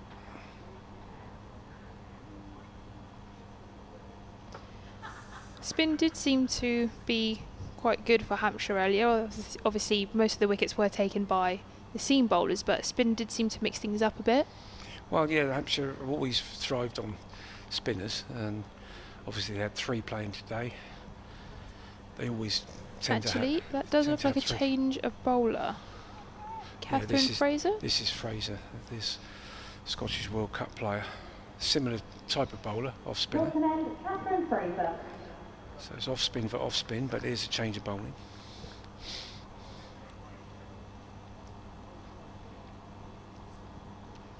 Again, they've gone with 2 fielders out. We've got a deep square and a deep mid wicket. And that was full and just driven to mid on for no run.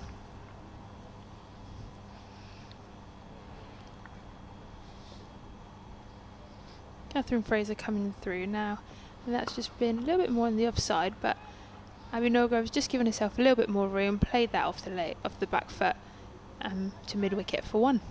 Maya Bouchier back on strike. Maya Bouchier 46 of 50, Abby Norgrove 14 of 26. They've dropped 2 more players back for Bouchier.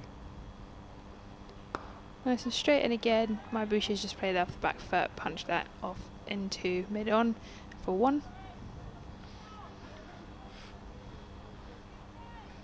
And again, they brought the 2 fielders back up.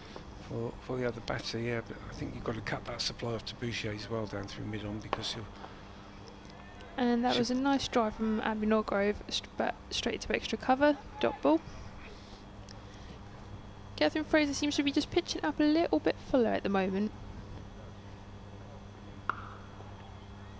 And again, just outside off, and that's been hit again straight to extra cover for dot.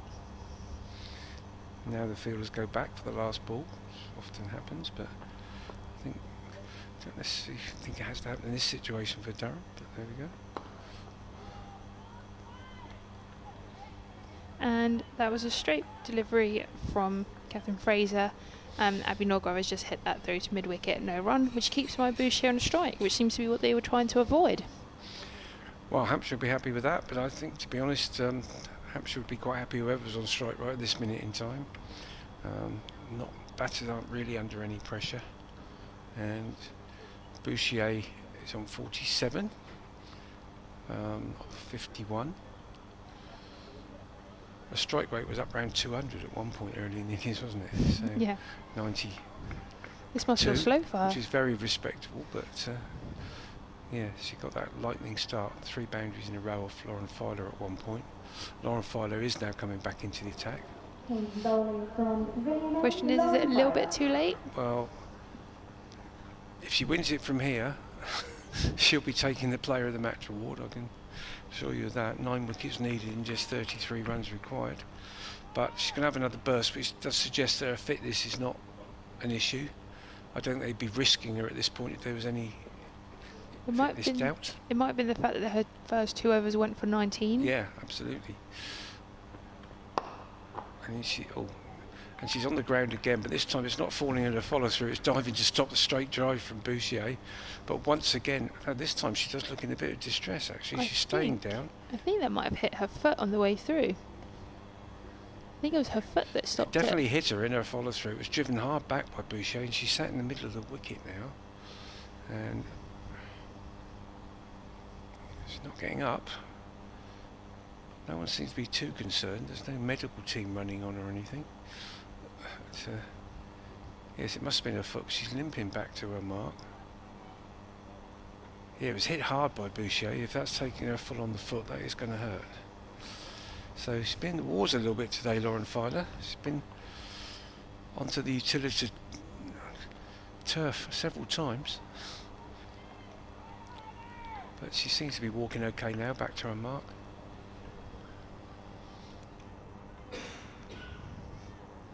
That did save 4 runs because that was pretty straight, and that would have gone. That would have beat mid on and mid off. It was a good shot for sure. And she comes again. But that's short, and Boucher's pulled it and it's caught at mid wicket. That's a really spectacular catch. She's actually middled that to mid wicket. I'm not sure who's grabbed that, but it's a very spectacular effort. See if we even find out who it was. Is that Sophia Turner? Okay, thank you, Sophia I Turner. believe. Yeah, I think you're right, 48, isn't it? Yeah, that was an excellent catch, high above her head. Boucher's middled a pull shot off Filer, and well, Jumped absolutely in the air. middled it, and it's gone above Turner at short mid wicket, but she's jumped up and caught it both hands, got both hands to it. It's a really good grab. So Boucher is out for 47. A wicket for Filer. Just watching that again, yes. It was a flat batted sort of shot, but she really middled it. And Very good catch. it was a good catch. So, no half century for Boucher. And She's been replaced at the crease by Freya Kemp.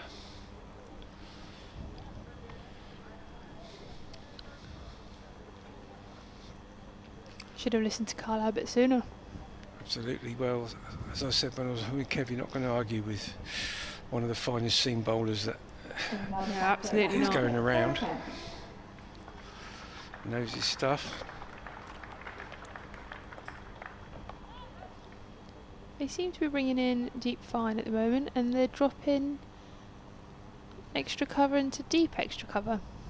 No, that's Cover? left-handed, so it's mid-wicket.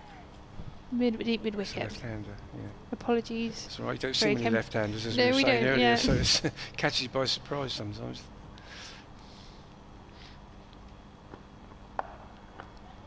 And that has gone straight through.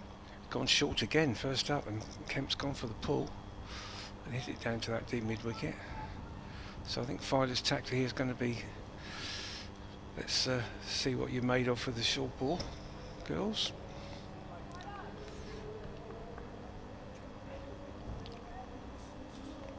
We did see Lauren Bell try that in the first innings as well. She bounced a couple, didn't she? Yep. A wide called for height off the bounce, which is quite unusual.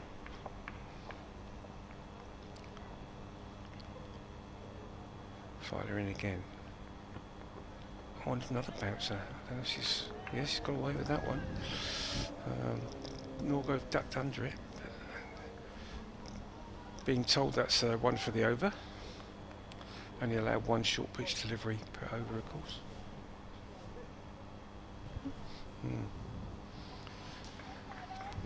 Kevin suggested that should have been a wide call, I think, looking at the screen. Certainly looked a bit higher than some we've seen. Filer in again. Again, that's short, but not as short. Got through, it's got past Norgrove. Not taken cleanly by the keeper, but she was, I think the ball before has got her a little bit tentative there, and it was a bit of just a push at the ball really. She didn't look too confident with that one. It's what pace can do, you know, if you can just bowl a couple of short balls and get the batter thinking. Not sure where the next one's going. It's a great thing to have in your armoury, bowler that can bowl at this pace.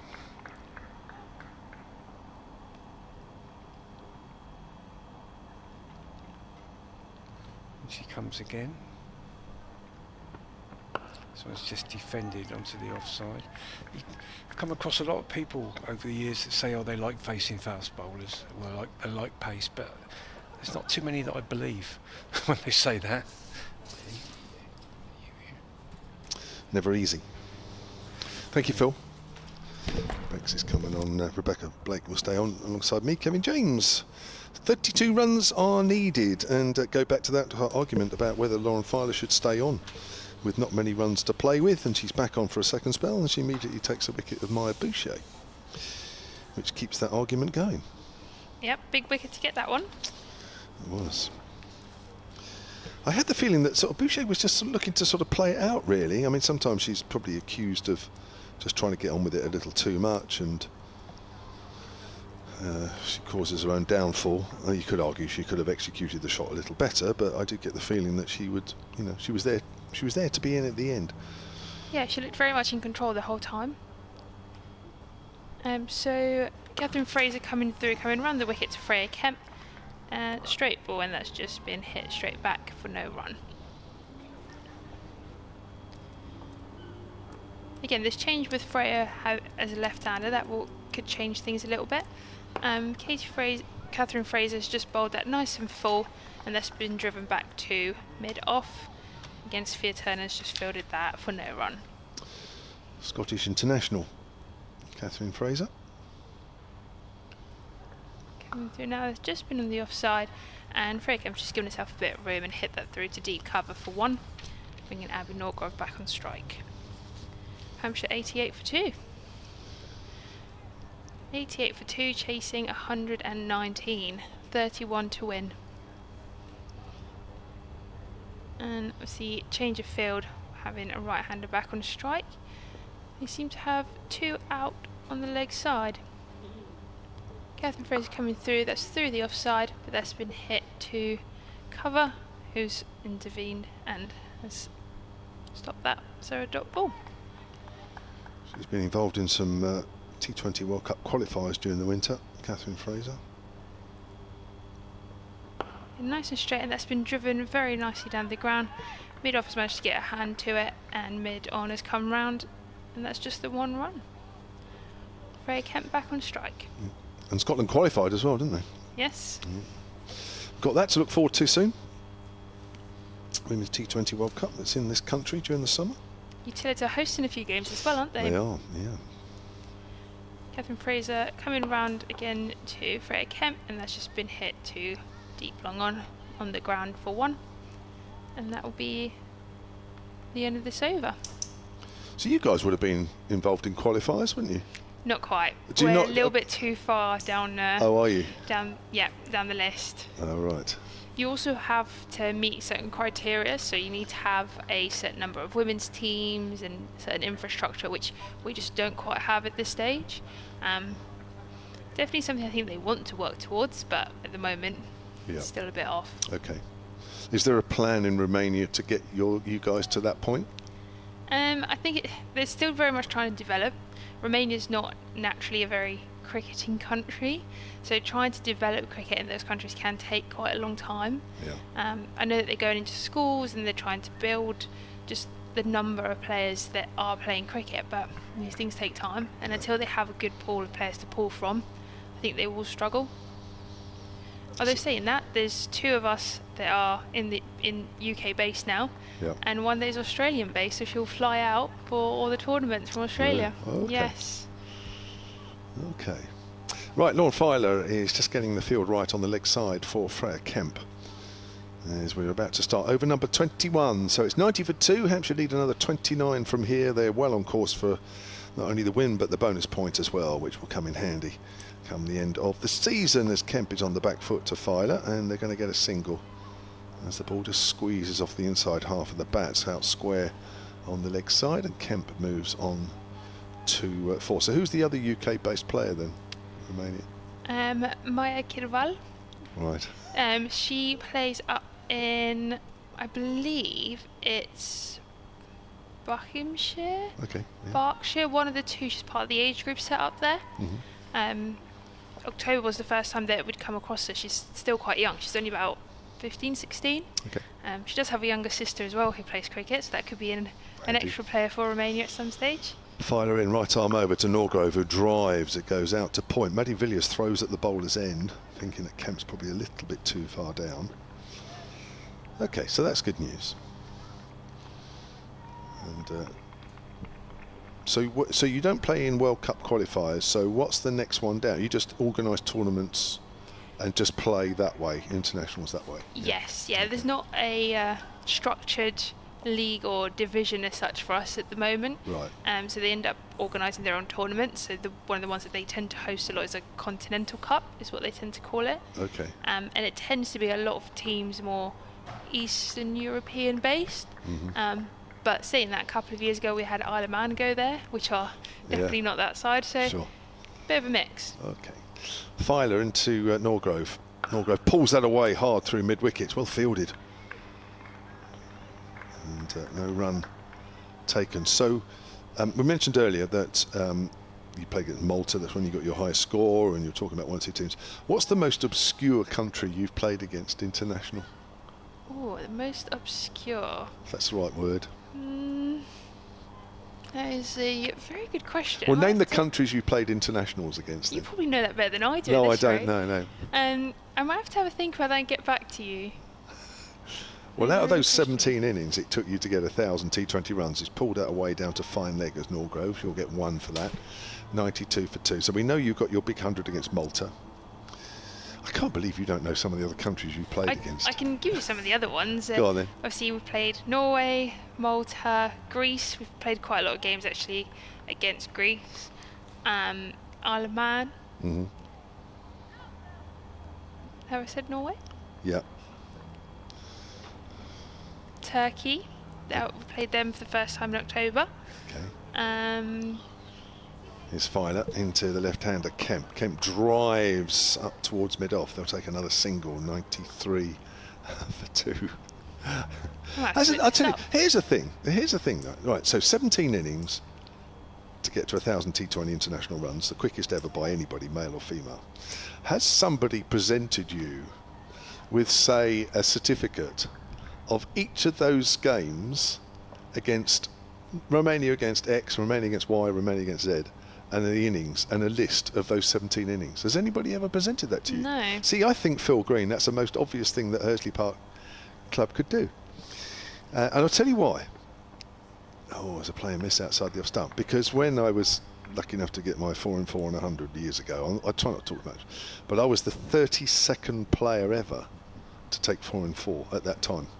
And somebody gave me a list of the previous people that had done it, which I thought was nice. Now, can I find that certificate? No, I can't. It's probably in my loft lying somewhere, and has done for about the last 30 years. But that's actually quite nice. And I think, is that a good idea, Phil? Can somebody rustle that up? There you are. I think that would be really nice. And then and then what that will do is the next time I ask you, you'll be able to say, do you know what, Kev? Yeah. Blah, blah, blah, blah. Next time I'll bring it with me and show you. But how nice would that be? And then you can mount it, on a wall, and you've always got that record. How nice would that be? No, definitely. Yeah, there you are. It would be nice. Just giving Phil some work there. It's all right. He's not got enough anyway. Catherine Fraser coming around to Freya Kemp. Nice delivery there. Freya Kemp's just hit that through the covers for 1, through to deep cover. So Austria is another one. Yeah. Bulgaria. Okay. Serbia as well. Played Serbia quite a few times. Okay. Which again, not a cricketing country, you would think. Catherine Fraser's just given that a little bit, bowled that little bit loopier. Abby Norgrove has hit that through to cover for no run. Serbia away? Haven't done Serbia away. Okay. Catherine Fraser's bowled that a little bit flatter this time. Abby Norgrove's hit that through to mid on, and they have taken a run. Now, so far the main grounds we've played at have been the one in Romania, and then we did have a tournament in Greece a couple of years ago as well. But yeah, most of the internationals that I've played have been in Romania. Yeah, sure. Fraser to Kemp, and Kemp has just come down, and she's just hit that up and over, and that has gone for 6 over mid on. That's a great shot. That is a lovely shot. Nice use of her feet. It's just come down, straight up and over. Cleared the boundary by quite a few metres as well. 100 up for Hampshire. Not long to go now in this game. 18 runs needed.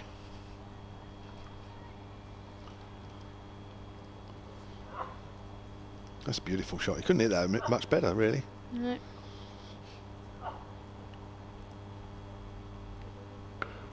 Good delivery again from Fraser, and Kemp has hit that through to deep cover for 1. I always find that's a very nice thing with batters.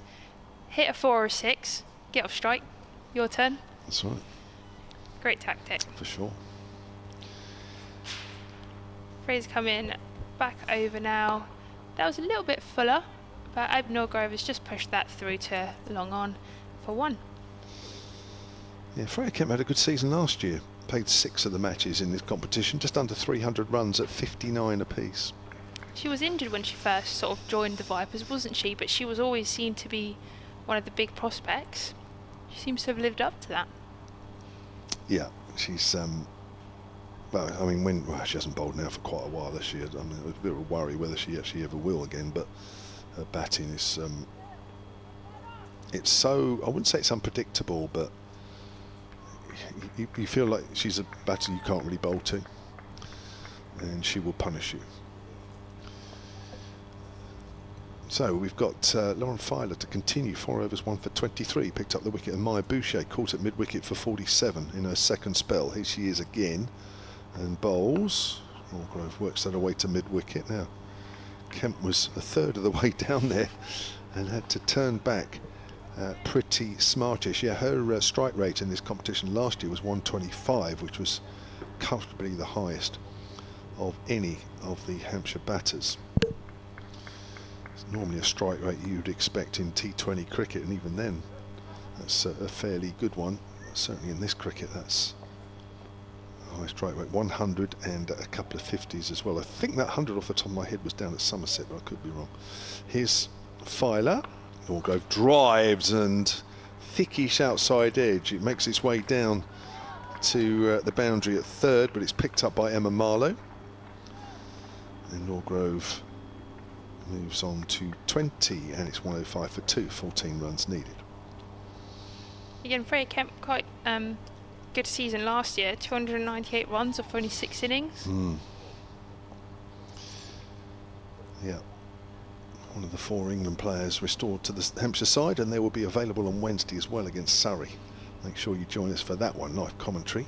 That's pulled away, but there's a bit of an edge off that one, as Norgrove will get 4 runs. That's gone very fine indeed. Not sure it was quite where she was aiming. Let's watch that again. Yeah, it's a bottom edge actually.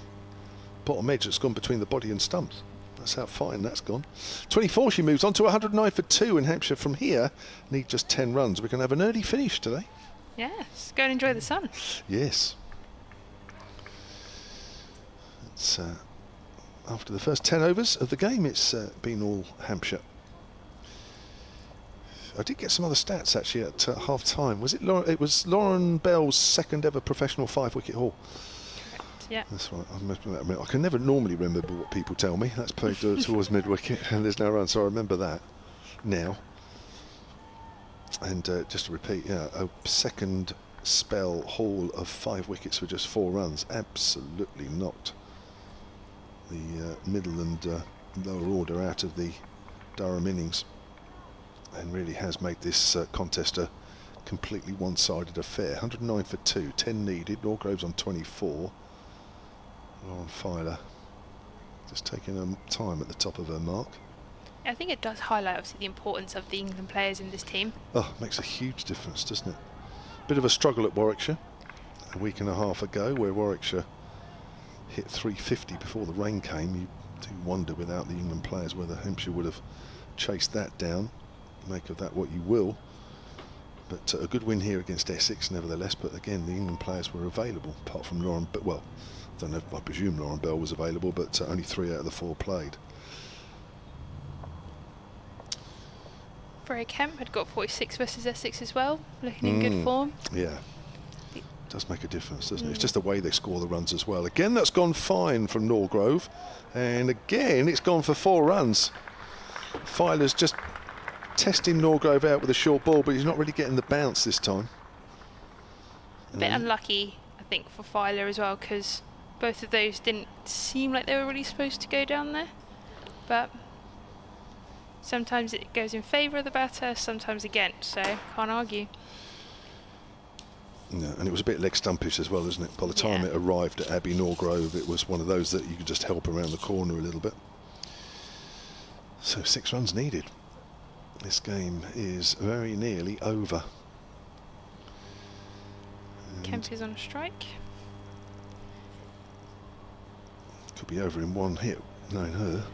Yes, certainly could be. Yeah, although they have now got a deep mid-on, which is Emma Marlowe just to our left. They are bringing deep cover in on the 1, and they're just sticking with 3 boundary fielders. Long on, long off, and deep mid-wicket. And that is bowled. Catherine Fraser, nice and full, nice and straight, and Freya Kemp has tried to go across the line to that one. And bowled. Looks like she looks to give herself a little bit of room there and try to hit it wide of the mid-off. Yes, looks like she was trying to finish it in 1. Yeah, well, that's Freya Kemp. And she certainly has the strength and the power to do that, but yeah, got that one slightly wrong. And I believe that is now Rihanna Southby coming out to the middle. Who opened in the last game in the absence of Maya Boucher. Again, we talk about strike rate, but her strike rate last year, 81. Pretty good for 50 over format. She played well, she had a good season. She did. 381 runs. Yeah, I remember she started off pretty well early on up at Warwickshire. Got some runs. And it sort of seemed to set her up for a good consistent season. Oh, that's just delayed the inevitable. It has. By a few minutes at least. Catherine Fraser picking up her first wicket. Ella McGacken out to Maddie Villiers. Maya Boucher to Lauren Filer, and now Fraser with Freya Kemp. And Catherine Fraser coming over, and that was on the offside, hit into extra cover for a dot. Catherine Fraser coming in again. Good delivery, nice and straight. Rihanna Southby has just tried to push that into the gap, but mid-wicket has cut that off for a dot ball.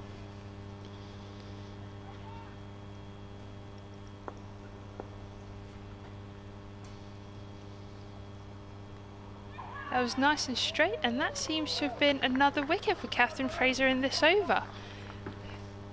I believe that looked like it was bowled. I think that may have turned a fraction, you know, Rebecca. It did seem like it, yes. Or did she play inside the line a bit?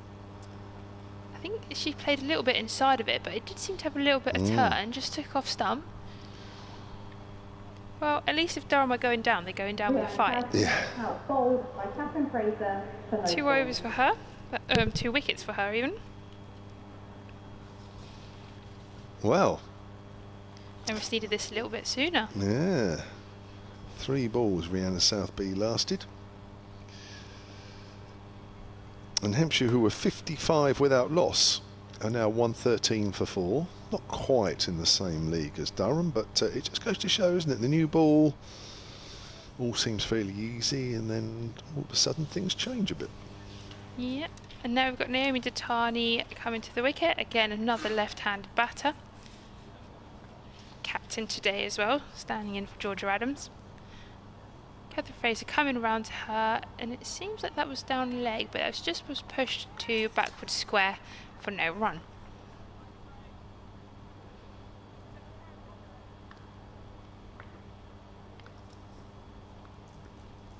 And Catherine Fraser coming through now. That was bowled down to the leg side, and that has been given a wide as well. I was watching the first game against Essex on that tight run chase, and Naomi Datani was sweeping really well that day. She's missed out there. Yeah.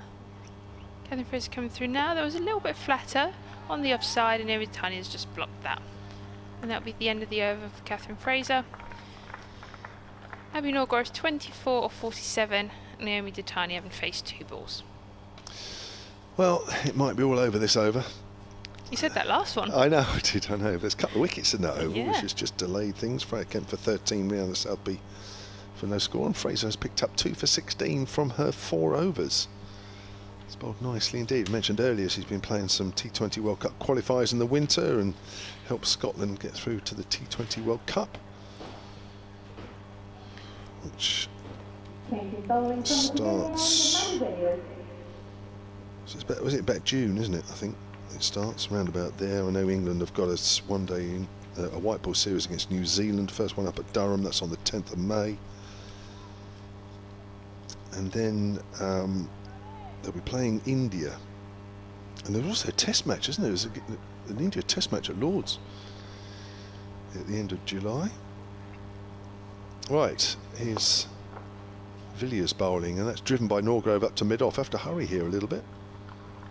Will Datani running to the danger end. That's our commentary in the hotel here at the Utilita. So 4 runs needed, 115 for 4. A little bit of a stutter at the end for Hampshire, but that's about all it is. It's been a pretty smooth passage after Naomi Datani picked up Emma Marlowe and Holly Armitage in quick succession, and Durham have just fallen away horribly since then. Datani tries to pull that away on the leg side. It's only half stopped by Talia Wilson. It's either it's either byes or wides. What's the umpire going to signal? Wides. So it's just 1 actually to the totals. Or was it 1 or was it given 2? How does that work? Anyway, it's 3 to win. It doesn't matter. 117 for 4. I'm not sure if they had 1 on as well because you ran. I should know that. I've only been playing cricket for about 110 years. That's turned away square on the leg side. Do you know? That will count as 2 wides, It yeah. will, 1 for thank the you. wide and then 1 for the run, but that will still go down as a wide. Thank you, Rebecca. 117 for 4, then 2 needed. Norgrove to face. Comes down the wicket, drive down the ground. That's the end of the game. Norgrove completes a 6-wicket win with a sumptuous straight drive, and she finishes on 29 not out. Hampshire have won this game by 6 wickets, chasing down 119, and they've done it in the 25th over. It means not only do they pick up points for the win, but they also pick up a bonus point as well. And Naomi Datani at the other end finishes on 0 not out. And that, Rebecca, is a comprehensive Hampshire victory. Sure is. They made that look pretty easy in the end. They certainly did. Well, they started pretty well. Durham, as we mentioned, 47 without loss. Coming towards the end of the power play, Emma Marlowe and Talia Wilson playing very nicely indeed, but the introduction of Naomi Tatani into the attack changed things. Emma Marlowe caught at mid-on for 17. Holly Armitage made just 11. Tatani bowling her. And then Talia Wilson went for 31. Maddie Villiers for 23. That was a bit of a tough one there. It looked like not a great call from Emily Windsor, and she was run out. And Durham losing their last 7 wickets for just 21 runs. And Lauren Bell, whose first spell was a bit mixed, but her second spell was right on the money. 4.1 overs, 5 wickets for just 4 runs, meaning Durham were bowled out for 118. Lauren Bell finishing up with 5 for 22. Only her second ever professional 5-wicket haul. And then a good start from Ella McGacken and Maya Boucher, putting on 55 for the first wicket. Ella McGacken going in the 10th over. Maya Boucher played beautifully for her 47. She went in the 19th. And then a couple of hiccups at the end with Freya Kemp and Rhianna Southby going quickly to Catherine Fraser. But really it just delayed in the inevitable. And Hampshire picked up their second win in just 3 matches. Rebecca, thank you very much. Well done you, Rebecca Blake. Thank you very much for having me. That's fantastic. Thank you and we'll have you back, that's for sure. And good luck tomorrow. Your first Premier South League game. League game tomorrow. 50 Hursley overs. against Ickenham. You're at home with that one, aren't you? Yes, so we good are. luck with that one. We'll be looking out there. Have a good season with the bat. Phil Green, as always, thank you very much. Hope you've enjoyed the commentary. And we'll be back on Wednesday when Hampshire take on Surrey.